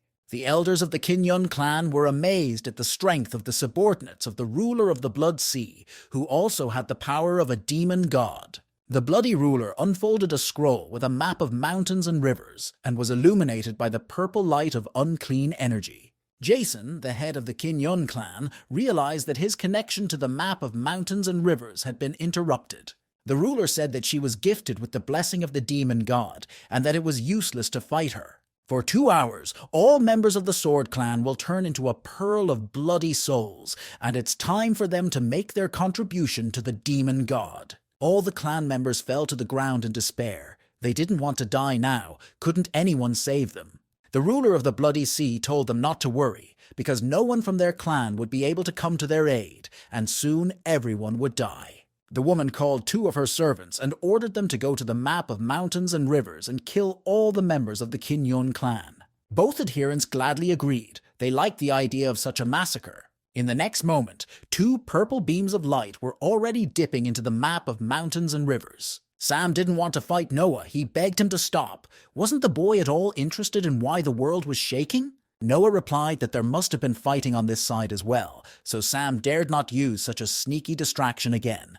The guy insisted on a fight between them. He couldn't stop, and Sam realized that it was time to calm him down. Suddenly, Brother Sam felt that they were no longer alone with Noah and thought that the other brother should not have done this. The boy jumped up and managed to dodge the green beam, which was aimed directly at the next attack of his brother Noah. This unexpected third-person counterattack forced Brother Noah to stop his efforts. Brother Noah reflected another green energy beam that flew in his direction, and he realized that Brother Lewis had joined him and Sam. Brother Lewis was on the third level of the Purple Palace, and he came out of the treetops nearby and said he just wanted to ask them to stop fighting.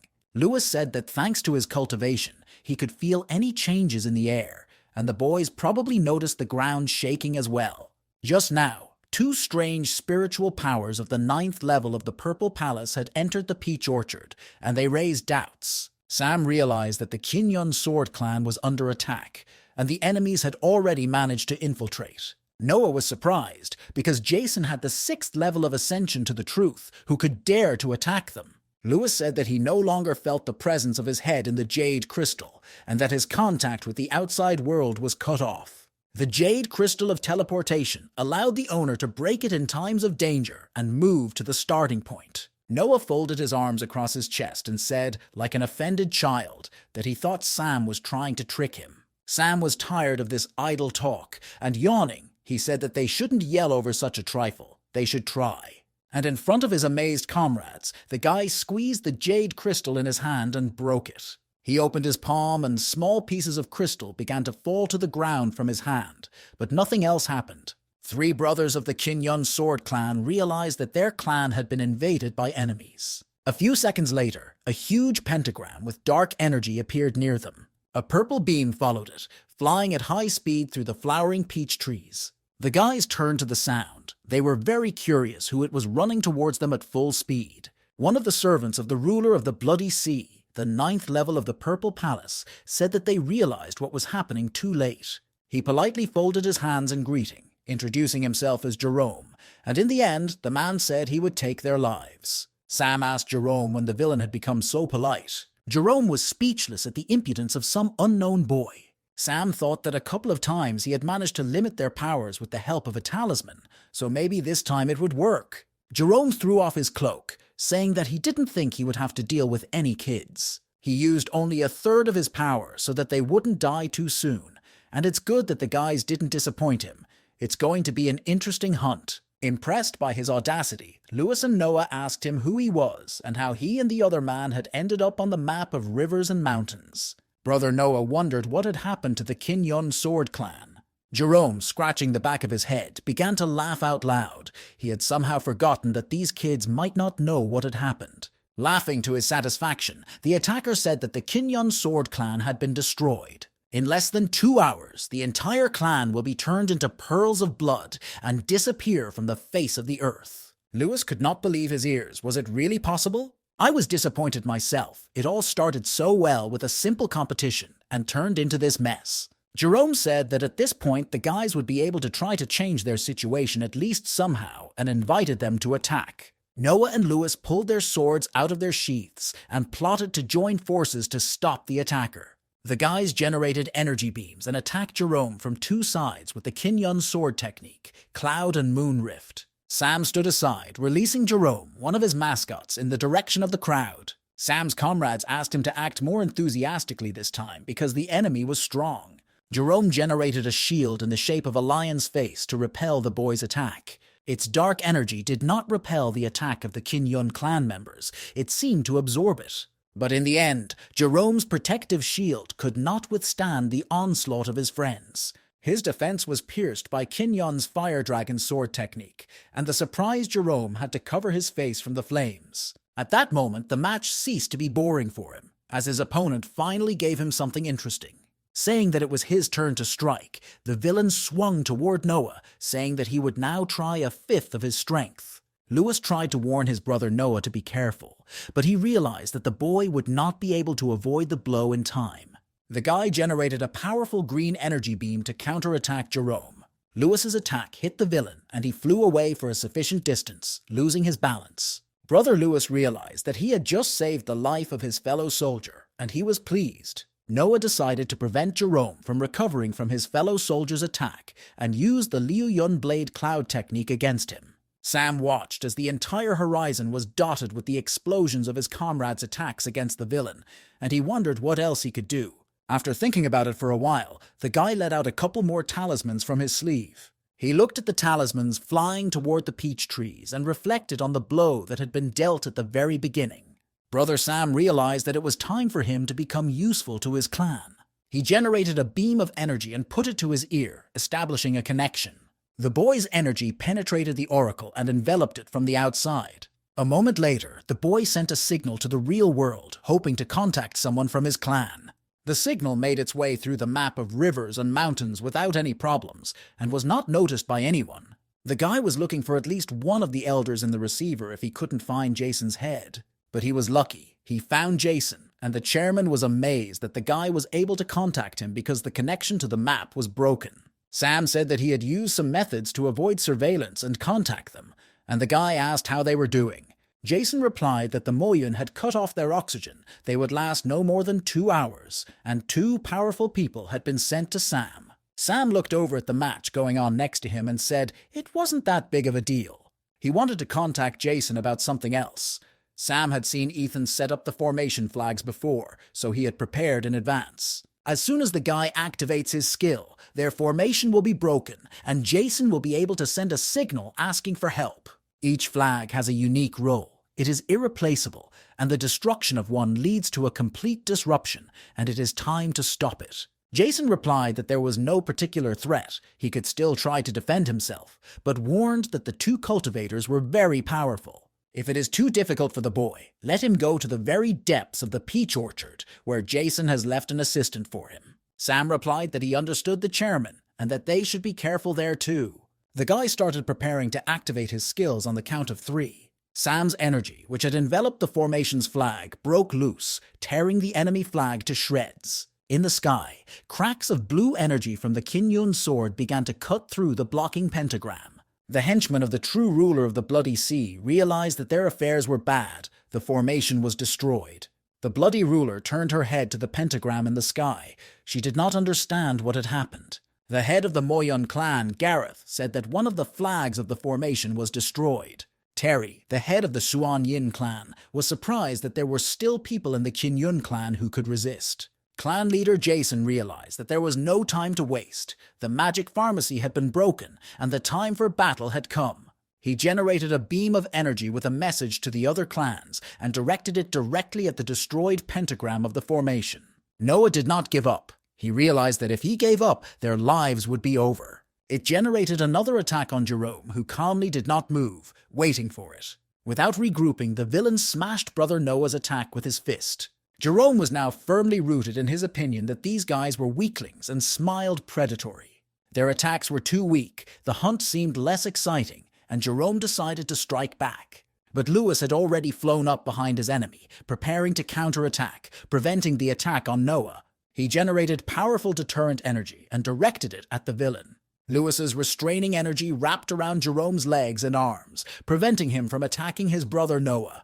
Lewis held him with all his strength and shouted to his brother Noah to attack right now. Brother Noah listened to his brother and generated an attack using the Liu Yun bubbling technique. A powerful energy beam of fire flew in the direction of the bound Jerome. Jerome laughed out loud, and this, it turned out, was the strength of the Qinyun clan. These 2 disciples of the Sword clan were absolutely unable to deal with him. They were too weak. In a few seconds, the villain Jerome freed himself from his energy shackles. Brother Noah was very angry. He was tired of this battle. Brother Lewis did not understand how this villain managed to break his energy shackles. It was impossible. Before the boys could react, Jerome generated a strong stream of energy and grabbed Lewis and Noah by the throat. The boys realized that they could not escape from this trap of the villain on their own.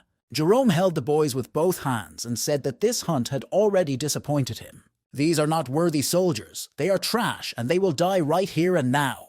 But his solemn speech was interrupted by his brother Sam, who flew up unnoticed from behind. He turned to Jerome and asked if he had forgotten that there was another person here. Jerome was very surprised. He didn't realize when the guy could have approached him, because he didn't feel anything, all because of his admiration for these two. He told Sam not to worry. As soon as he was done with these guys, he would take over immediately. Noah's brother, who was suffocating in the villain's iron grip, shouted to Sam not to think about them. He had to run away. Sam asked Jerome not to rush things and asked if the map of mountains and rivers really showed their two cultivators. He replied that the other teacher was not as patient as he was, so he must have already dealt with the remaining students. Sam asked what Jerome's associate's strength was, and he was surprised by the guy's courage, as if he had some ace up his sleeve. The villain replied that although they were both on the 9th level of the Purple Palace, the other was much stronger than him.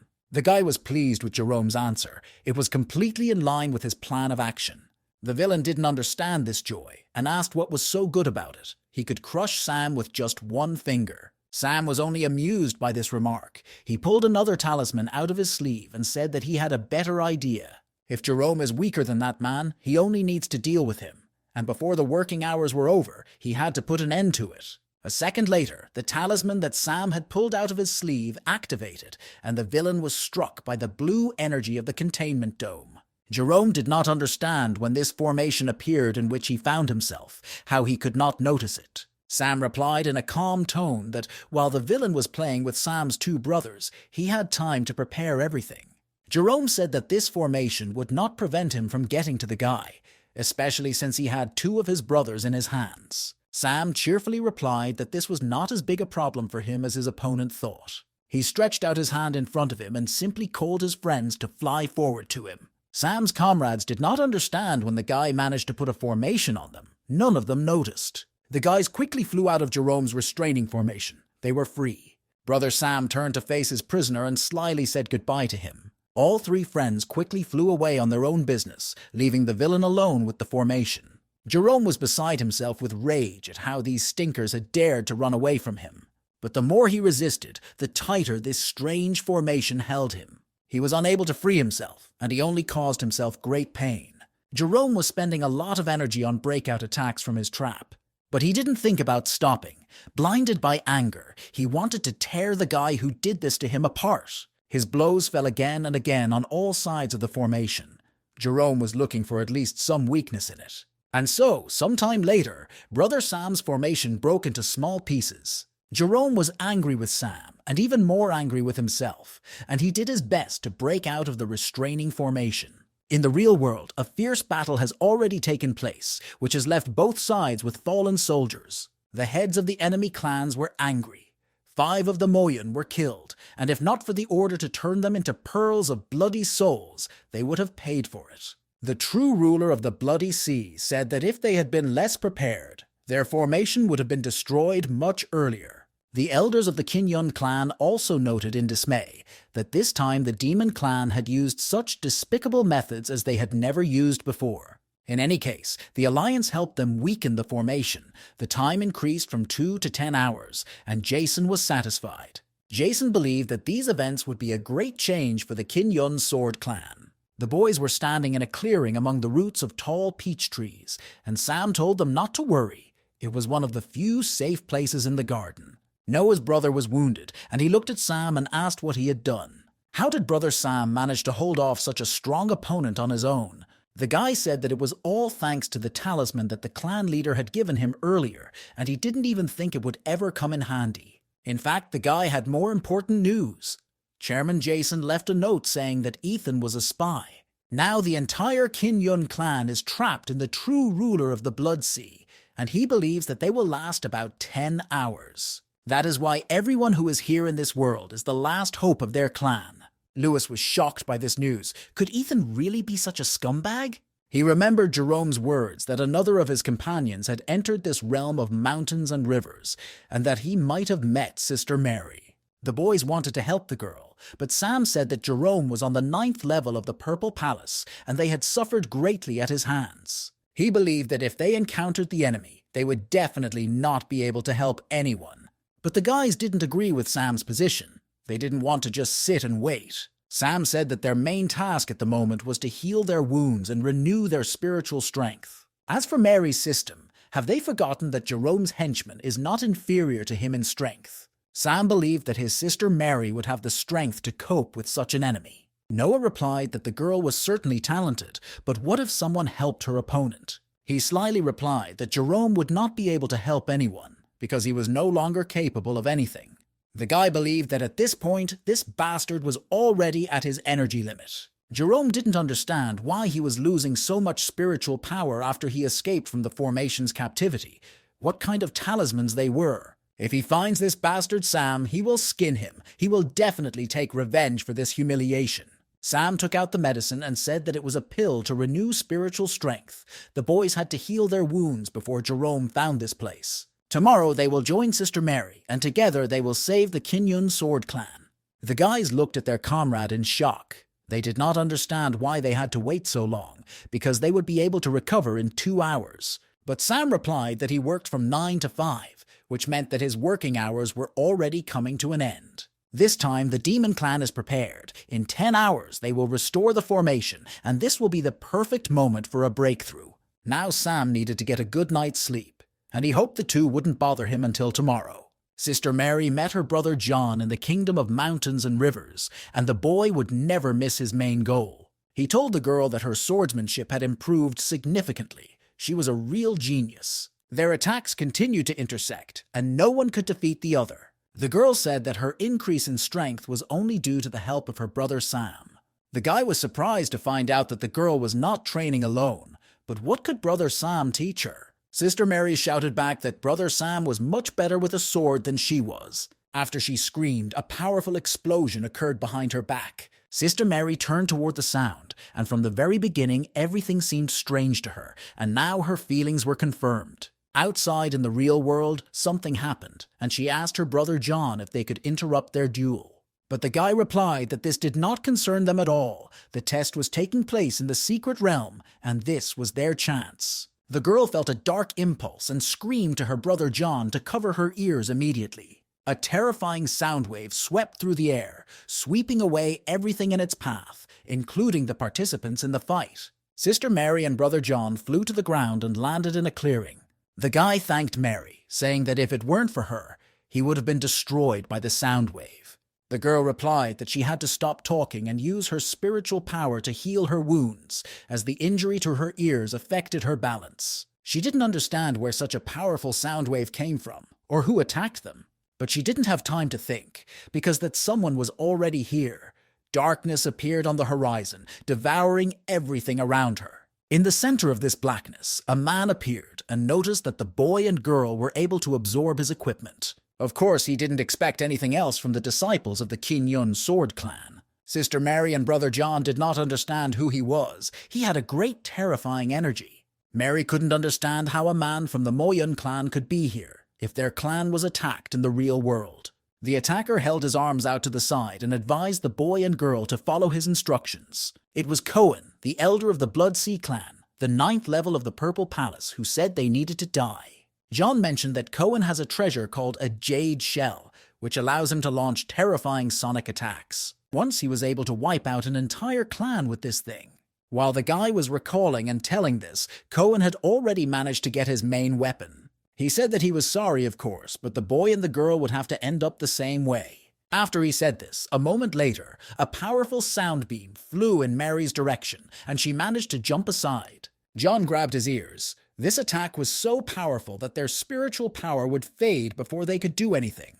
The gap between the kingdoms was too great. The longer they fought, the worse it was for them. But Mary had an idea and asked the boy to give her time. John, of course, agreed to help his sister, and he began to attack Cohen with the Kinyun sword technique. He had no hope that he would win, but he managed to cope with the distraction for now. Cohen was surprised by the boy's skill, and he noted his mastery of fencing. But still, John could not hide from the jade shell. John saw Cohen take out his jade shell and point it in his direction, and he realized that he couldn't distract him anymore. Suddenly, a powerful blue ray of energy passed between him and the sound waves. When Cohen saw this, he even stopped his attack. He could not understand who decided to oppose him with such force. John laughed at the villain's surprise. He was so amused that he didn't even notice the disappearance of one of them. Mary, full of energy, thanked her brother John for making time for her. It was time to try out her strongest technique, and Mary swung her sword toward Cohen, generating a new stream of energy for the attack. And in a moment, a super powerful beam, shaped like a sword, flew towards the villain. He crashed at high speed into the protective shield of the elder of the Bloodsea clan. Angry, Cohen shouted at the girl, asking if she thought she could stand up to him in this fight. She could only dream about it. In his opinion, he was on the 9th level of the Purple Palace, and the girl was not a competitor. But Mary did not retreat. She continued to push through her opponent's defenses, which he was increasingly trying to strengthen. In her mind, she hoped that she would not let her brother Sam, who had taught her these techniques, down in this fight. And her hopes were not in vain. Despite Cohen's anger and surprise, his spell was destroyed by Mary's attack. And not only did she destroy, but she directly destroyed the Elder's powerful attack against her. But he didn't have time for more than a few seconds to be surprised, as a powerful beam destroyed him in mid-air. Exhausted by such a large energy drain, the girl landed on the ground and leaned on her sword. She was victorious. If it weren't for her brother Sam, they would have turned to ashes by now, and she was absolutely sure of it. Brother John looked at the girl and realized that she had absolute sword intent. Sister Mary's kingdom had grown much. He would not be able to defeat her. The girl turned to John and told him to heal as soon as possible, because the demon clan had already entered the territory of the Sword clan, and the garden was also under threat. In ancient times, 4 priests of the beast raged on the eastern continent. The ancestor of the Kinyun Sword clan conquered 4 sacred beasts and sealed them on a map of mountains and rivers. The famous Day Dragon, Moon Tiger, Starbird, and Killen, the Moon Tiger, were sealed in a peach orchard. Ethan unsealed the Moon Tiger and told him that the Demon Lord had ordered him to do so. He asked him to join their ranks. The tiger replied that he was not going to obey the Demon Clan. Why would he agree to do so? Ethan replied that the Demon Lord had promised that if the tiger helped them, they would tell him about Bart's whereabouts. The giant paw of the sacred predator rose over Ethan's tiny body. The boy did not move, but bowed even lower to the beast, hoping that it would change its anger to mercy. Ethan waited for the Moon Tiger to respond, and he couldn't stop his whole body from trembling. The tiger replied that he was interested in the offer, and that he would help them on such terms. Sam woke up with strange sensations. In his dream, he felt a surge of great energy. He was unpleasantly surprised if Ethan had managed to free the sacred beast. He thought that in any case, he would never change his work schedule. Especially since he had a secret weapon, the guy reached into his pocket. He took out the desired object and raised it above his head, activating the plate. It was an ancient wooden plaque of a girl named Lisa, his spirit animal. Lisa joyfully materialized from the sign. She wanted to help her friend. The boy took the girl by the shoulders and told her that he was not going to work overtime. And this time, the fate of the Kinyun Sword clan depends only on the girl. She doesn't have to worry. Then Sam will take care of all the consequences. Lisa was ready to listen attentively to her task, eager to fulfill the boy's request as soon as possible. The boy leaned down to the girl's face and whispered that she needed to find a person and then do something with him. After telling Lisa his plan, the guy asked her if she understood everything. And when the girl answered his question in the affirmative, he ordered her to go on her way. Sam himself was finally able to relax again and find time to sleep. It was already completely dark outside, but Jerome did not stop his search. He flew around the map of mountains and rivers with a magic compass and tried to find the bad guys who had escaped from him. But it seems that the 3 men had hidden their tracks with the help of some kind of talisman. He had already used all possible search techniques, but it was all in vain. He was most angry at the thought that all this had happened because of one little shit. Suddenly, the compass in Jerome's hand activated. The arrow began to point clearly in the direction he thought he had found his fugitives. A moment later, he flew to one of the mountain peaks, and according to his information, the 3 guys were hiding somewhere in the mountain. Jerome was more excited than ever. Tonight would be the last night for this bastard Sam. Jerome sent forceful energy toward the mountain and yelled for Sam to come out of the hiding place immediately. To make it more convincing, the man generated powerful energy for the attack. He fired his signature energy punch in the direction of the mountain where the guys were hiding. Jerome's energy beam hit the foot of the mountain peak with force, causing a pile of stones to fly in all directions. But when the smoke from the attack cleared, The elder saw that the mountain had survived. Jerome wondered if the guy had prepared such a set of mascots in advance. But his thoughts were interrupted by the voice of the hateful guy, who replied that he had guessed correctly. Surprised, Jerome turned around at the sound of the voice. He hadn't noticed the approach of that hated Sam again. The next emotion was joy. Finally, this coward dared to come out face to face. The elder asked if the boy was ready to beg for mercy. But it was not quite Sam. The guy said that his working day was coming to an end, and he was not going to work overtime. For Jerome, the impression of these words was as if someone had hit him on the head with a sledgehammer.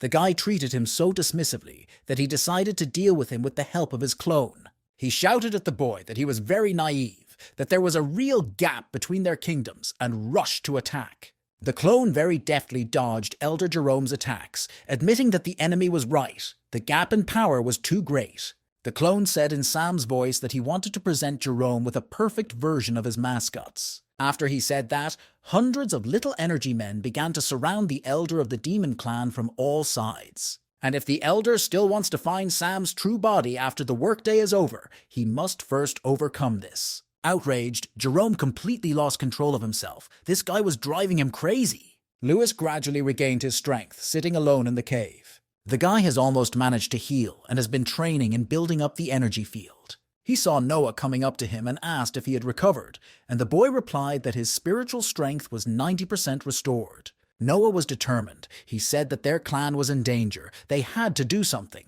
Will they just wait for 10 hours, as Brother Sam told them? Lewis told Noah to calm down. They don't know what happened to Mary and the others, and if they act recklessly, they can only complicate the situation. Suddenly, stones from the cave's ceiling began to fall on the boys, and they heard someone outside demanding that they come out. Noah realized that demonic cultivator Jerome had found them, and he did so very quickly. They began to call out to their fellow soldier Sam, but the guy continued to sleep. Lewis said that the boy was sleeping sweetly, even in such a terrible situation, and perhaps he himself could never reach that level of peace. If this continues in this way, sooner or later the cave will collapse. Noah asked Lewis how they would wake up his brother Sam. The guy replied that Jerome was at the 9th level of the Purple Palace. The difference in strength was great, and they would only have a chance if the boys cheated. He heard the elders discussing that the best time to destroy the formation was when it was opened, and Sam said that it was still 10 hours away. You just have to wait for the right moment and then break through. That's the only way they can leave the map of mountains and rivers. In the end, Lewis told Noah that they didn't have to wake up Brother Sam. They could do something else, even though it was dangerous. There was no other way. Noah said that if they were careless, they would be killed. The plan was good, but the risks were too great. At this time, Sister Mary and Brother John were meditating in the clearing where their battle with the elder was taking place. Suddenly, through her meditation, she felt a certain entity approaching them. She interrupted her practice and jumped to her feet, demanding that this person come out immediately. John felt that the strength of the stranger was impressive. The moment she said this, some black energy began to rapidly approach her. And before Sister Mary knew it, she saw a girl in front of her who was clearly happy to see them. Sister Mary thought that this energy from the girl seemed familiar. It must be Brother Sam's spiritual beast and why he sent her. Her brother John did not understand who she was talking to or what she had seen, so Lisa decided not to show him. The girl closed her eyes and some blue energy began to come out of her palm. The energy formed a kind of screen on which Brother Sam immediately appeared and greeted Mary. He said that the Qingyun clan is in a critical situation and the fate of the clan depends entirely on her. 4 sacred beasts are sealed in the peach orchard, each with terrifying powers. Ethan has freed the moon tiger. They need to free the phoenix. Mary said that this bird is also considered a sacred animal, so why would it help their clan? Sam was unhappy that his sister was asking such uncomfortable questions. The chairman said that Phoenix had made a deal with the ancestor of the Qingyun sword clan. That is why the boy believed that Phoenix should help them in this battle. He was their secret weapon. Mary asked where the seal was, and the boy replied that it was hidden in the depths of the peach orchard, and Lisa would show her the way. Mary was excited about the new adventure, but she also realized that all her brothers and the fate of the clan as a whole depended on her. Jerome could feel the clone Sam's defense gradually sagging from his attacks.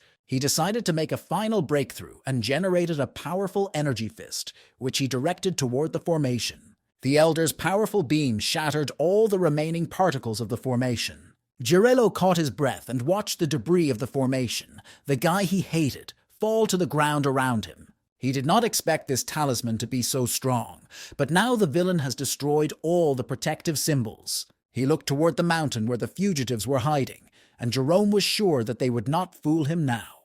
2 green and yellow energy stars were approaching it. They landed on the lawn near the elder of the demon clan, scattering fragments of stones everywhere. It was Lewis and Noah, of course, and they hoped that their plan would succeed, at least this time. Jerome looked at the boys and asked why they had come to face certain death if they had been running away at first. The guys looked at each other, and Lewis said that they just needed to wait it out and get everything ready. They wanted to join Jerome. The elder of the demon clan was surprised. He did not believe that the 2 followers of light had decided to join the forces of darkness. When he said this out loud, he started laughing and could not stop. Just a few hours ago, they would both have preferred to die rather than do this. Did these sons of bitches think he would actually believe them? He suspected that Sam was sitting in ambush, but the boys said that as a sign of sincerity, they had cast a spell on Sam, tied him up, and immobilized him. The elder of the demon clan looked at the bound boy and could not believe his eyes. So many times, over the course of 20 minutes, he was never surprised. Jerome didn't even know what to say to that. Noah said that they decided to devote their lives to Jerome. The boys did not want to die in vain. Now that the Sword Clan was almost completely destroyed, they wanted to follow the new master, but the villain replied that the boys had to prove their sincerity. Jerome brought a giant hand generated by dark energy over them, and the boys realized that they would not be able to resist him. And at the very moment this happened, Sam suddenly stretched out on the ground and opened his arms, stretching in his sleep. Brother Noah leaned even more heavily on the ground, bowing, hoping that Jerome did not notice. The guys realized that they had just walked on the very edge. The plan was very dangerous. Jerome thought that Sam had too many surprises, and it was better to deal with these 2 first, so he generated a spell and directed it at the boys. He said that he had imposed a special technique on them. If they obeyed, they would be able to join the Moyun clan, and if they cheated, they would die. Having done what he had planned, Jerome turned around and ordered the boys to follow him. Lewis lifted his head off the ground. The guy was worried, but he hoped that the plan they had conceived would work. Meanwhile, in another corner of the peach orchard, Sister Mary finally came to the right tree. She put her hand to the bark of the tree and generated some of her energy so that she could remove the seal. The girl Lisa flew next to her and nodded her head in approval. Mary understood everything correctly. The tree began to move slowly, changing the position of its rhizome. A few minutes later it came to life and said that a person had awakened its seal, and it had been waiting for this moment for many years. Mary screamed at him that they were powerless, that they had opened the seal so that he could help the Kinyun clan.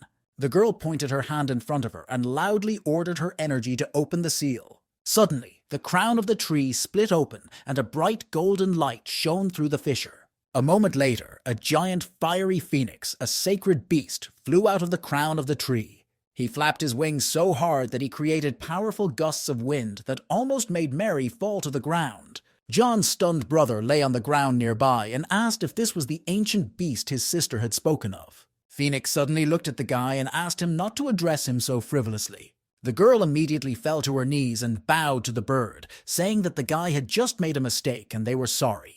Miri told them that they were attacked by a clan of demons, and Ethan decided to remove the seal from the moon tiger. Only the phoenix could help them. The bird replied that if they disturbed it, it meant that the situation was really critical. But he did not act on Kinyun's behalf 3 times to save them. The girl asked him if the elder would return. The phoenix asked her if she knew what happened before he was sealed. Humanity was extremely weak. It was constantly attacked by someone. And at the moment when people were in despair, one of them realized the connection between heaven and earth, discovered the path of cultivation, and began to control his body. The genius made a breakthrough and then sealed all 4 sacred beasts. The demons no longer opposed humans, and the human race began to rule. It was the founder of Kinyun, the Qing Emperor. Mary realized that either he was offended by the emperor or he had been sleeping for a very long time, so he was afraid to take the first step. She realized that she could no longer waste time and sit idly by.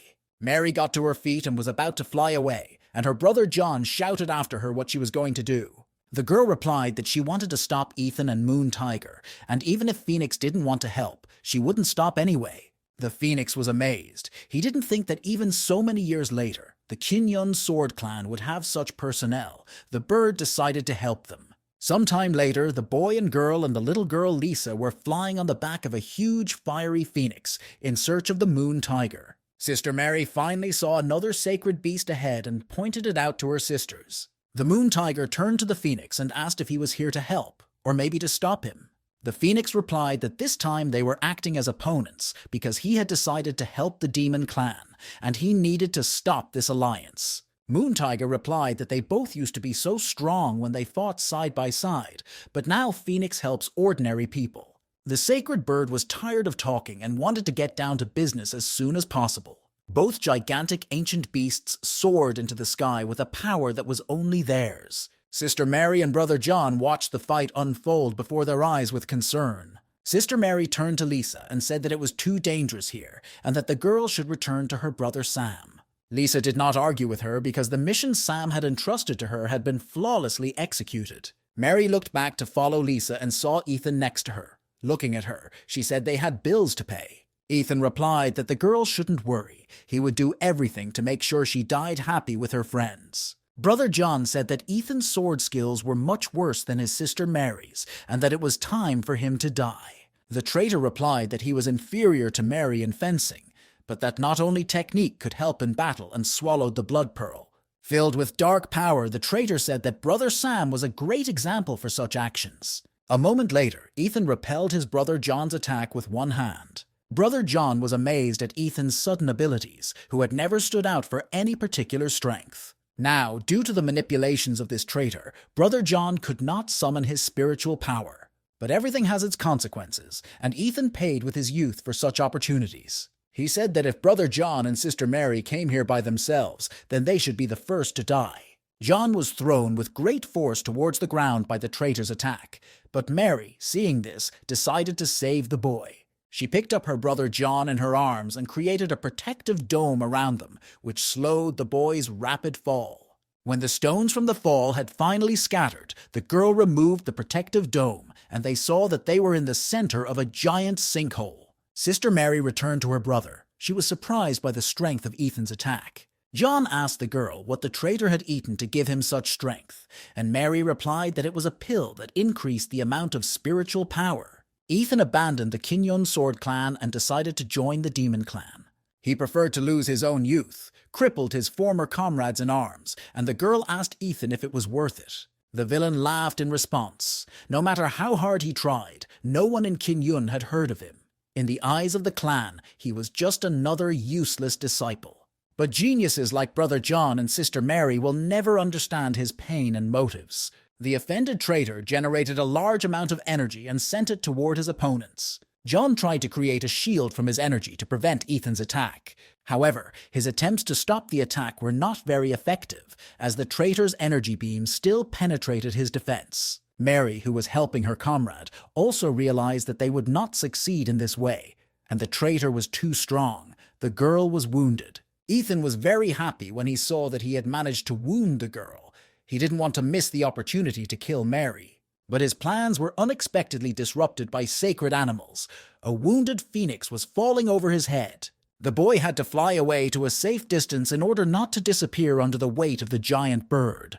Brother John and Sister Mary also managed to jump out from under their elder's body at the last moment. The girl was very worried about what had happened, and she called out to the bird of protection. But he replied that everything was fine, and they should take care of themselves. The gap in power between them and Ethan was too great, and if they continued like this, Phoenix would not last long. Something had to be done. Sam was flying, clinging to his brother Noah's back, when suddenly he saw Lisa's energy chasing them. The boy looked at his spiritual beast, and if the girl came back, it meant that Mary had succeeded.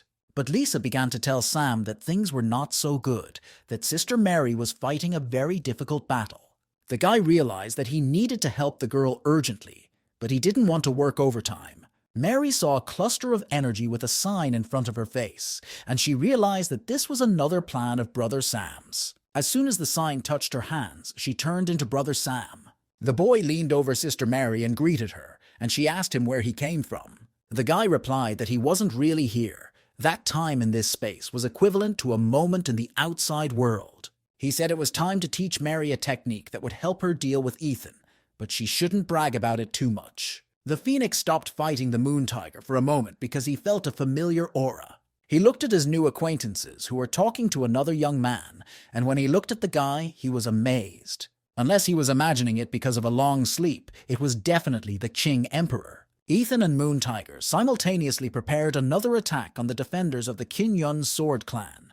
But the traitor's plan was not to be. Mary generated a blade attack that cut through the water and sent 9 wave attacks at the guy. The guy, furious with rage, did not understand how it was possible, how the girl had such strength. Mary decided that it was time to end Ethan once and for all. She shouted at him to try her most powerful technique. The girl looked at her opponent, realizing that she could not take the strength now. One attack was not enough for him.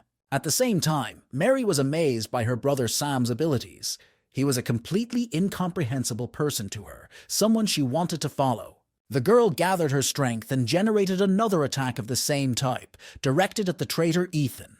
And to catch up with the previous one, I sent another one, with 8 different types of valuable equipment. Ethan tried his best to hold back the onslaught of Mary's angry system, realizing that even with his pill, he was already losing. There was a cacophony of explosions over the beautiful garden of peach trees right now. Ethan was completely exhausted from such a long attack by his opponents. He did not understand why he could not defend himself effectively. At what point did this strange sister Mary become such a strong opponent? He had only seen her fights yesterday. Realizing that he was about to be destroyed, Ethan asked Mr. Moon Tiger to help him. The tiger was outraged by this request, and as the battle progressed, he realized that the man he followed was a scumbag not worthy of energy. Realizing that he wanted no more part of this, the Moon Tiger turned around and flew over the horizon, avoiding the mountain peaks. The Phoenix was unhappy that the Moon Tiger stopped participating in the fight and left without saying goodbye. And so Ethan was left face to face with a coalition of Qin Yun clan defenders. He didn't want to lose. The guy had always been trash. He was crying tears of despair, pain, cowardice, and rage, promising to kill everyone who was present. All his emotions were converted into dark energy, which was increasingly gathering around him in purple clouds. She was horrified to see that her traitorous opponent was about to explode. Sister Mary used the Liu Yun blade technique to somehow contain the range of the bastard's explosion, and this technique was surprisingly effective. It absorbed Ethan's dark essence, which he was releasing. From the force of this restraining technique, the guy began to bleed. He hated all these people, these geniuses, and no matter how hard he tried, he would never catch up with them. His envious and angry thoughts were interrupted by a burst of bright light on the horizon.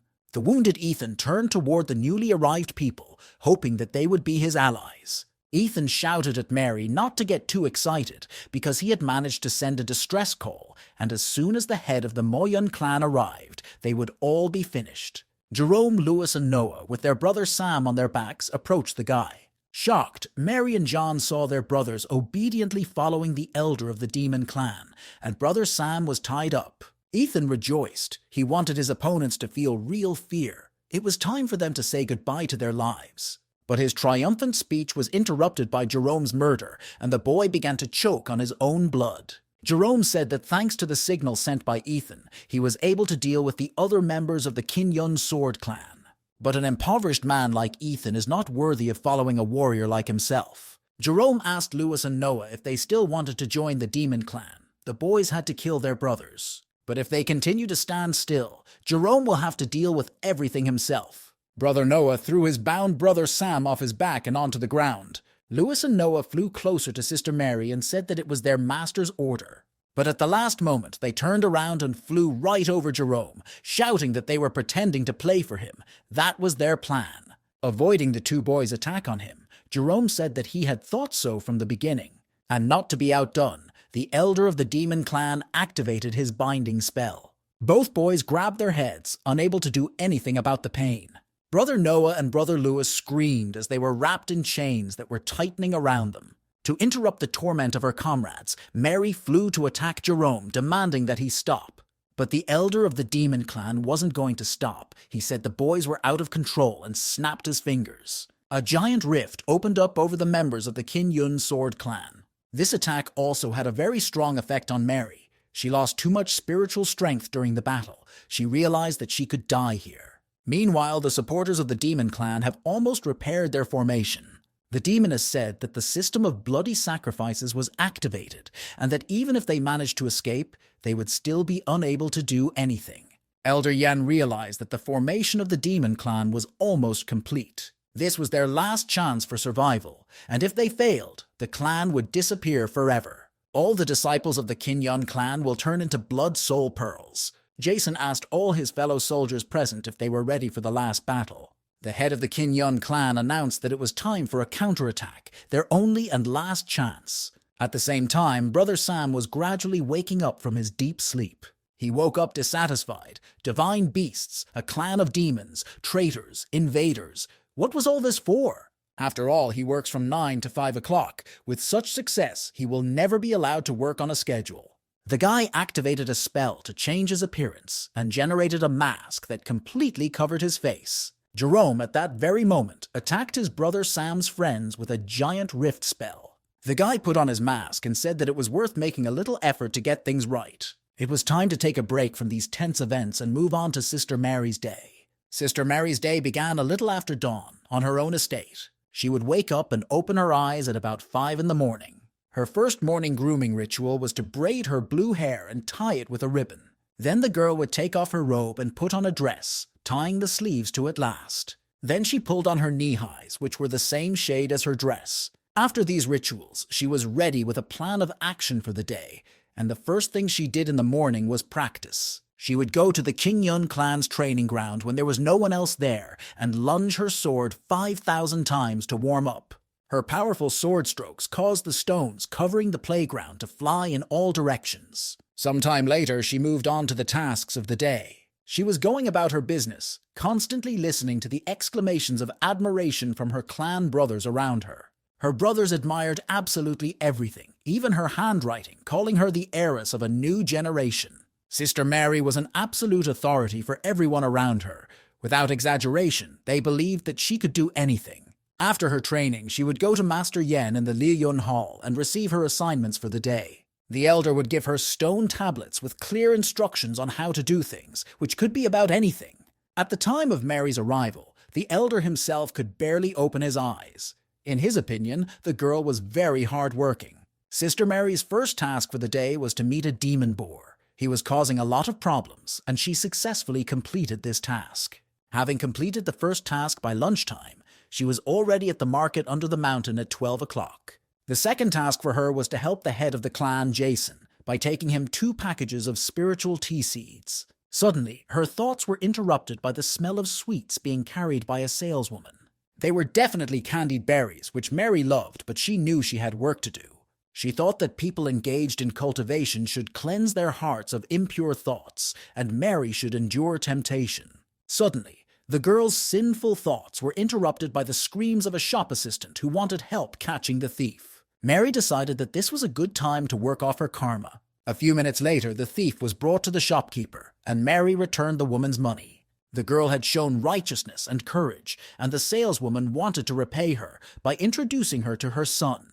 But Mary had no need of such goodness, and so she quickly ran away from the embarrassed woman. Sister Mary successfully finished with assisting the head of the Kin Yun Sword Clan. After lunch, the girl returned to Master Yen and said that she had brought back the task cards. The master was definitely unhappy with something. He was surprised that the girl had managed to finish everything so quickly. The man was holding something in his hands, definitely hiding it from Sister Mary's eyes. Master Yen watched Mary leave his room, the girl almost revealing his writing secret. In the afternoon, the Kin Yun Sword Clan's territory grew more people who admired Sister Mary's existence. But the girl had a goal.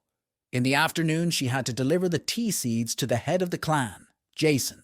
Sam was also in the tea fields, checking the quality of the harvest, because if you don't pick the tea leaves in time, they scatter in the wind the next day. Jason approached Sam and said that he didn't think he was that good at this kind of thing, and Sam replied that he should only leave positive things. For the guy, it was nothing at all. He had already done something like this before, and he could find much worse on the internet. Sam did not even notice that he had said it out loud, and a surprised Jason asked him what the internet was. The guy did not want to go into details. Jason said that Sam has made great progress in the art of tea over the past year, but his ranking among students has dropped to 30th. The head of the clan said that Sister Mary would be coming soon, and why not Sam to practice with her? The boy realized that there would be no end to his studies, and running away, shouted that he was in 30th place and still had room to fall to the 50th. As he was running away, he shouted that he had recently developed a new kind of tea called bubble tea, and that the chairman should definitely try it. In front of Sam, Sister Mary landed on the ground and addressed Jason's head, saying that his tea leaves had already been delivered. She saw her brother Sam rushing past her and began to think about whether or not to greet him. It was useless, because the guy had already disappeared over the horizon, but Mary remembered the name bubble tea and wondered what it tasted like. The sun began to set outside, twilight came, and the girl continued to train on the rock of the Kinyon Sword Clan. She was still thinking about the taste of Sam's tea, what it tasted like. The time was from about 5 to 7 in the evening. It was already late, but the girl could not stop her mind. Angry with herself, she told herself to focus. Mary shouldn't think about any of the little things while training. Her angry blow to the rock caused a rock to break off and fall on the other side, where her brother Sam was sitting in a tree. Sam was amazed. It was already the end of the day, and the girl was still here, and she was training. Mary's anger was lifted when she saw a white fluffy cat washing up not far from her. The girl knew that nothing was more important at the moment than playing with the cat. It was an obligatory ritual. Night also descended on Mary's estate, and during her rest, she looked at the potentials of the sword. A little later, she was taking a bath in a hot spring with her furry friend as usual. At midnight, it was time for her to meditate, and this practice was not complete without her favorite white cat. And in the dead of night, they fell asleep soundly and sweetly in each other's arms. Mary looked at the rift that was coming at her and heard Jerome screaming that she should die now. But Jerome's plans were not destined to come to fruition either, as a powerful red energy suddenly appeared behind him. The elder of the demon clan turned around, shocked by the aura he felt behind him. Before he could react to deflect the attack or jump aside, a powerful beam took him down like an avalanche. Sister Mary also looked at this unexpected picture in amazement. She could not understand who it could be because she had never felt such powerful energy. Brother Noah exclaimed that this was a Kinyon Sword Clan technique. Had one of the elders come to their aid? The broken Jerome lay in a crater on the ground, half afraid and half angry, asking the stranger who he was to meddle in the affairs of the demon clan. In front of him stood a stranger wearing a black and red mask that completely hid his face. The stranger paused for a moment after Jerome's fiery speech and calmly told him not to worry, because it would all be over soon. Sister Mary suddenly realized that this stranger looked strikingly like her brother Sam.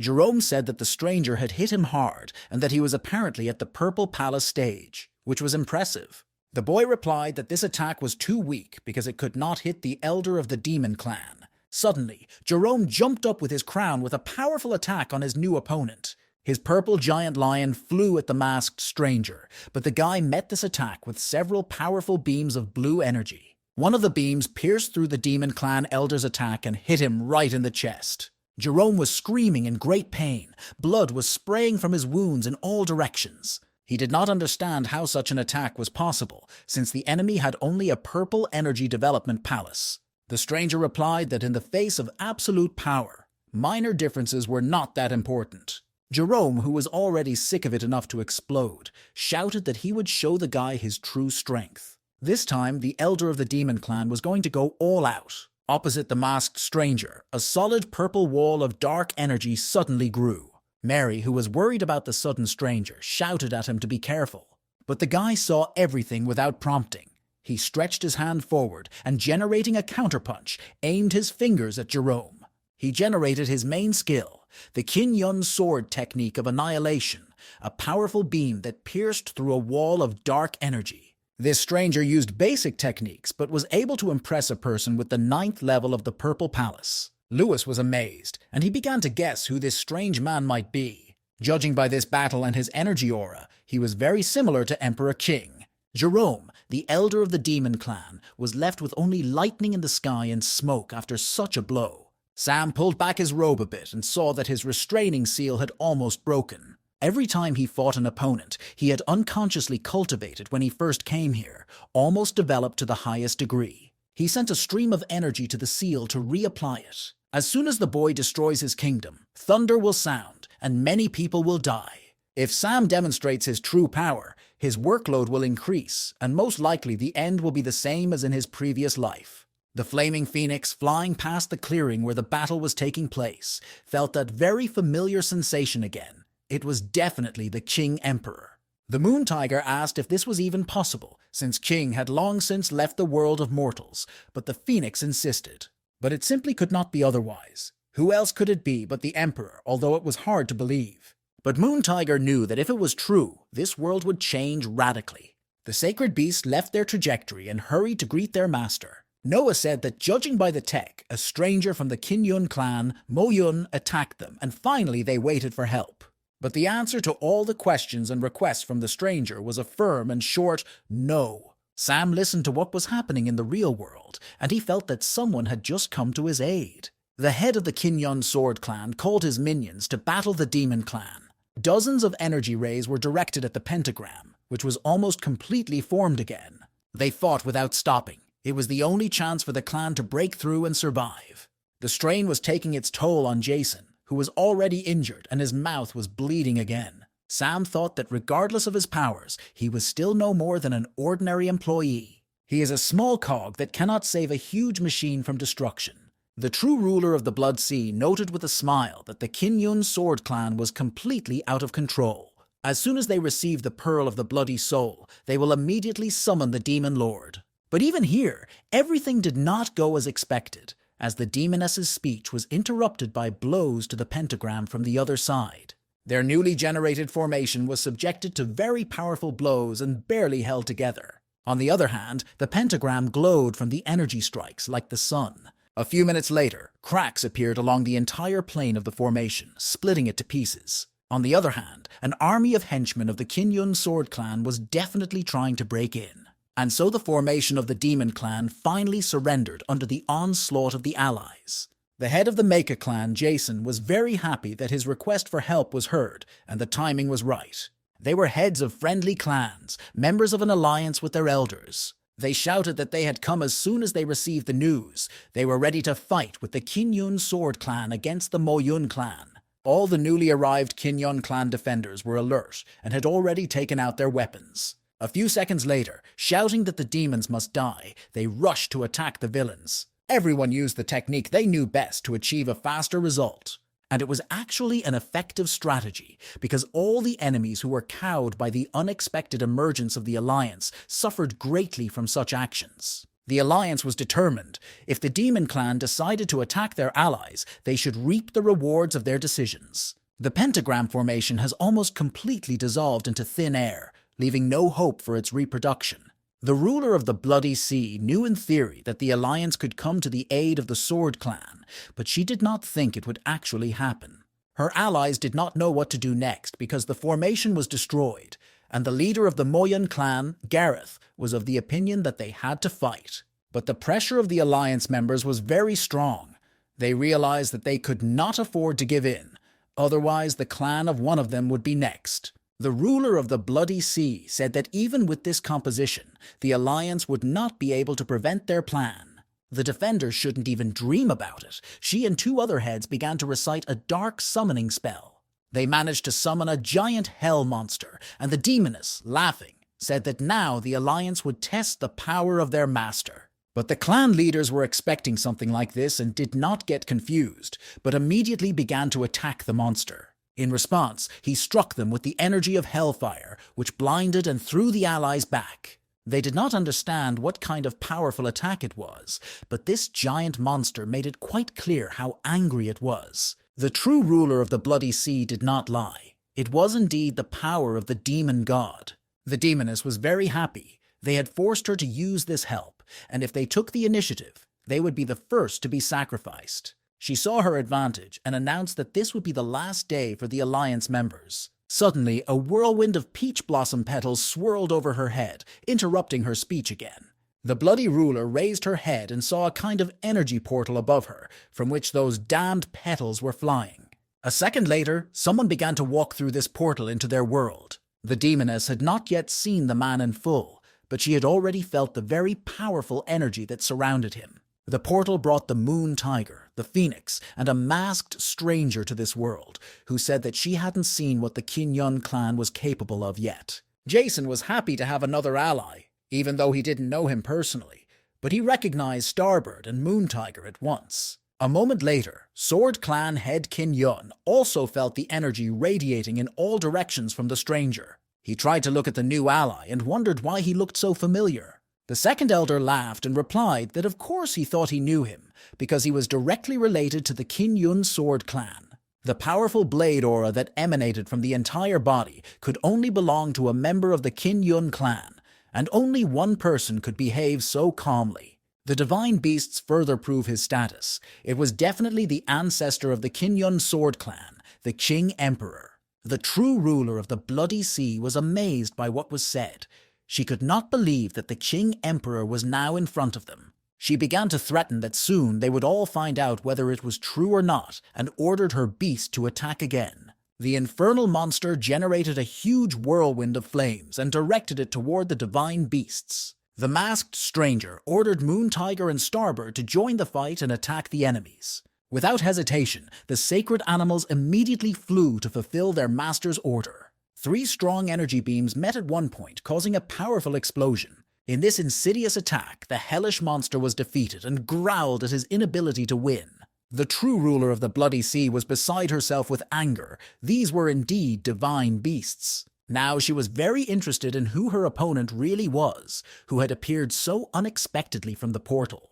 But the stranger was not going to reveal his cards so easily. He was generating another energy sword to attack. He said that he didn't really need to explain anything to her, or that it was already clear who he really was. The ruler of the Bloody Sea gritted her teeth in anger. Was it really the Qing Emperor, against whom they were powerless? Meanwhile, the masked stranger generated a large sword and raised it up, encouraging the allies to fight for the Kin-yun clan. He ordered his divine beast to attack and kill all enemies. At that moment, the demoness and her 2 minions, realizing that they could not fight such a strong opponent, generated a portal to escape. And in a moment, the sky above the Kin-yun Sword Clan city was cleared of all the members of the Demon Clan. The students of the Sword Clan were incredibly happy about their victory, especially because they had been saved by their ancestor. Finally, the Kin-yun Sword Clan's battle for survival was over. Only when it was over did Sam realize that his spontaneous idea was quite dangerous. Fortunately, the name of Emperor Qing alone scared off these vile attackers. Otherwise, the guy would have no chance of winning, and he was well aware of that. Meanwhile, a demon portal was activated in the underworld. The head of the Xuan Yin clan, Terry, did not understand how the Qing Emperor could return if he had long since left the human world. The person to whom he spoke replied that there was only one explanation for this phenomenon. The hooded stranger replied that it was most likely an imposter, and they had fallen for the trick of a member of the Kin-yun clan. Sam said that large gatherings are not just a child's play, so you have to be careful with it. He was very afraid that the clan elders would tell him to go on a business trip. But that's exactly what happened. Master Yen showed him an order with his name on it, and said that he was the first guy on the list. Sam asked why the elders decided to send him on the business trip, if it was because he was the 8th level of the kingdom. But why don't they all choose a more suitable candidate and send him or her? Elder Yen narrowed his eyes suspiciously and crossed his arms over his chest, asking if the boy really didn't know the reason. Sam was even embarrassed by this answer, wondering if Master Yen had suspected something about him, but he answered in the negative. The master said that in that case, the boy would now understand everything. During the clan's difficult situation, who, in his opinion, had tried the hardest? When the answer to his question was silence, Master Yen said that the boy had done almost nothing but run away and sleep. So, taking this as his chance to make amends to the clan and atone for his sins, Master Yen threw Sam onto the slabs of the court. The guy was losing his senses and groaned. What had he done to the Kin-yun clan that was so bad? 3 days had passed since Sam's last meeting with Master Yen, but the boy was still lying in the same place where the elder had left him. All the students passing by were gossiping about how Sister Mary and the other brothers were practicing hard, and only the boy was doing nothing. They heard that while Sister Mary was shedding her blood, Brother Sam was sleeping peacefully. And one of the main topics of the last few days was where to place the statue of the ancestor. No one expected him to come to their aid. The clan specially restored the statue and hoped that the ancestor knew how grateful they were to him. Suddenly, the guy lying on the ground was jolted out of his slumber by something, and Sam opened his eyes. In front of him, he saw the face of his sister Mary, who was smiling and looking at him. The girl said that they had to leave very soon, but the boy was still not ready for it and held out her hand to him. Sam did not hesitate to offer his hand to the girl and stood up, pleased with her concern. Saying that she could fly first, the boy stretched all his muscles in turn and walked away from the girl, not looking back. Realizing that Sister Mary was still looking at his back, he turned to her and said that he had something else to do. The guy was heading to the tea fields of the Kinyon Sword clan's head, Jason, and it was his last chance. The head of the Manga clan, Jason, stood among the tea plantations, clutching his head and lamenting his destroyed crop. After a while, his brother Sam landed next to him and called out to the head to draw his attention. The guy asked Jason if he hadn't forgotten his promise, and the chairman replied that if he was talking about that case, he hadn't forgotten. Sam desperately wanted this promise in his favor right now. He needed it badly. Taking the Sunday vacation time that he was owed now was the perfect chance to avoid this business trip he didn't need. But Jason dashed Sam's hopes, telling him not to even dream about it. He hadn't worked overtime, so he wouldn't get any vacation. The guy decided to use heavy artillery and pushed Lisa forward, saying that his spiritual beast was overworking. Jason replied that he was giving the boy's spiritual beast the right to take a break, and that he would go to the meeting for the time being. Sam can take a vacation after the meeting, and even if the guy decides to bribe the clan leader with tea, it still won't work. He has no intention of changing his mind, no matter how much pressure Sam puts on him. Sam suffered from such injustice and treatment. The chairman should not have underestimated his ability to persuade. The next second, the boy fell to his knees and wrapped his arms around the legs of the head of the Kinyon Sword clan, begging for mercy. But Jason replied that even though he would look selfish in the boy's eyes, he still wanted to send him to the training camp. Among all the true disciples, Sam has the highest cultivation base, and sometimes it seems that he suppresses his powers. Sam stared at the head with all his eyes, not knowing whether he had guessed his secret or not. Jason said that he had been thinking about everything that had happened for a long time, and that's why he decided to send it. At this tournament, the winner will be awarded the key to the Tomb of the Jade Emperor, which has many different treasures. Among them, there is something that can help a person even survive a disaster and remain intact, and the guy was very interested in this information. If there was that thing, then it looks like this game was worth Sam's efforts. The Moyun clan is becoming more and more active, and it is possible that we will have to confront them again in the near future. Jason said that in general, the invasion of the Moyun clan has severely shaken the Sword clan, and they need a short break. If they manage to take first place, it will help the whole clan, they will be rewarded, and everyone is really hoping that they will succeed. Brother Sam humbly closed his eyes, realizing that he could not refuse this offer, and replied that he understood. Finally, the boy made a heart with his hands in Jason's direction and asked him not to forget about his vacation. Jason replied that he absolutely agreed with Sam's wish, but the other participants had already left, and the guy needed to hurry up and follow them. All the participants in the main square of the Kinyon Sword clan had already gathered at the main meeting, except for Sam as usual. And as soon as indignation began among the chosen ones, the guy landed next to them. Sam greeted everyone and apologized for his tardiness,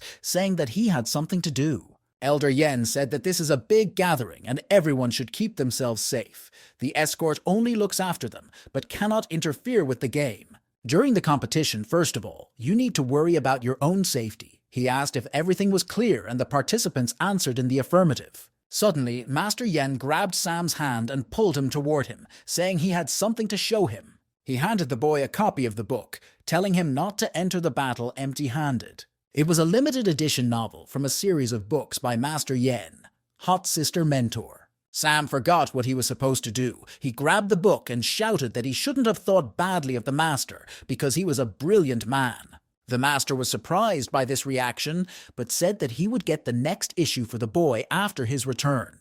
One by one, the participants of the great competitions began to fly away from the Kinyon Sword clan, saying goodbye to their mentor. The head of the Sword clan, Jason watched his students' dots disappear into the sky and thought that this time the whole clan was relying on them. Terry looked at his interlocutor and asked what he was talking about, because you can't fake a priest of the beasts that accompany the emperor. He replied that in any case, the animals did not follow the emperor, but were sealed by him in a map of mountains and rivers. As for the man they met, he was only a projection of the residual soul of Emperor King. The head of the Moyun clan, Gareth, cursed and punched the ground. How could they have fallen for the enemy's tricks so easily? The members of the Kinyun Sword clan were able to deceive them so easily, they made almost no effort, but still won. The ruler of the Bloody Sea said that it was pointless to discuss this now. She was planning to sacrifice the Sword clan to summon the Lord. Pausing and looking at her accomplice Gareth, she angrily threw in his direction that they could not wait any longer. But the man in the hood told them not to worry, because Kinyun was just a small step they would have to step over. Many capable people will take part in the Tianjiao meeting, and then they will have a chance to act. The hooded man put his finger to his mouth and said that he would purify everyone and call the Demon Lord. A meeting was also held in the hall of the Kinyun Sword clan head, and Jason thanked the Alliance clan heads for their help. But they did not demand gratitude. They said they were doing their duty. The Moyun clan apparently had many plans, and they suspected that this clan wanted to summon a Demon Lord. Jason replied that in that case were they sure that nothing would happen at the Tianjiao meeting. The head of the Starry Sky clan said that if the demons attacked, they would be able to repel them, and everything should go well. In addition, the prize will be, this time, the key to the tomb of the Heavenly Emperor. Jason realized that they seemed to have no other choice. They would have to rely on the promise of the head of the friendly clan. Mary was sitting under a tree near the main square of the Kinyun clan, holding a butterfly on her finger. She recalled how the stranger made his move against the enemies, but his technique was too similar to Brother Sam's. But if you think about it, Sam's brother always seemed suspicious to her. She recalled how that day, after everything was over, she ran up to the boy, who was still sleeping soundly, tangled in Noah and Lewis's bandages. Mary sat there, lost in thought, and did not notice the people she was waiting for approaching her from behind. Noah said that the sister probably decided not to practice today, which was quite unusual for her. The girl heard the familiar voice of her fellow soldier and turned toward the guys. Seeing Noah and Lewis, Mary quickly got to her feet and greeted them. The girl said that she invited them here today because she wanted to ask them for something, and the boys wanted to hear what she needed. Sam was not far from the trio and was busy reading a book that the master had given him. Mary is determined to find out today if Brother Sam is hiding his true power. The girl suddenly ran out of her hiding place and attacked her fellow soldier, and Sam jumped into the air from his seat in fear. He didn't understand what was happening again, and asked Sister Mary what she was making. But Mary did not plan to answer his questions. She wanted to get what she came for. She was eager to find out the truth, whether she had guessed right and Sam was the stranger. The girl wanted the guy to lose control and finally show what he was really capable of. Suddenly, the brothers Lewis and Noah also jumped out of their hiding places and demanded that Sam take action. The boys drew their swords, and now the three friends surrounded the frightened brother Sam on all sides. Sam looked around at each of them. He didn't understand when they had managed to conspire against him. He decided to act swiftly. He quickly flew up to Mary, almost close to her, and looked her in the eye. Squinting slyly, Sam asked the girl what was wrong with them today. The girl was completely confused. She began to mumble something in her own defense, but was unable to complete the sentence. Their dialogue was interrupted by the shout of Brother Noah, who asked everyone to look where he was pointing. The friends looked up and saw the same powerful stranger in the sky, surrounded by divine beasts, the moon tiger and the starbird. Following his friends, everyone who was outside noticed this spectacle and began to admire it out loud. This time, the clan is in limbo, so the sacred animals will protect it, the masked stranger said. All the disciples of the Kinyun Sword clan knelt down on one knee and bowed their heads to greet their ancestor. Sister Mary was completely confused, wondering if she had been wrong all along. Sam saw the girl change her mind about him, and he was glad that he was able to prepare for such an ambush in advance. This talisman was quite simple to use. You can't make it any simpler than that, and the purple demon helped him out again. The guy stretched, kneading his lignified muscles, and now he could rest. He would finally get a well-deserved rest. But Sam's thoughts about the sweet hours of idleness were interrupted as usual. Elder Yen flew to the students, saying that he had come on an important mission. The intra-clan division was completed, and they chose a student to represent them at the Tianjiao meeting. All of the selected students looked at Master Yen with their mouths agape, waiting for the most important announcement. The first on the list was his brother Sam, who seemed to be struck by lightning, wondering if this was really happening to him. Where was his dream vacation? Master Yen flew over to the clan head Jason and told him that an emergency meeting was about to begin, the topic being the invasion of the Moyun clan. Jason looked back at the elder and said irritably that he knew about it and was already leaving. The emergency meeting was held at the same place, the boundaries of the Dark Moon, and representatives of all the alliance clans were already present. The head of the Kingyun Sword clan materialized at the meeting and apologized for keeping us waiting. The head of the Huanghai clan, Betty, said that today's topic in their meeting directly concerned him, so it was time to start. Bewildered and exhausted by all these events, Jason could not understand why he was the topic of this meeting. Betty said that day Jason sent a request for help to the Alliance, but it was almost intercepted by the Demon Clan. It generated images of those events, and everyone present saw the guy who was flying to deliver the request. The guy was very worried. He said that the Kingyun Sword clan was under attack and we had to hurry. Suddenly, the guy saw a man in a hooded cloak in front of him and stopped. He asked how he got here. The man in the cloak asked what had happened, why the boy was in such a hurry and where he was going. The courier replied that he had been sent by Jason. The Kingyun Sword clan was in danger, and they urgently needed help. The messenger wanted to say that he needed to report it to the Alliance, but he didn't have time because the man hit the boy. The hooded man did not move anymore, and only a smile played on his face. He said that the courier would not pass him by. The head of one of the Alliance's clans who flew to the rescue asked how the stranger dared to harm his student. But the stranger didn't seem to be very interested in who was behind him, and he smashed a sign with a message from the Kingyun clan with his foot. Jason looked at these memories and realized that the power of the Demon clan was getting stronger every time. If it were not for the elder, this follower would have long since said goodbye to his life, and the Kingyun Sword clan would have been destroyed.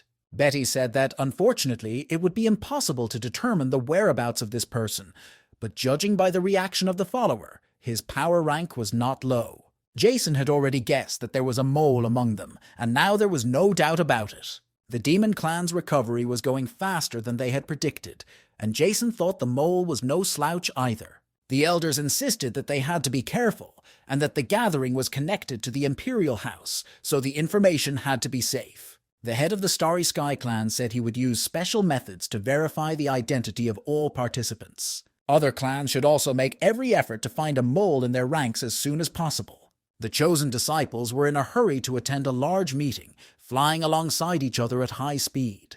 Brother Noah said that they have been flying for 2 days and 1 night, but it is still unknown when they will arrive. Master Jack told the boy that the Starry Sky clan had been distant from everyone from the very beginning and led a secluded life. It was only after the arrival of the current head that the clan was able to flourish and become powerful, but they still did not change their position. They were already literally hundreds of miles from their goal, and Master Yen suggested that they rest here and continue the journey tomorrow. Sister Mary was all for the elder's idea, and for her, spending the night in this city was a very good chance.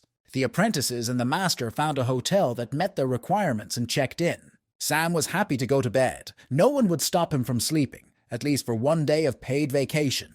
But his hopes for rest were interrupted once again, as someone persistently knocked on the door of his hotel room. The irritated guy, without opening the door, shouted at the visitor to identify himself. It was Mary's sister, and she said she would like to buy some things for training and invited Sam to join her. Mary had specially changed her clothes for the occasion, but she didn't force Sam to do anything. Of course, she wanted to ask him about fencing at the meeting. Sam had no desire to leave the room and decided to lie about being a little sick. He shouted through the door to the girl that he didn't want to see her today so as not to infect anyone. Miri, unexpectedly for herself, became worried, and she hoped that it was some kind of minor illness. He heard Mary outside the door saying that in that case she would find someone else. But if you take the first place, you can get a quota that will help you get out of work for 3 months. The sly guy stared at the door, trying to make sure he hadn't heard him. A second later, Sam jumped out of bed screaming that he suddenly felt much better. Mary, standing outside the door, rejoiced as if she had won the competition, and she asked if Sam was sure. The boy replied that he would do anything for a 3-month vacation, that he would help his sister with everything. The evening city where they stopped was shining with lights and was quite beautiful. A girl and a boy came to the market, where each seller was trying to attract the largest number of customers. One of them was even selling phoenix feathers, a gift from an immortal, and a newly made blade. But the girl wasn't interested in any talismans. Mary was looking at the pastries with admiration. Sam asked the girl if they had come here today to practice. Mary replied that this would help to some extent, but it would be great to find something really valuable. It turned out that she had called Sam for this very reason, and he didn't expect anything else from her, but he was ready to do anything for the sake of the vacation. The guy reached into his pocket and told Mary that he would give her something interesting. But suddenly, Sam stopped talking and looked off into the distance, his demeanor and face changing overnight. The next moment, the boy grabbed Sister Mary's hand and pulled her to him. The girl did not understand what was happening. Her heart was pounding furiously and her face was red with shyness. The guy didn't pay any attention to Mary's emotions. He told her to shut up because someone was spying on them. The girl used the Kin-Yun sword technique to find the people Sam saw. A few minutes later in the crowd, she found 2 men who were definitely watching them. Could it be that they were people from the demon clan? They have completely different colors. Mary used her power to make a little mess. A moment later, a passerby who was passing by dropped all the scrolls he was carrying. The girl had already grabbed her sword to attack the pursuers, but the boy grabbed her arm, holding her back. He said that it was better not to go here. He suggested going to a more suitable place. The pursuers realized that the powerful aura had disappeared in a moment. It seemed that they had not been found yet. They had to continue surveillance. There were too many people here. Sam leaned over Mary's face and whispered that she had done well to obey him. The boy and girl ran up to the man who was collecting his scrolls and apologized for disturbing him. Mary suggested that Sam take his mind off everything that had happened and focus on shopping. The girl wanted to buy many more things, and Sam was amazed at the number of Mary's whims. After walking down the street a bit, the boy and girl saw a crowd of people and heard someone screaming, and Sam suggested they see what was going on. At the epicenter of the crowd were an elderly woman and a man who shouted that she was offering garbage instead of quality goods. A woman with tears in her eyes asked to take a better look. She was holding a family relic given to them by an immortal, and if it weren't for her sick daughter, she wouldn't be standing here. Mary ran up to the saleswoman and yelled at the man that if he didn't want to buy, he didn't have to. Why intimidate people? He replied that a big gathering in Tianjiao was coming up, and that many cultivators had been staying in the city lately to recuperate. And he doesn't know if this elderly woman is a spy for the demon clan. Mary replied that she didn't think there were any more suspicious people in such a big city than her. But the outraged man continued to insist that no one would buy such garbage. While Sam was looking at the talisman, the man said that the woman was just chasing money, and that's why she brought such a nonsense. Sam looked at the statuette with concentration. He could feel the energy it was radiating, and he realized that it was definitely not a fake. He turned to the stubborn, rude man and asked him if he would leave the woman alone if someone bought this thing, and he replied that no one would think of doing so. And the next moment, Sam turned to the saleswoman and offered to buy a statuette from her. The woman could not believe what was happening. Tears spilled out of her eyes even more, and she said that the guy could pay as much as he wanted. Sam showed the woman the bottle and said that these pills don't cost much, but they should cure her daughter, and the woman replied that this is more valuable than money. Seeing that the seller agreed to this payment, the boy handed her a bottle of medicine with a clan symbol engraved on it. Everyone present immediately saw that it was the emblem of the Kin-Yun sword clan, probably a cultivator's pill, an immortal's medicine. The saleswoman, who heard these shouts from strangers around her, broke down in tears, wondering if her daughter could still be helped. The poor woman began to tearfully thank her benefactors, overwhelmed with both surprise and happiness. Sister Mary was also impressed by this act of Brother Sam's and looked at him with admiration. And the irrepressible man who had slandered the saleswoman hurried to disappear silently and unnoticed among the people. Seeing this, Sam turned to his interviewees and asked them with a smile what they thought of this twist in the storyline. Mary asked the boy why he helped his grandmother, and Sam replied that it was because of his good intuition. He immediately realized that the saleswoman was not lying.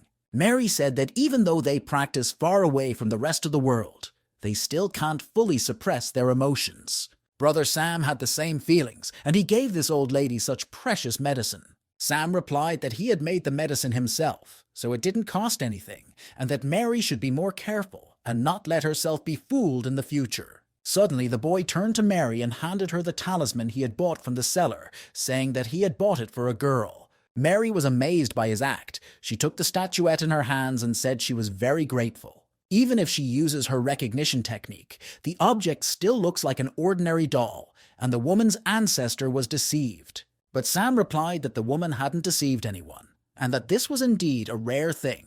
He asked the girl to take a closer look at the doll and said that she would understand everything soon. The girl fulfilled Sam's request, and in a moment, the doll flew out of her hands and began to reveal its secrets. Writings began to appear around Mary, describing some very ancient technique, and she was amazed by the surprise. After reading some of the writing, she was able to generate energy between her hands, using a sword technique that was different from what she knew. For Sister Mary, this gift was like a whole world that she was eager to explore. After deactivating the doll, Mary told Sam that it was a very cool gift, and he understood all the features of the doll at a glance. Mary said she wanted to try out the new power inherent in this mascot, and Sam suggested going to the countryside, which was the best place to train. And the boy was right even in this. Less than half an hour after they left the city, 2 pursuers ordered them to come up to them. They ordered Sam to leave all his valuables and his girlfriend, otherwise the attackers would use force. The guy didn't make them ask him twice. He immediately threw all the things he was carrying on the ground. Running away from the clearing in the woods, Sam shouted that he would not regret anything, while Mary remained in the clearing with her purchases and the 2 attackers. The 2 bandits said they didn't think the boy would turn out to be a coward, but the girl just gritted her teeth and told them to go away. And in the next moment, Mary began her long-awaited training in a new sword technique, frightening the 2 villains. She cast the spell of the art of eternal regret on the boys and used the technique of rupture. The effect of these 2 techniques was terrifying, splattering the blood of the attackers in all directions. And to fully consolidate her result, the girl repeated the spell of the art of eternal regret. Mary told Sam that she likes the new techniques and thinks it will take time to fully master them. The guy was nearby and saw everything that was happening and said that Mary had mastered the techniques, but she had little experience, and a few trainings would fix that. Mary was amazed at how strong her brother Sam was. Could the gap between them really be that wide? He was the #1 trickster, and he was also self-confident, saying that he was lucky and that it was not for nothing that he gave that old lady the medicine. According to his memory, it was a spiritual power that was hidden in the map, and Sam continued to explore the new artifact. It looked as if someone had deliberately hidden the map in this statuette. Maybe it was the immortal the saleswoman was talking about. The map pointed to a specific place, and he decided to ask the girl Lisa if she knew anything about it. But unexpectedly, Sam changed his mind and hid the projection of what he saw, saying that it had nothing to do with him. A few minutes later, the guy jumped into bed, saying that rest was the main goal of his life, and Lisa looked at him in amazement. But his dreams of relaxation were persistently prevented from coming true by someone else, and someone was knocking on the door of his room again. The guy had almost completely lost his self-control. Was it really that difficult to leave him alone? He shouted to Lewis and Noah through the door, who were shocked that he was already asleep and they should leave him alone. But the boys replied that they had asked Mary, and she said that Brother Sam was still awake, and they hadn't had time to thank him for the recent events. But Sam insisted that he didn't need anything anyway and said goodnight to the boys, still not getting out of bed. Lewis said that in fact, after the demon clan invaded, they realized that their cultivation base was nothing. They hoped that Brother Sam would be able to guide them in the right direction, which is why they came. And in the future, if Brother Sam wants to postpone some tasks, he can pass them on to the boys. A second after Sam heard these words, his bed was instantly empty. A disheveled Sam opened the door for the boys, wanting to make sure he hadn't heard the tempting offer. Was he really able to transfer his daily tasks to the boys if he helped them cultivate them? Brothers Noah and Lewis quickly shook their heads in the affirmative in response to Brother Sam. The guy disappeared behind the door of his room and said that the book on techniques would help them a lot. They should give him a few minutes. Sometime later, he reappeared in the doorway of his room and handed the boys a book. Sam said he accidentally found it in an ancient relic when he went on a city tour. In fact, Sam was lying to his uninvited visitors. He did not find this book on the tour. The purple demon said that this book was the best among its counterparts, so it would be enough for the boys. Lewis opened the book and began to read its contents quickly, unable to believe that he was actually holding such a treasure in his hands. The book was about the fact that making mascots does not always require any resources. It describes how the heavens and the earth were created and how the sun and moon appeared. Sam, who had been listening to Lewis's story, suddenly felt his body making a breakthrough again. Realizing that he would not be able to sustain this process, he hurried to close the door behind him. The guy's energy just burst through his hands in different directions. The guy was electrified. He stuck his hand out through the gap between the room's doors and shouted to the boys that this was also his lesson for them, and released some energy. The amazed boys who came to study saw that it was time for them to start practicing their skills. Nevertheless, Lewis managed to control himself and repel his brother Sam's powerful attack. Sam, at that moment, with a gigantic force of will dripping with sweat, was able to extinguish the unexpected breakthrough with his energy. Brother Noah was the last to try to repel Sam's attack, eventually the attacking energy beam exploding into many small echoes. The boys were able to handle this science from Brother Sam, but were equally impressed by the power it was. Brother Sam was only able to hear a couple of sentences that Lewis retold from the book, and he was already too close to destroying his talisman. Sam sat propped up against the room door, trying to catch his breath. The purple demon laughed, saying that he had nothing to do with it, that it was the boy's strength that was to blame. Sam's friends were also at the door, and they said that the boy's talismans were very strong. It was obvious to them that Sam had a talent for learning this book, but the boys selflessly gave it up in their favor. Sam replied that his talents were rather mediocre, and that even this mascot took a lot of effort. His illness was showing. He shouted that he was not feeling well, so he was going to go to bed, and wished the boys good luck in their studies. Confused, Noah and Lewis remained in front of their brother's closed door, surprised that Sam was sick. After closing the door on the boys, Sam was finally able to catch his breath, and this time he managed to successfully quell the surge of his energy. The training camp in Tianjia was coming up. It was time for the guy to move forward, and Sam knew that he would have to work hard for the key. However, he has been tired today and needs to get some rest. It was late at night, and the candle by Sam's bed had already gone out. Outside the door of Brother Sam's room, a woman's voice asked if he was okay. It was Mary, and she was worried, not understanding why Sam was not answering. She was told that the guy was not feeling well. The worried girl did not know what to think, if her brother Sam was really that sick. Mary couldn't wait any longer for someone to answer. She decided that time was running out in seconds and pushed open the door of the room with her energy. She ran inside and saw a guy sleeping soundly on the bed under the covers. Mary called out to Sam, and when he did not wake up, tried to push him from his sleep. She felt that his spiritual strength was very weak. In fact, Sam was just sleeping very soundly and had muffled his cultivation base, but the girl thought it was because of the illness and wanted to help him. The usual way of replenishing her spiritual strength did not work, and she realized that there was only one way out. But the very thought of it made Mary turn as red as cancer. In this case, only artificial respiration could help the guy survive. She convinced herself that saving a person was above all else, and she shouldn't think about anything else. Mary lifted Sam's head above the pillow and leaned over his face. But her plans were thwarted by the boy himself, who suddenly opened his eyes and asked what Sister Mary was doing in his room. Mary continued to hold Sam's head in her hands out of fright, but blushing from head to toe, the boy asked her again what she was doing. Suddenly, the girl's body began to obey her, and she ran away from Sam's bed, covering her face with her hands in shame and saying that she was nervous. Sister Mary did not know what to do and what to do to make the boy forget this horror as soon as possible. Sam scratched his head. They probably all believed he was very sick. Sister Mary was so worried about him. It was sweet. This was very good news for him. Because of their trust, he will soon have a 3-month vacation in his pocket. Sam decided to continue playing his game and pretended to be dizzy. When she saw this, the girl asked anxiously if her brother Sam was all right. The guy replied, coughing, that everything was fine, and he thanked the girl for her concern for his health. In fact, he was already feeling much better, and he thinks he will recover very quickly. He told Mary that he would do anything for a vacation, and she folded her arms across her chest and replied that of course Brother Sam needed a break. The girl apologized for disturbing him and entered the room and quickly ran out, leaving the boy alone. When Mary closed the door behind her, Sam was able to catch his breath. He finally waited for the girl to leave.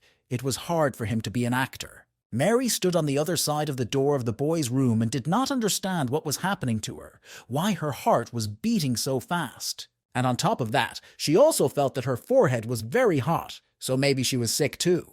She decided to visit the local hospital for a checkup as a precaution. The girl's doctor told her that she had a problem with her heart. It was beating very hard. Probably it was some kind of attack.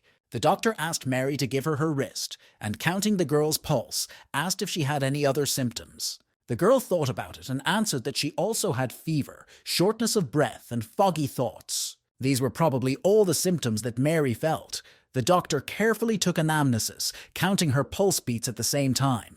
After counting her pulse, the woman asked when it all started, and Mary replied that it hadn't been long. She didn't know what it could be. It didn't look like a normal illness. Having found out the time, the doctor decided to find out under what circumstances the girl had such symptoms. Mary replied that these symptoms appear when she is around a friend of hers. Hearing these words, the doctor laughed, and the girl was surprised to ask if she understood what kind of disease she had. With a sly look at Mary, the doctor replied that it was not a disease at all, but love. Mary felt as if someone had hit her over the head. How was this possible? How could this happen to her? At that time, the guy was sleeping peacefully in his bed, but his dreams were no longer as simple as they seemed at first glance. When Sam fell asleep, he was in his subconscious, and now he also had to give out tasks for the day there. When he used some techniques, he managed to create a world in his subconscious where he could rest and recuperate. Now in this subconscious, he was not alone with himself, and these divine beasts had to do something too. There were already 4 divine beasts, and the green dragon now lived in his subconscious. After a while, a giant turtle joined him. Of course, there were also animals he was already familiar with. The moon tiger, for example. And also the starbird, the protector, the fiery phoenix. All these animals wanted his attention. Although the boy could do everything himself, he could not leave the animals he had tamed wandering around. Since he miraculously won them over the last time, they have been living here, and Sam lets them do various tasks to keep them busy. Initially, there were only 2 divine beasts, but then another one appeared, and after the victory over the demon clan, other seals were removed from the beasts. All of his wards immediately gathered around him a few days ago in a peach orchard and swore allegiance. Although the guy said that he was not their master, let alone the Emperor King, it did not matter to them. The Phoenix insisted that they would not confuse the energy of their emperor with anything, that they had done something wrong, and that was why he did not recognize them. All the divine beasts looked at him with the eyes of an abandoned cat and promised that they would follow him no matter what. Sam, after thinking about it for a while, did not refuse to give up such unexpected powerful friends and said that they would be useful to him. The new wards were very happy with this decision of their new owner. They did not even expect him to agree. They could not leave him because it was their destiny to follow their master. The Phoenix said they wanted to find the jade of the dark demon. 10,000 years ago, the Emperor sealed their bodies, and only the jade of a dark demon can fully break the seal.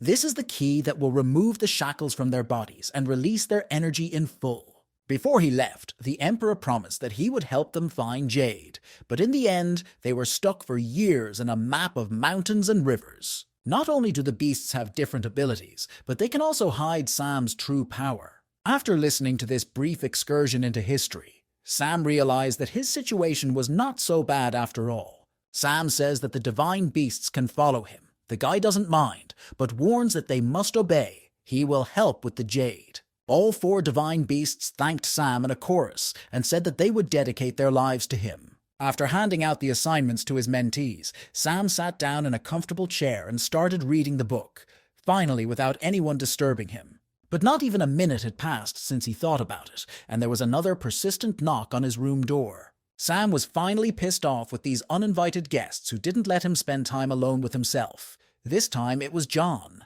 Dissatisfied, Sam was forced to return to the real world again, and he asked without getting out of bed who had come to see him. It seemed to Brother Sam that the night was endless, and most importantly, he was constantly being forced to do something. Still lying in his bed, he asked through the door what Brother John wanted from him. He replied that he was officially challenging his brother Sam to a duel and hoped that he would accept his challenge. The guy sat up sharply on the bed at this news. He didn't understand why John insisted on this. Sam just wanted to enjoy the holiday. John replied that he actually thinks it was thanks to him that Sister Mary's technique has developed so rapidly. That's why he has great doubts. Just now, the guy has already been approached for advice, and he has seen it. Sam's abilities were hard to ignore. Brother John was sure and insisted that Sam was hiding his true strength. Sam asked what would happen to him if he refused to accept his brother John's challenge. He replied that he would beg him to do so every day until Brother Sam agreed to his challenge. Irritated, Sam sat in his room and thought about the fact that this guy would not leave him alone.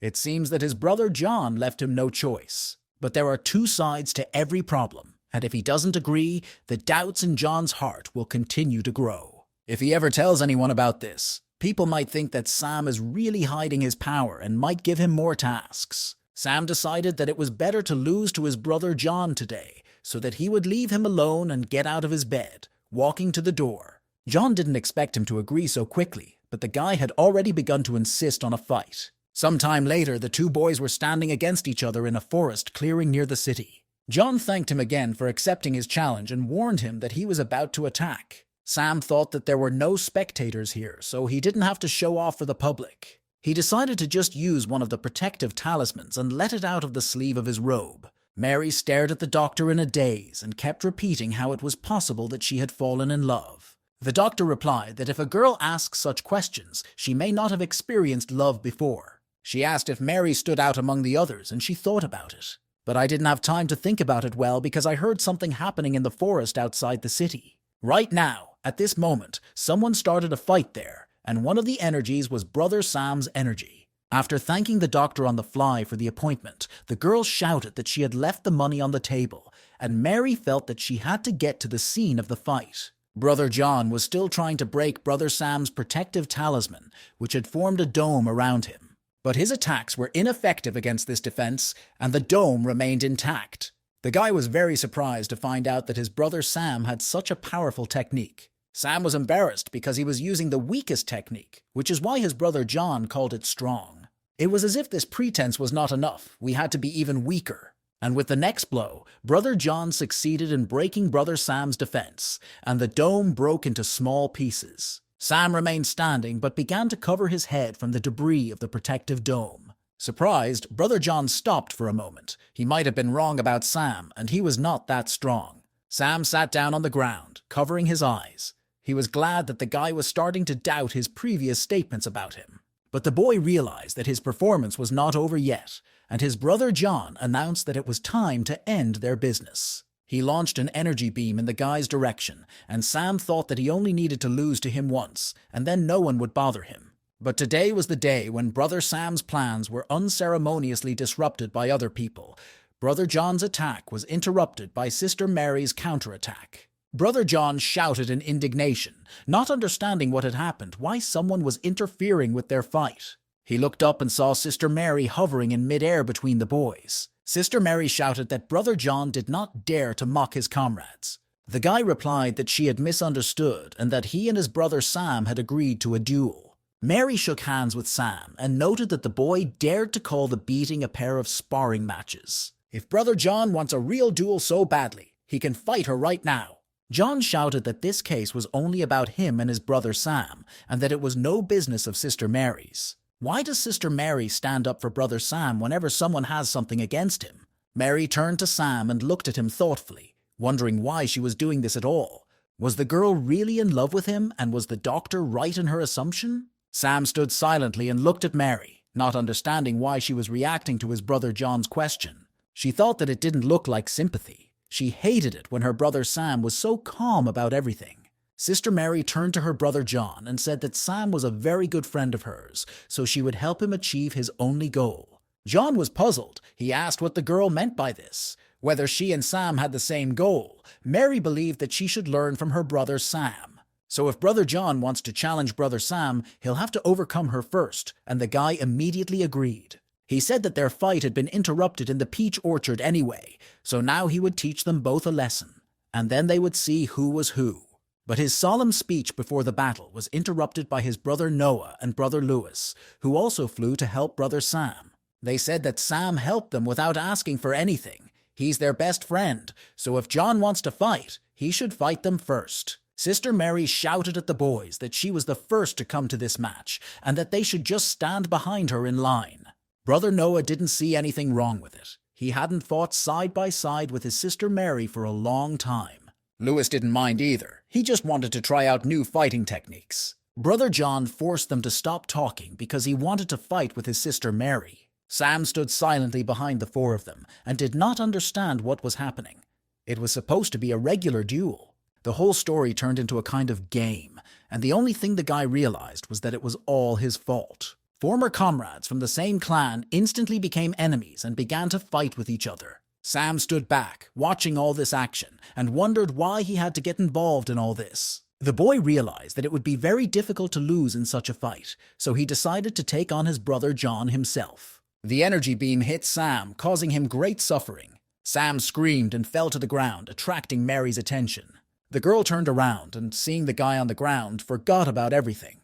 She ran to her brother Sam and leaned over him, asking him how he was feeling. This act already attracted the attention of all the other participants in the fight, thus stopping it. The boys blamed each other, but Brother John insisted that he recognized his loss of control, but his rivals were no saints either. The noisy argument, which had no intention of stopping on its own, was interrupted by the voice of Master Jack, who was looking on from above. All 5 participants in the conflict looked up and fell silent in fright. They had been exposed. Elder Jack was furiously angry at what he saw in front of him. This was not how he had trained the students of the Kin Yun Sword Clan. The master said that they dare not behave like that while performing their task. And what is going on here? What kind of fight did they start in the middle of a clearing in the forest? The training camp in Tianjiao was about to begin, so everyone present had to train hard and not let the clan down. The 3 boys lined up in front of their teacher and with a sigh apologized for their behavior. The master said they were from the same clan, they had to stick together, and if Brother Sam had an unfinished task, they had to do it for him. Brother Sam had never been so happy that day. He was relieved of his duties. The next day, the disciples and the elder continued on their way to the Starry Sky clan. Brother Noah was again unhappy with the long journey, saying that he was tired, but Lewis replied that it was all the fault of yesterday's fight. One question bothered John. The Starry Sky clan had always been considered small. How could they organize such a grand gathering? Mary replied that the Starry Sky clan had previously experienced a very big crisis, and their head disappeared for a while. But at the critical moment he returned, and his kingdom was incredibly high.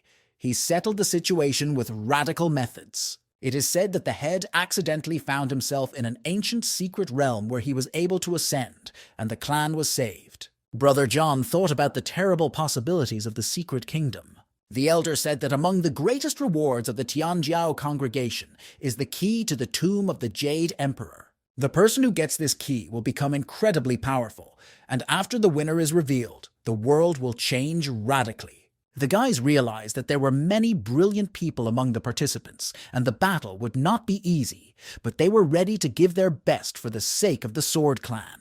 Lewis and Noah saw Sam flying and reading some book. They didn't know he liked cultivation. Sam finally decided to study. But when Noah looked at the title of the book, he realized that the guy was studying sisterhood cultivation, which was not what he would expect from his brother Sam. Suddenly, Sister Mary felt that they were being followed and looked back. She was right. Some dark entity was definitely approaching them at high speed. Sam also felt like an uninvited guest. He expected something like this from this trip. Sister Mary pulled her sword from its sheath and shouted that demonic energy was approaching them. In a moment, everyone realized what kind of entity had attacked them. It was the demon wolf of the Blood Moon. The master shouted that the power of this wolf was greater than that of the Purple Palace, and that the disciples should be careful and work together. The disciples understood their elder's instructions and rushed to fight the wolf at once. They managed to generate energy circuits to restrain the hellish predator, but they were holding on for dear life.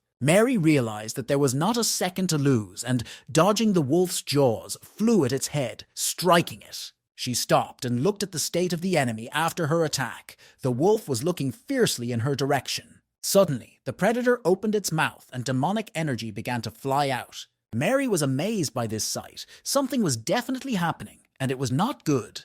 The wolf decided to get rid of the shackles by dividing into 5 parts, the number of students of the Sword Clan. Each of the demonic wolves of the Blood Moon rushed toward an individual disciple. Noah saw two wolves coming at him, but one stopped, about to attack, and the other flew a few centimeters away to someone else. The same wolf that Brother Noah saw chose Brother Sam as his victim. But Sam waited for the right moment and dodged the predator's attack, and the wolf caught only air. Sam saw a strange accumulation of energy around the attacker's neck. But suddenly, Sam's sister Mary flew up to him, shouting that she could help him, and attacked his demon wolf. The girl's punch cut the predator in half and made it disappear into thin air. Some of the friends also managed to destroy another demon wolf of the blood moon. A concerned Elder Jack turned to the girl and the boys and asked if they were all safe and sound. Brother John replied that the master shouldn't worry because they were fine. The wizard said that the wolf had appeared too suddenly and was most likely created by someone,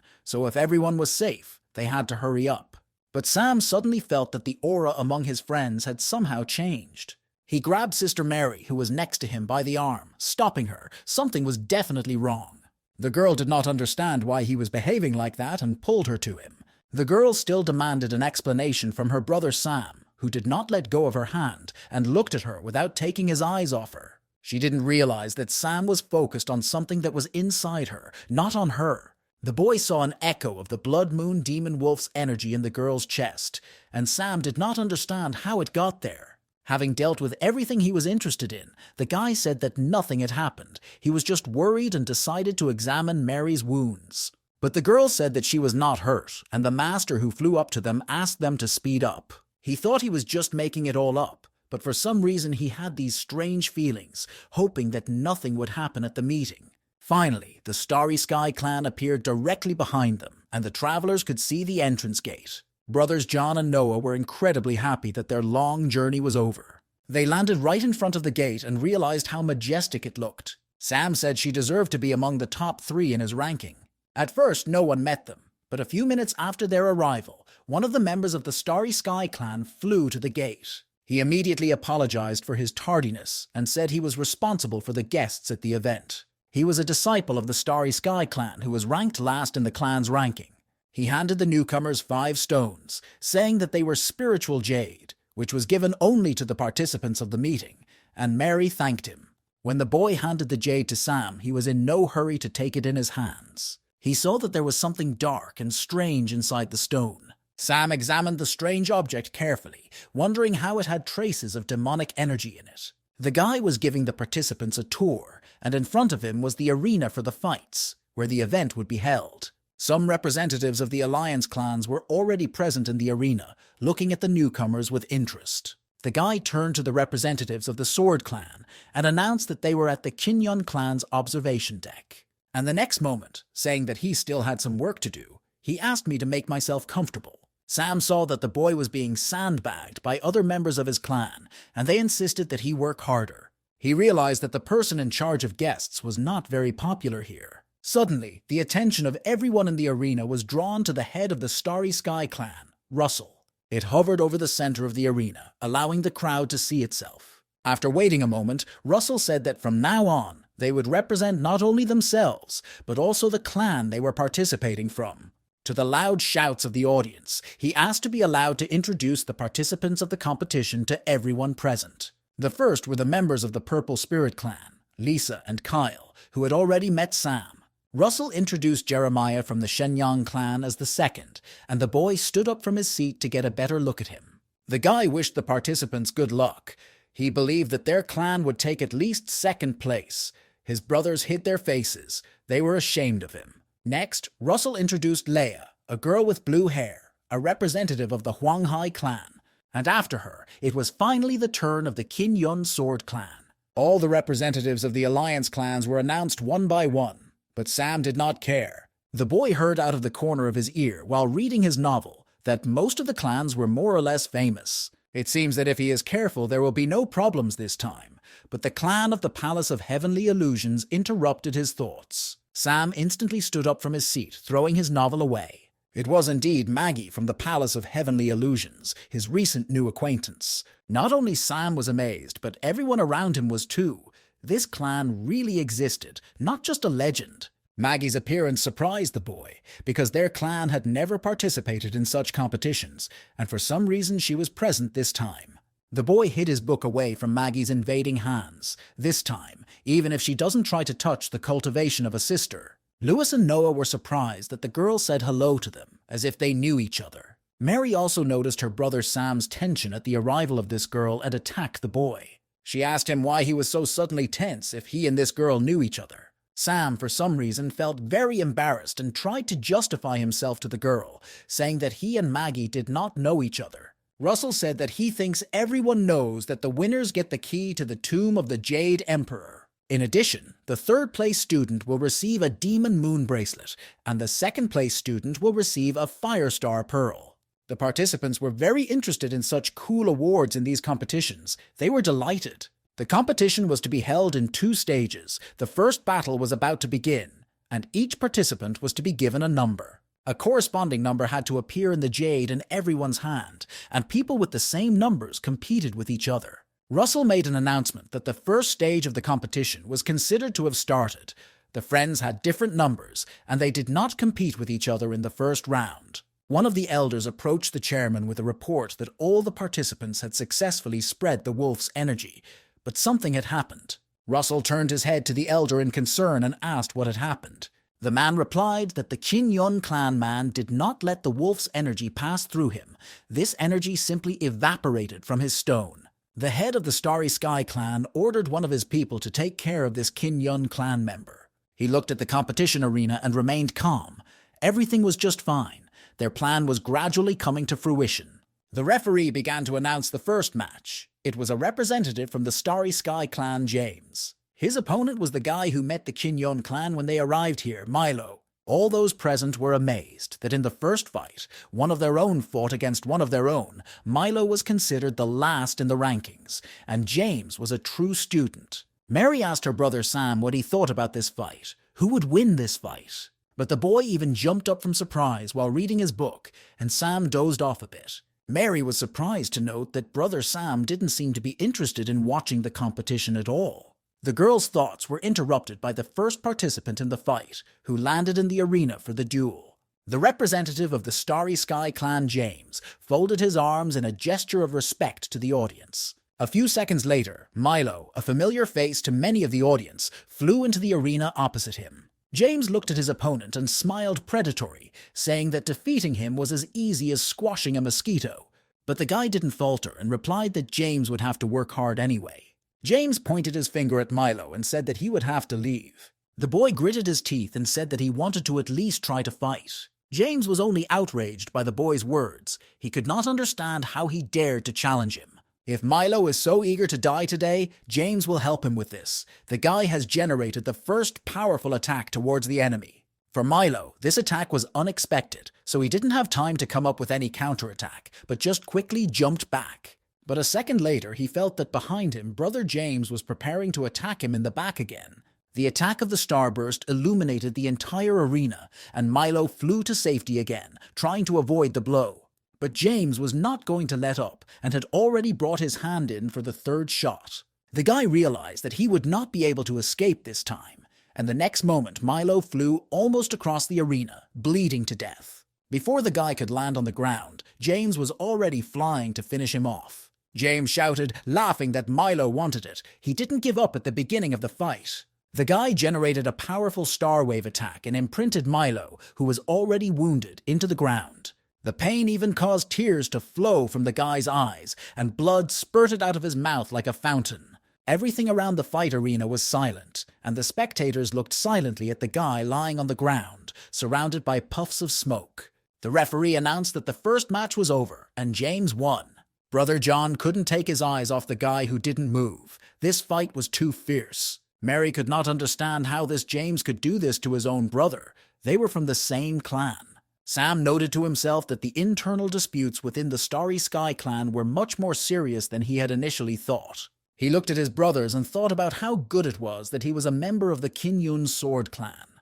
The referee began to announce the second match, and everyone present instantly tensed in anticipation. Jeremiah and Mary, the Shenyang clan versus the Kin-Yun clan, were to be the next to enter the ring. Jeremiah quickly jumped into the arena from his seat. He liked to show off in public. He shouted that it was finally his turn, because his fists were bored with the lack of battles. He put his hand to his forehead and asked the dark dragon, who was sleeping on the lotus bed of fire, to give him strength and get rid of his enemies. It seems that this guy really had some problems with his head, Lewis told his brother John. John told Mary not to worry, that she would definitely win over Jeremiah. Sam told Mary to be careful and not to look at his behavior. The guy is much stronger than it might seem at first glance. Mary smiled, reassuring her brother Sam, and asked him not to worry, she would be fine. The girl jumped over the fence of their observation deck and landed in the arena for the fights. Jeremiah said that if Mary surrendered now, her face would remain intact, but if not, the Lord of the Flames would get rid of her. Mary's response was an attack on Jeremiah, who had already begun to annoy her with his chatter. The boy disappeared in the smoke that rose over the arena from a blow from Sister Mary. Mary's eyes glowed with a bright yellow light, and she briefly told Jeremiah to fight, not to talk nonsense.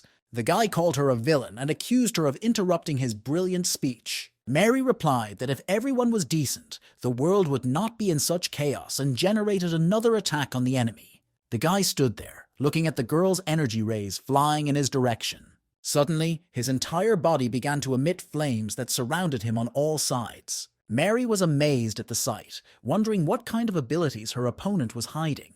All of the girl's attacks crashed against the fire generated by Jeremiah, and she realized that it was some kind of protective shield. But while she was looking at him, she missed how the tentacles of his energy began to reach out to her. The boy said that the villain was weak, and now she would know how to doubt his great strength. The next moment, Mary realized that she was trapped, Jeremiah's energy enveloping her from all sides, restricting her movements. The guy shouted that all he wanted now was to beat Mary and rush to attack. Jeremiah flew straight at Mary, thrusting his fist forward with the generated energy to attack and shouting for her to accept her punishment. The girl looked at him. She was unable to move even her hand. This irrepressible Jeremiah had completely annoyed her, and Mary began to feel angry. When the girl's anger reached its peak, she broke the energy bonds of her opponent. The blue flames of her anger flew toward Jeremiah and forced him to shield himself from the blow. Everyone in the stands jumped up from their seats. This move was quite unexpected, and this counterattack was very interesting to Lei from the Huanghai clan. Maggie was looking slyly at Mary. This girl turned out to be a real swordswoman. Jeremiah landed on the ground from the impact. He said he didn't think the girl would be so strong. She impressed him. Maggie expected Jeremiah to take their fight more seriously, and she told him so. In this case, the girl declared that their battle would soon come to an end, and generated the Kin-Yun 9 swing sword technique. A second later, Jeremiah was struck by a beam of her energy and dissolved into thin air. Mary was surprised to realize that she had just hit a clone, not a real enemy, with her attack. Next to her, the real Jeremiah landed in the arena and said that the protagonist was destined to become famous, and the villain was going to die. The guy was enveloped in some more flames, and the girl decided to prevent his attack and used her technique again. But her tactics didn't work. Kin-Yun's technique couldn't hit that blue flame that was rising around her. A moment later, Mary saw that the blue flames of her enemy were already reaching for her. Since this fire could not be cut, all she could do was dodge. Mary jumped away from another enemy attack and landed on the other side of the arena. But wherever she ran, looking around her, she always saw the blue flames approaching her again.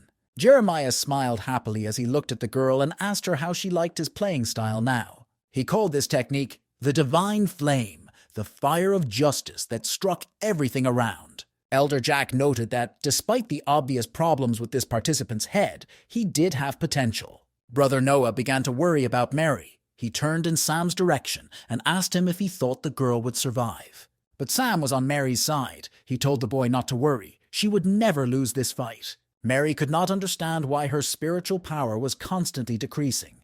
Could her blade energy not strike some kind of flame? She just can't lose this fight while her brother Sam is watching. The girl opened her eyes and realized that the blade was about to break through. With every passing second, Mary was getting harder and harder, which meant that her plan was working. Finally, Mary managed to open the door to the next stage of self-improvement. Sam, not looking up from his novel, felt a huge surge of energy from the girl, who had finally realized how to make a breakthrough.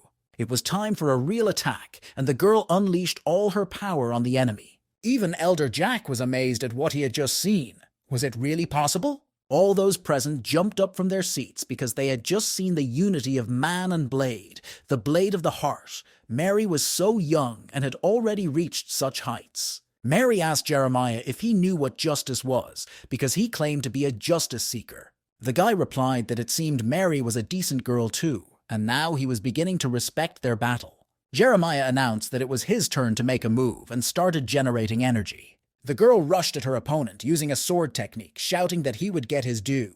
Jeremiah also ran to meet Sister Mary, preparing a combined attack of two types of attacking energy. Two powerful forces met above the arena of the Starry Sky clan's fights and illuminated everything around them. All the spectators nervously watched the fierce battle, admiring the strength of the participants. It was a very dangerous fight. Jeremiah laughed and praised Mary for her good skills. Mary politely replied that Jeremiah's fire was also of good quality.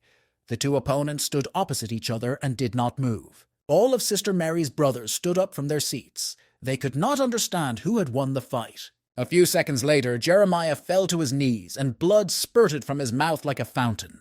The referee announced that the competition between the Shenyang and Kinyun clans was over, with Mary from the Kinyun clan winning. The head of the Starry Sky clan, Russell, also liked the fight and called it impressive. The girl really had a wonderful talent. He was sorry that their lives would be cut short within his clan. They were very good warriors. After the battle, members of the Starry Sky clan came out to the fighters to heal their wounds. The doctor told Mary that her injuries were mild and that she had injected healing spiritual power into them and that she should be cured soon. Mary thanked the doctor and said that she was feeling much better, but she replied that Mary shouldn't be so polite. It was their job. He himself was closely watching what was happening in the arena, and he didn't like what was being done to Mary. He recognized this energy again, and through healing, doctors only stimulate the demonic energy in the bodies of the participants. Now he saw that the dark core he had noticed in Sister Mary's body earlier was demonic. Mary was still in the arena and suddenly heard someone calling out to her, so she turned around. Her brother Sam was standing behind her, smiling and greeting her, and she was happy to see him. And before she could ask why he had come, the guy quickly approached her and grabbed her arm. He held her hand in his, looking into her eyes and moving closer to the girl, but saying nothing. Maggie, from the Palace of Celestial Illusions, looked at this seemingly intimate situation in the middle of the arena and could not understand what was happening. Curiosity and jealousy fought with each other in the girl at the same time. She couldn't believe the thought that came to her mind first. Were the two of them in a relationship? Suddenly, Mary looked away from her brother Sam and looked at one of the audience members who was staring at her. The girl did not understand why the stranger was so interested in her person. Sam continued to do what he was doing.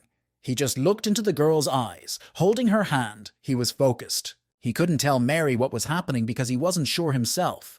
The guy was silently destroying the dark core inside the girl. After a while, he destroyed the demon that was born in the soul of Sister Mary, and now everything was fine with the girl. The doctor approached the couple, seeing something strange going on, and asked if the boy had any problems. Mary immediately pulled her hand out of the guy's and blushed with shame. Sam replied that nothing had happened and he was just worried about his sister Mary, whether she was hurt. The doctor told him not to worry because they take good care of each participant. Sam laughed and agreed, saying that he believed they would do a better job than he did. And if everything turned out to be okay with Mary's sister, they would leave the arena right now. Sam grabbed the girl and dragged her to his brothers. As they passed Jeremiah, who was being carried on a stretcher, he called out to Mary. He theatrically shouted that the girl was a good opponent and should take care of her injuries. He was looking forward to continuing the duel. Sam thought that Jeremiah also tried hard during the round. The match was very good. In his head, the guy analyzed what had happened to them recently.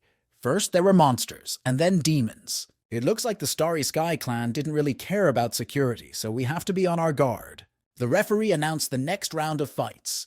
A fighter from the Zhangui clan against John's brother from the Kinyun clan. The audience began to whisper, saying that these two were great disciples of their clans, and it was time to find out who was stronger. Brother John said that if both of them are considered true disciples, they should immediately move from words to deeds. Robert of the Zhangui clan agreed with this statement as he prepared his weapon for the attack. The guy quickly rushed at John, holding his weapon out. John did not get confused and responded to Robert with a counterattack, constantly changing his location. The whole arena lit up with red and blue lights. These rivals did not like to stand in one place. The audience was satisfied with this fight. One should expect nothing less from true disciples.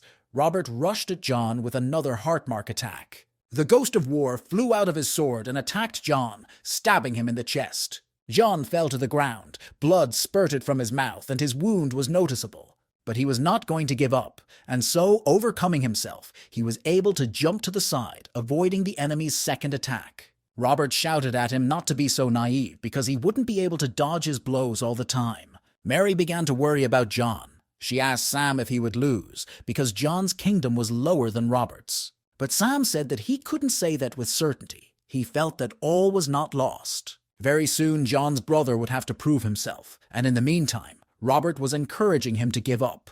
John closed his eyes for a second and then opened them, telling himself to be calm.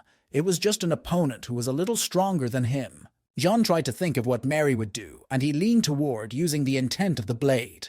The guy started generating energy for this type of attack.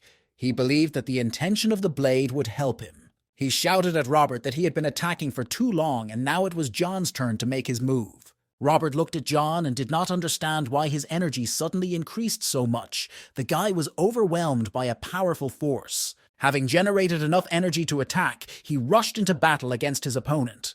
Robert was trying to generate another counterattack from the Heart's footprint, the martial arts ghost. Explosions occurred in the middle of the arena, completely hiding the fighters from all spectators. Ashes and earth began to fly in all directions, and no one understood how Brother John had managed to become so strong if it was the energy of the blade's intent. Brother Noah and Brother Lewis looked closely at the clearing smoke and asked each other who had won. Sam was finally able to catch his breath, and this match was also quite good.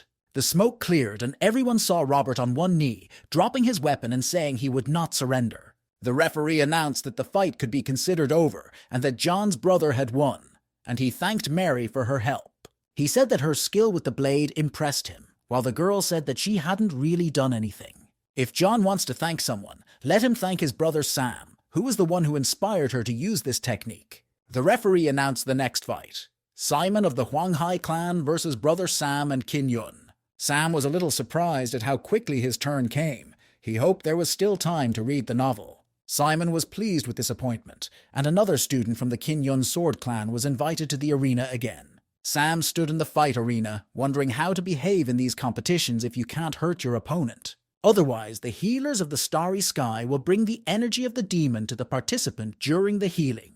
But if the victory is too easy, the elders will start giving him more tasks in the future. Simon was already standing in the arena, greeting Sam and inviting him to start the fight. But the guy did not pay attention to him. Simon did not understand who this respectable man was who looked down on him. Sam went through the options for attacking.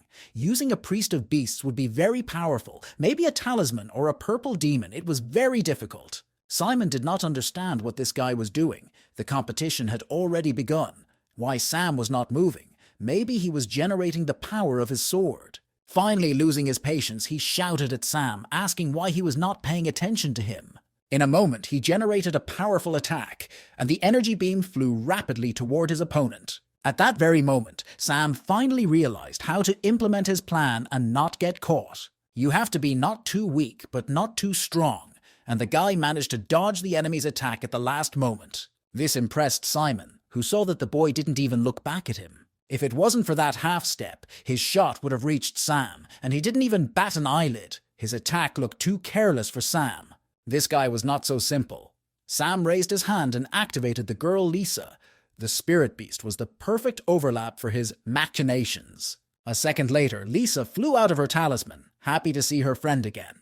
The girl immediately rushed to hug him, because they really hadn't seen each other for a long time, all these days on the road, and she hadn't left her mascot. Simon watched in amazement as his opponent began to mutter something, turning away from him. He couldn't figure out who Sam was talking to, if it was some kind of secret spell against him. He told the girl that she needed to win by a small margin without getting hurt, and that the main thing was not to show her true strength. Sam looked back at one point and looked at Simon, who was shaking like a leaf.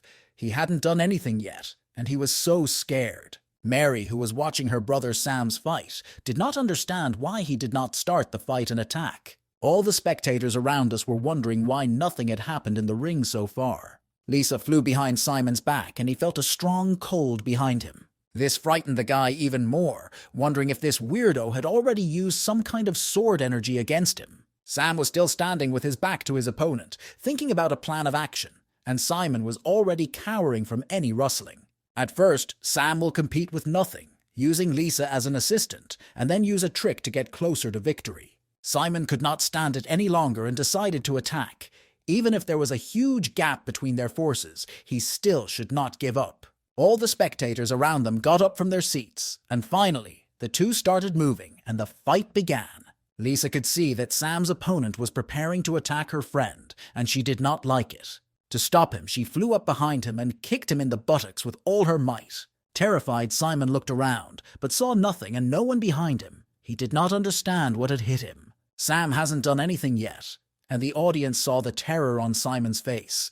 Maybe Sam was using the power of his sword to deliver invisible blows. Suddenly, Simon had a terrible thought, and he looked at the guy who still didn't turn in his direction. According to legend, a person can achieve great success in fencing, but when he reaches the appropriate level, he can cut his enemy to pieces before he can realize it. Simon trembled even more, his whole body shaking. He was definitely being attacked. If this weirdo really wants to punish him for something, he needs to do something urgently. Otherwise, he will be finished. In a moment, the guy's weapon flew to the ground. He did not want to fight this strong enemy anymore. Simon screamed at the top of his lungs, which seems to have caused incomprehension among all the spectators of the Starry Sky Clan arena. Sam turned to his opponent in surprise. He hadn't even managed to strike him a single blow, so he decided to surrender. The guy insisted that the referee end the fight, and everyone was looking at the judges. The amazed spectators came up with different versions, and Simon must have realized something and decided to give up, as if they were in an illusion. Maggie was also surprised by this unexpected plot twist. This victory was quite interesting. Did Sam really create an illusion for his opponent? Sam remained in place, but called his spiritual beast to him. It seems that he began to guess something. He leaned over Lisa and told her that he hadn't even given her a sign of where she was going in such a hurry. Sam said out loud that he would be more attentive to details next time, and Simon heard him. The guy took it personally. He thought that Sam had said it to him, and he was convinced that his decision to surrender was the right one. Leia also checked out Sam's move. She remembered this opponent and was already looking forward to their battle together. James smiled predatory. He didn't think the Kin Yun clan would have such outstanding personnel. Jeremiah did not restrain his emotions. He asked the god of fire on the Lotus if this battle had affected the spirit world. Master Jack noted that he hadn't noticed Sam was so strong before, and it looks like he'll have more tasks now. Mary said that Brother Sam's actions were unpredictable, and that she could not see anything at all, even though she saw Sam's spiritual beast. The referee announced that this fight was won by Brother Sam of the Kin Yun Sword Clan. No one could believe such an outcome. It seems that this was the dark horse of the Kin Yun Sword Clan, their main trump card. This cultivator, who never even pulled his sword out of its sheath, impressed and frightened his rivals around him. Sam held Lisa in his arms and was crying inside. His reputation had just come to an end. The referee announced the 15th battle. A representative of the Phantom Gate clan was fighting against Noah's brother from the Kin Yun Sword Clan. But the Phantom Gate clan was also unlucky to meet with a Kin Yun representative today. Noah defeated his opponent. In the 20th round, Lewis from the Kin Yun clan played against a representative from the Jin Yun clan and also won. The first stage of the competition has already come to an end. It was an incredible fight. The Sword Clan specialized in fencing, and Noah mastered the combined skills of sword and talisman, and the students of this clan were promising.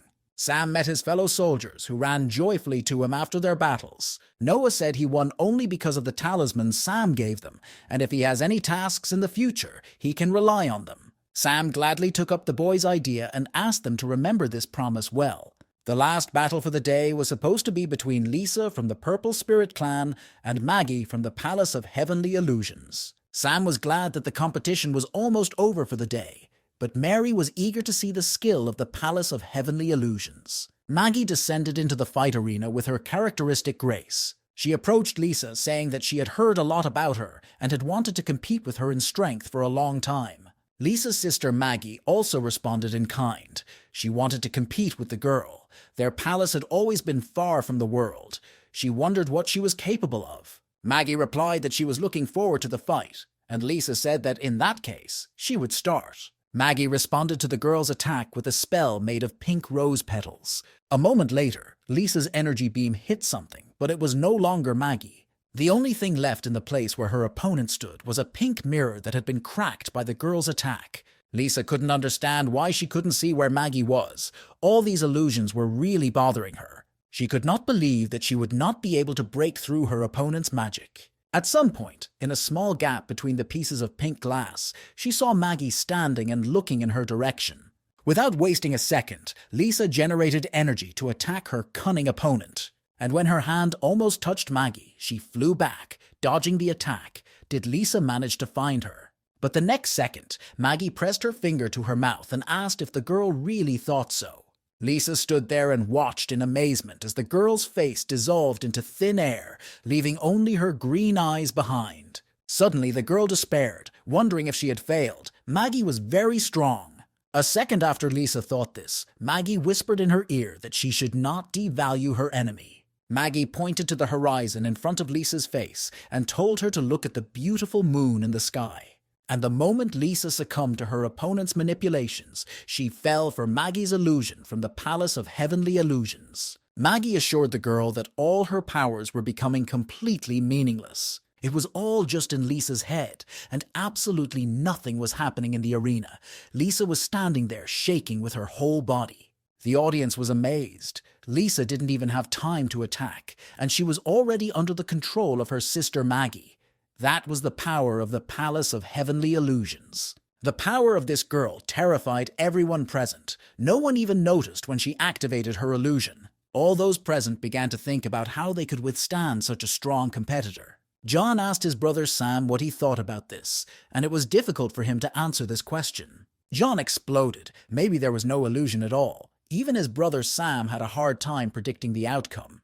But Sam interrupted him. He said it was time to end his workday, and that's why he wanted to leave the arena. Without waiting for the reaction of his comrades, he went to the exit, as Sam was supposed to be returning from work at sunset. Maggie told her sister Lisa that this was how it happened, and that she lost to her in this fight. She touched her lips to dissolve the illusion she had previously imposed on her opponent. Having generated a ray of energy in the form of an air kiss, she sent it towards the hypnotized girl. As soon as the effect of Maggie's spell wore off, Lisa fell to the ground and dropped her weapon. Wiping the tears from her face, Lisa admitted that Maggie was a very strong opponent. Mary realized that a person wouldn't even recognize when he or she was falling into Maggie's illusions from the Palace of Heavenly Illusions. This girl was indeed a very worthy opponent for everyone in this arena. She has just proved that no one can doubt it. At that very moment, Maggie seemed to hear Mary's thoughts and mentally replied that she was looking forward to their match. The shocked girl looked at Maggie, not understanding how she had heard her. The referee announces that Maggie has won the last battle and the first round is over. The students can rest. Sam had been in his subconscious for a long time, discussing today with the Phoenix and asking its opinion about it. He asked the boy if he was talking about the demons of the Starry Sky clan. The guy answered in the affirmative and noted that these techniques were quite difficult to discern, which made a great impression on him. The energy was very similar to the Demon Lord energy he had encountered before. 90% of the participants were injured today. Phoenix said, "So the Starry Sky clan can safely take advantage of this situation to plant demonic energy. Sam should be careful." In fact, Sam had a hunch about this.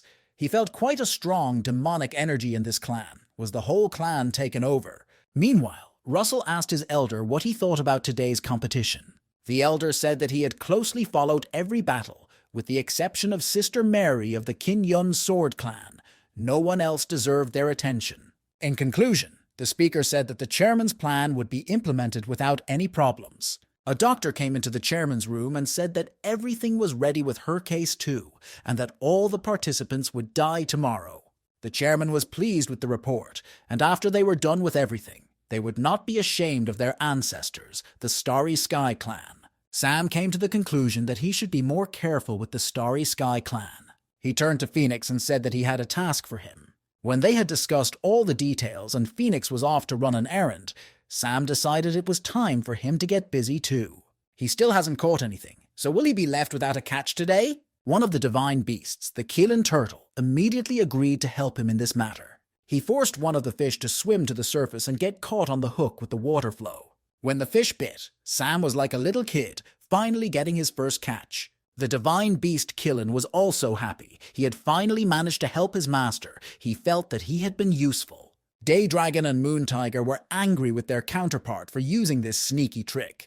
They wanted to think of it earlier. In the morning, the referee generated a mirror, saying that it was a secret treasure that their chairman had found in his youth. It was called the Mirror of the Stars and the Moon.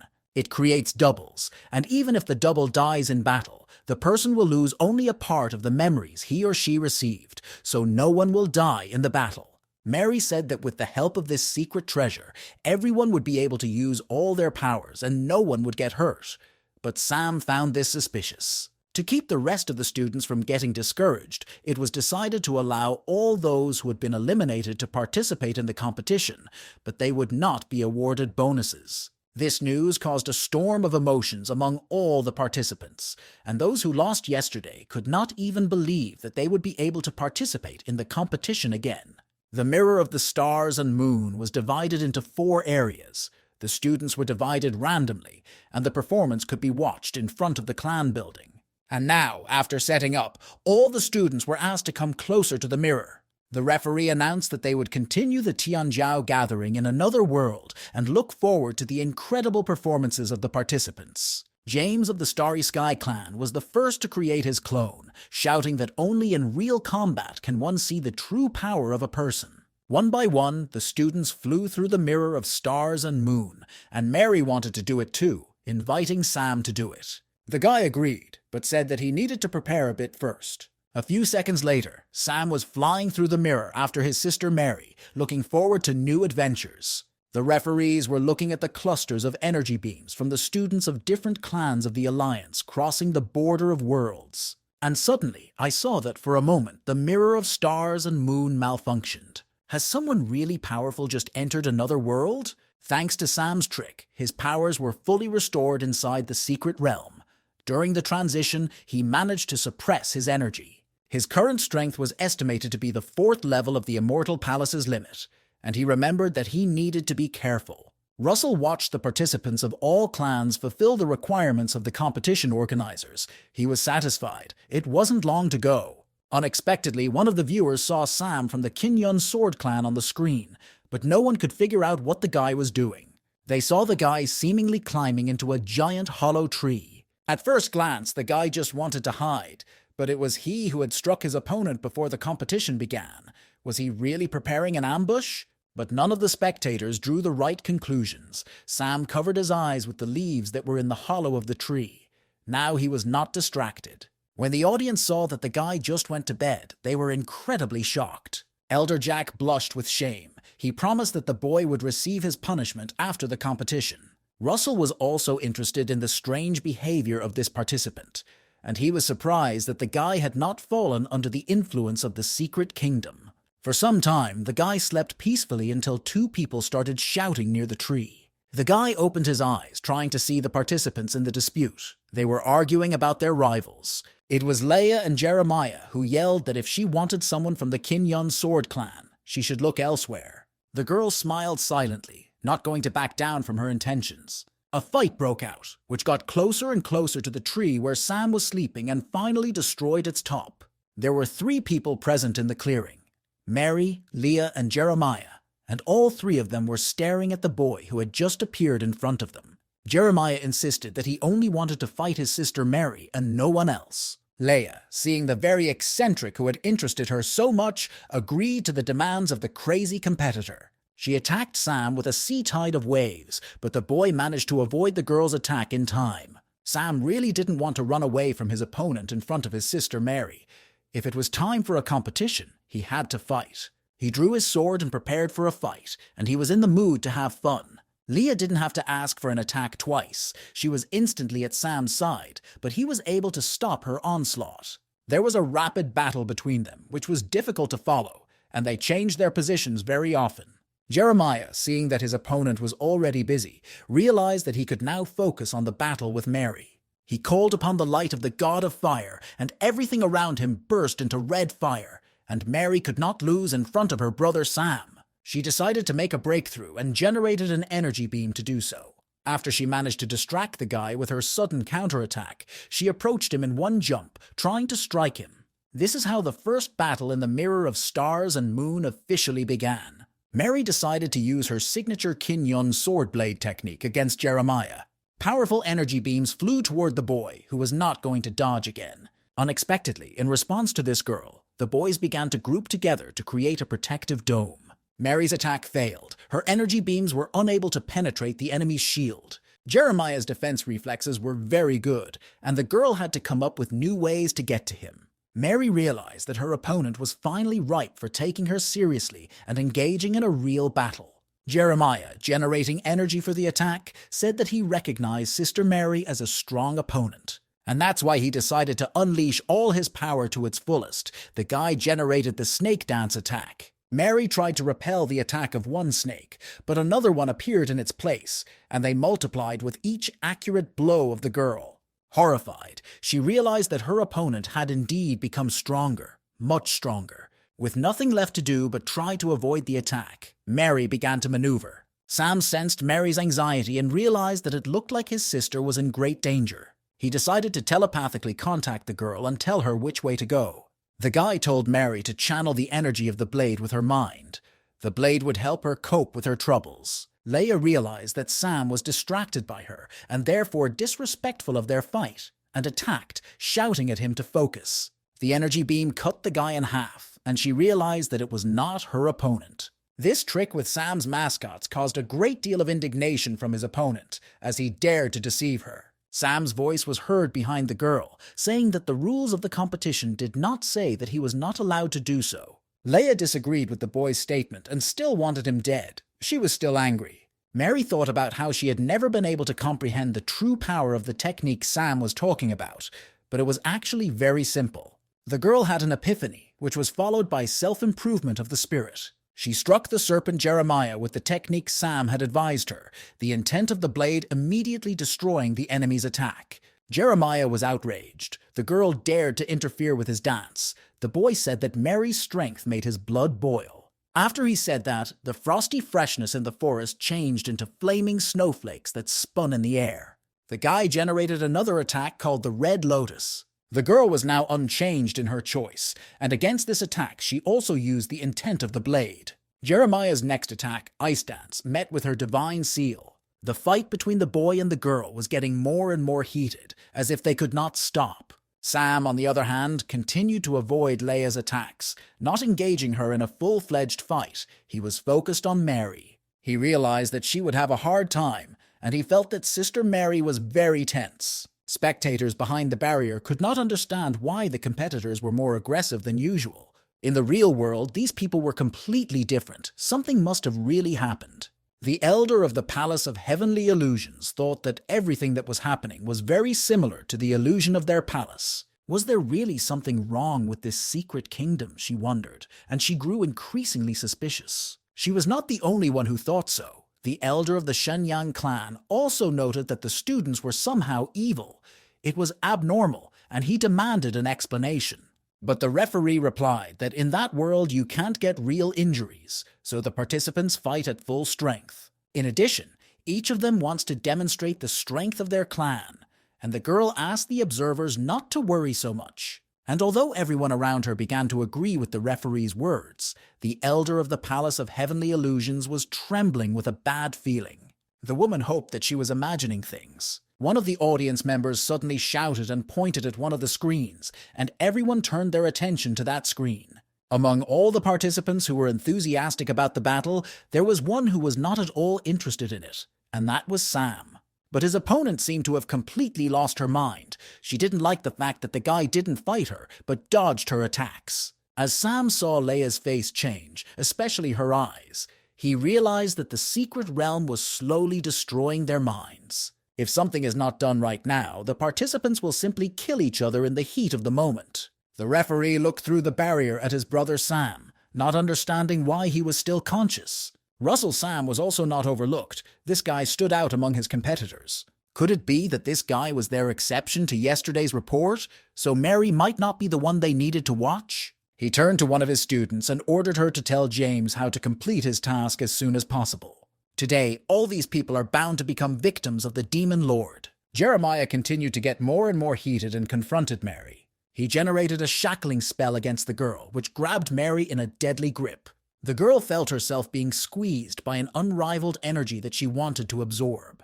But to do this, she had to move, and Mary made the spell crack under her pressure. Jeremiah was amazed at the strength of the girl who escaped from his trap again. In a moment, Mary was free of the spell and ready to attack. She thought that she felt great joy that her soul had returned home, as if heaven and earth had crossed. The girl no longer controlled herself. She used the blade technique against Jeremiah. And the second technique flew after the first one. The buried blade technique. The guy fell almost unconscious, but the girl's energy still kept him going. Mary looked at the body of the wounded enemy and had a growing desire to kill him. Sam, on the other hand, was still busy confronting Leah, and she was putting more and more pressure on him. Suddenly, the boy felt that something was wrong with his sister Mary, so he looked around and called out to her. The girl stopped right in the middle of the attack and looked at Brother Sam with her purple demonic eyes. Suddenly, it was like an electric shock. She started to come to and did not understand where such bloodthirstiness could come from inside her. The girl tried to restrain her attack, but her blade had very strong energy and it went beyond her control. Realizing that she would not be able to divert her attack, she shouted at her opponent to run away. But Jeremiah was too badly wounded. He was trembling with terror and said that he would not have time to escape. Sam realized that he was too far away from the girl to help her, and he was also very annoyed by Leah's annoyance. The girl again generated another attack in the direction of the boy, hoping to impress him. But suddenly the guy grabbed her weapon with his hand, interrupting the energy flow. Leah looked at Sam and did not understand how it was possible that this guy had become stronger in 1 minute. The next second, the girl was flying with her weapon as far away from the boy as possible. Sam opened his robe a little and touched his hand to his seal talisman. The guy realized that this time he was going to have to show everyone his true strength. At this time, no less strange and frightening events were taking place in another mirror. Russell's messenger was passing his words to James. A member of the Starry Sky clan has just fatally wounded one of the competitors. The guy did not understand why. Despite the fact that he could not die within the mirror, he felt all the injuries for real. The plan was successfully launched, but in order to fulfill Russell's requirements, James first had to deal with this particular problem. The wounded guy shouted in James's face that he was too cruel, that they were competitors. But the guy didn't have time to finish his sentence, because a second later, he was pierced by the energy beams of James's attack. He felt that his energy was still in this body, and did not understand why he could not leave the mirror. The last person he saw was James, who said that it would be an honor for the boy to be killed by his hands, and that he would help him. With a shout that the boy should remember this day forever, James dealt him a final fatal blow. In the other mirrors, almost the same thing happened, with someone dying in every fight. The students who became murderers did not even realize what they were doing or what was really happening to them. All the viewers stood up from their seats. They could not believe what they were watching on the screens. Observers began to shout that one should not be so fierce and unleash their hatred, which came from nowhere. They demanded that the referee tell them in detail what the plan of the Starry Sky clan was. The referee replied that all participants were on equal terms and that the Starry Sky clan would explain everything to the audience after the competition. And if the disciples die while in the mirror, their deaths will not count in the real world, so there is nothing to worry about. The participant of the big competition killed by James lay dead in the middle of the lawn, bleeding to death. But the conspirators were not alone on the lawn. They were watched by Lewis and Noah, who did not understand what was happening. The soul of that student was destroyed. If this happens, it turns out that you can still die here. Lewis was very curious about what was happening outside. Maybe something was going wrong there too. The girl told James not to worry. The elders had put a ban on the mirror. Representatives of the clans will not even realize that their students are really dying in this world. James said that we should tell all the members of the Starry Sky clan to walk around in mirrors and kill the participants, and that there should be as many victims as possible. He ordered the girl to immediately comply with his order, and she obediently agreed. Staying on the lawn, James told the Demon Lord that he didn't have long to wait. Noah and Lewis, at that moment, realized that the entire Starry Sky clan was in cahoots with the Moyan clan. James was walking away from the clearing, carrying a bloody sword in his hands, saying that no one would leave this world alive. The guys were very angry. The big meeting in Tianjiao turned out to be another trap for the Alliance, and we had to warn the other participants.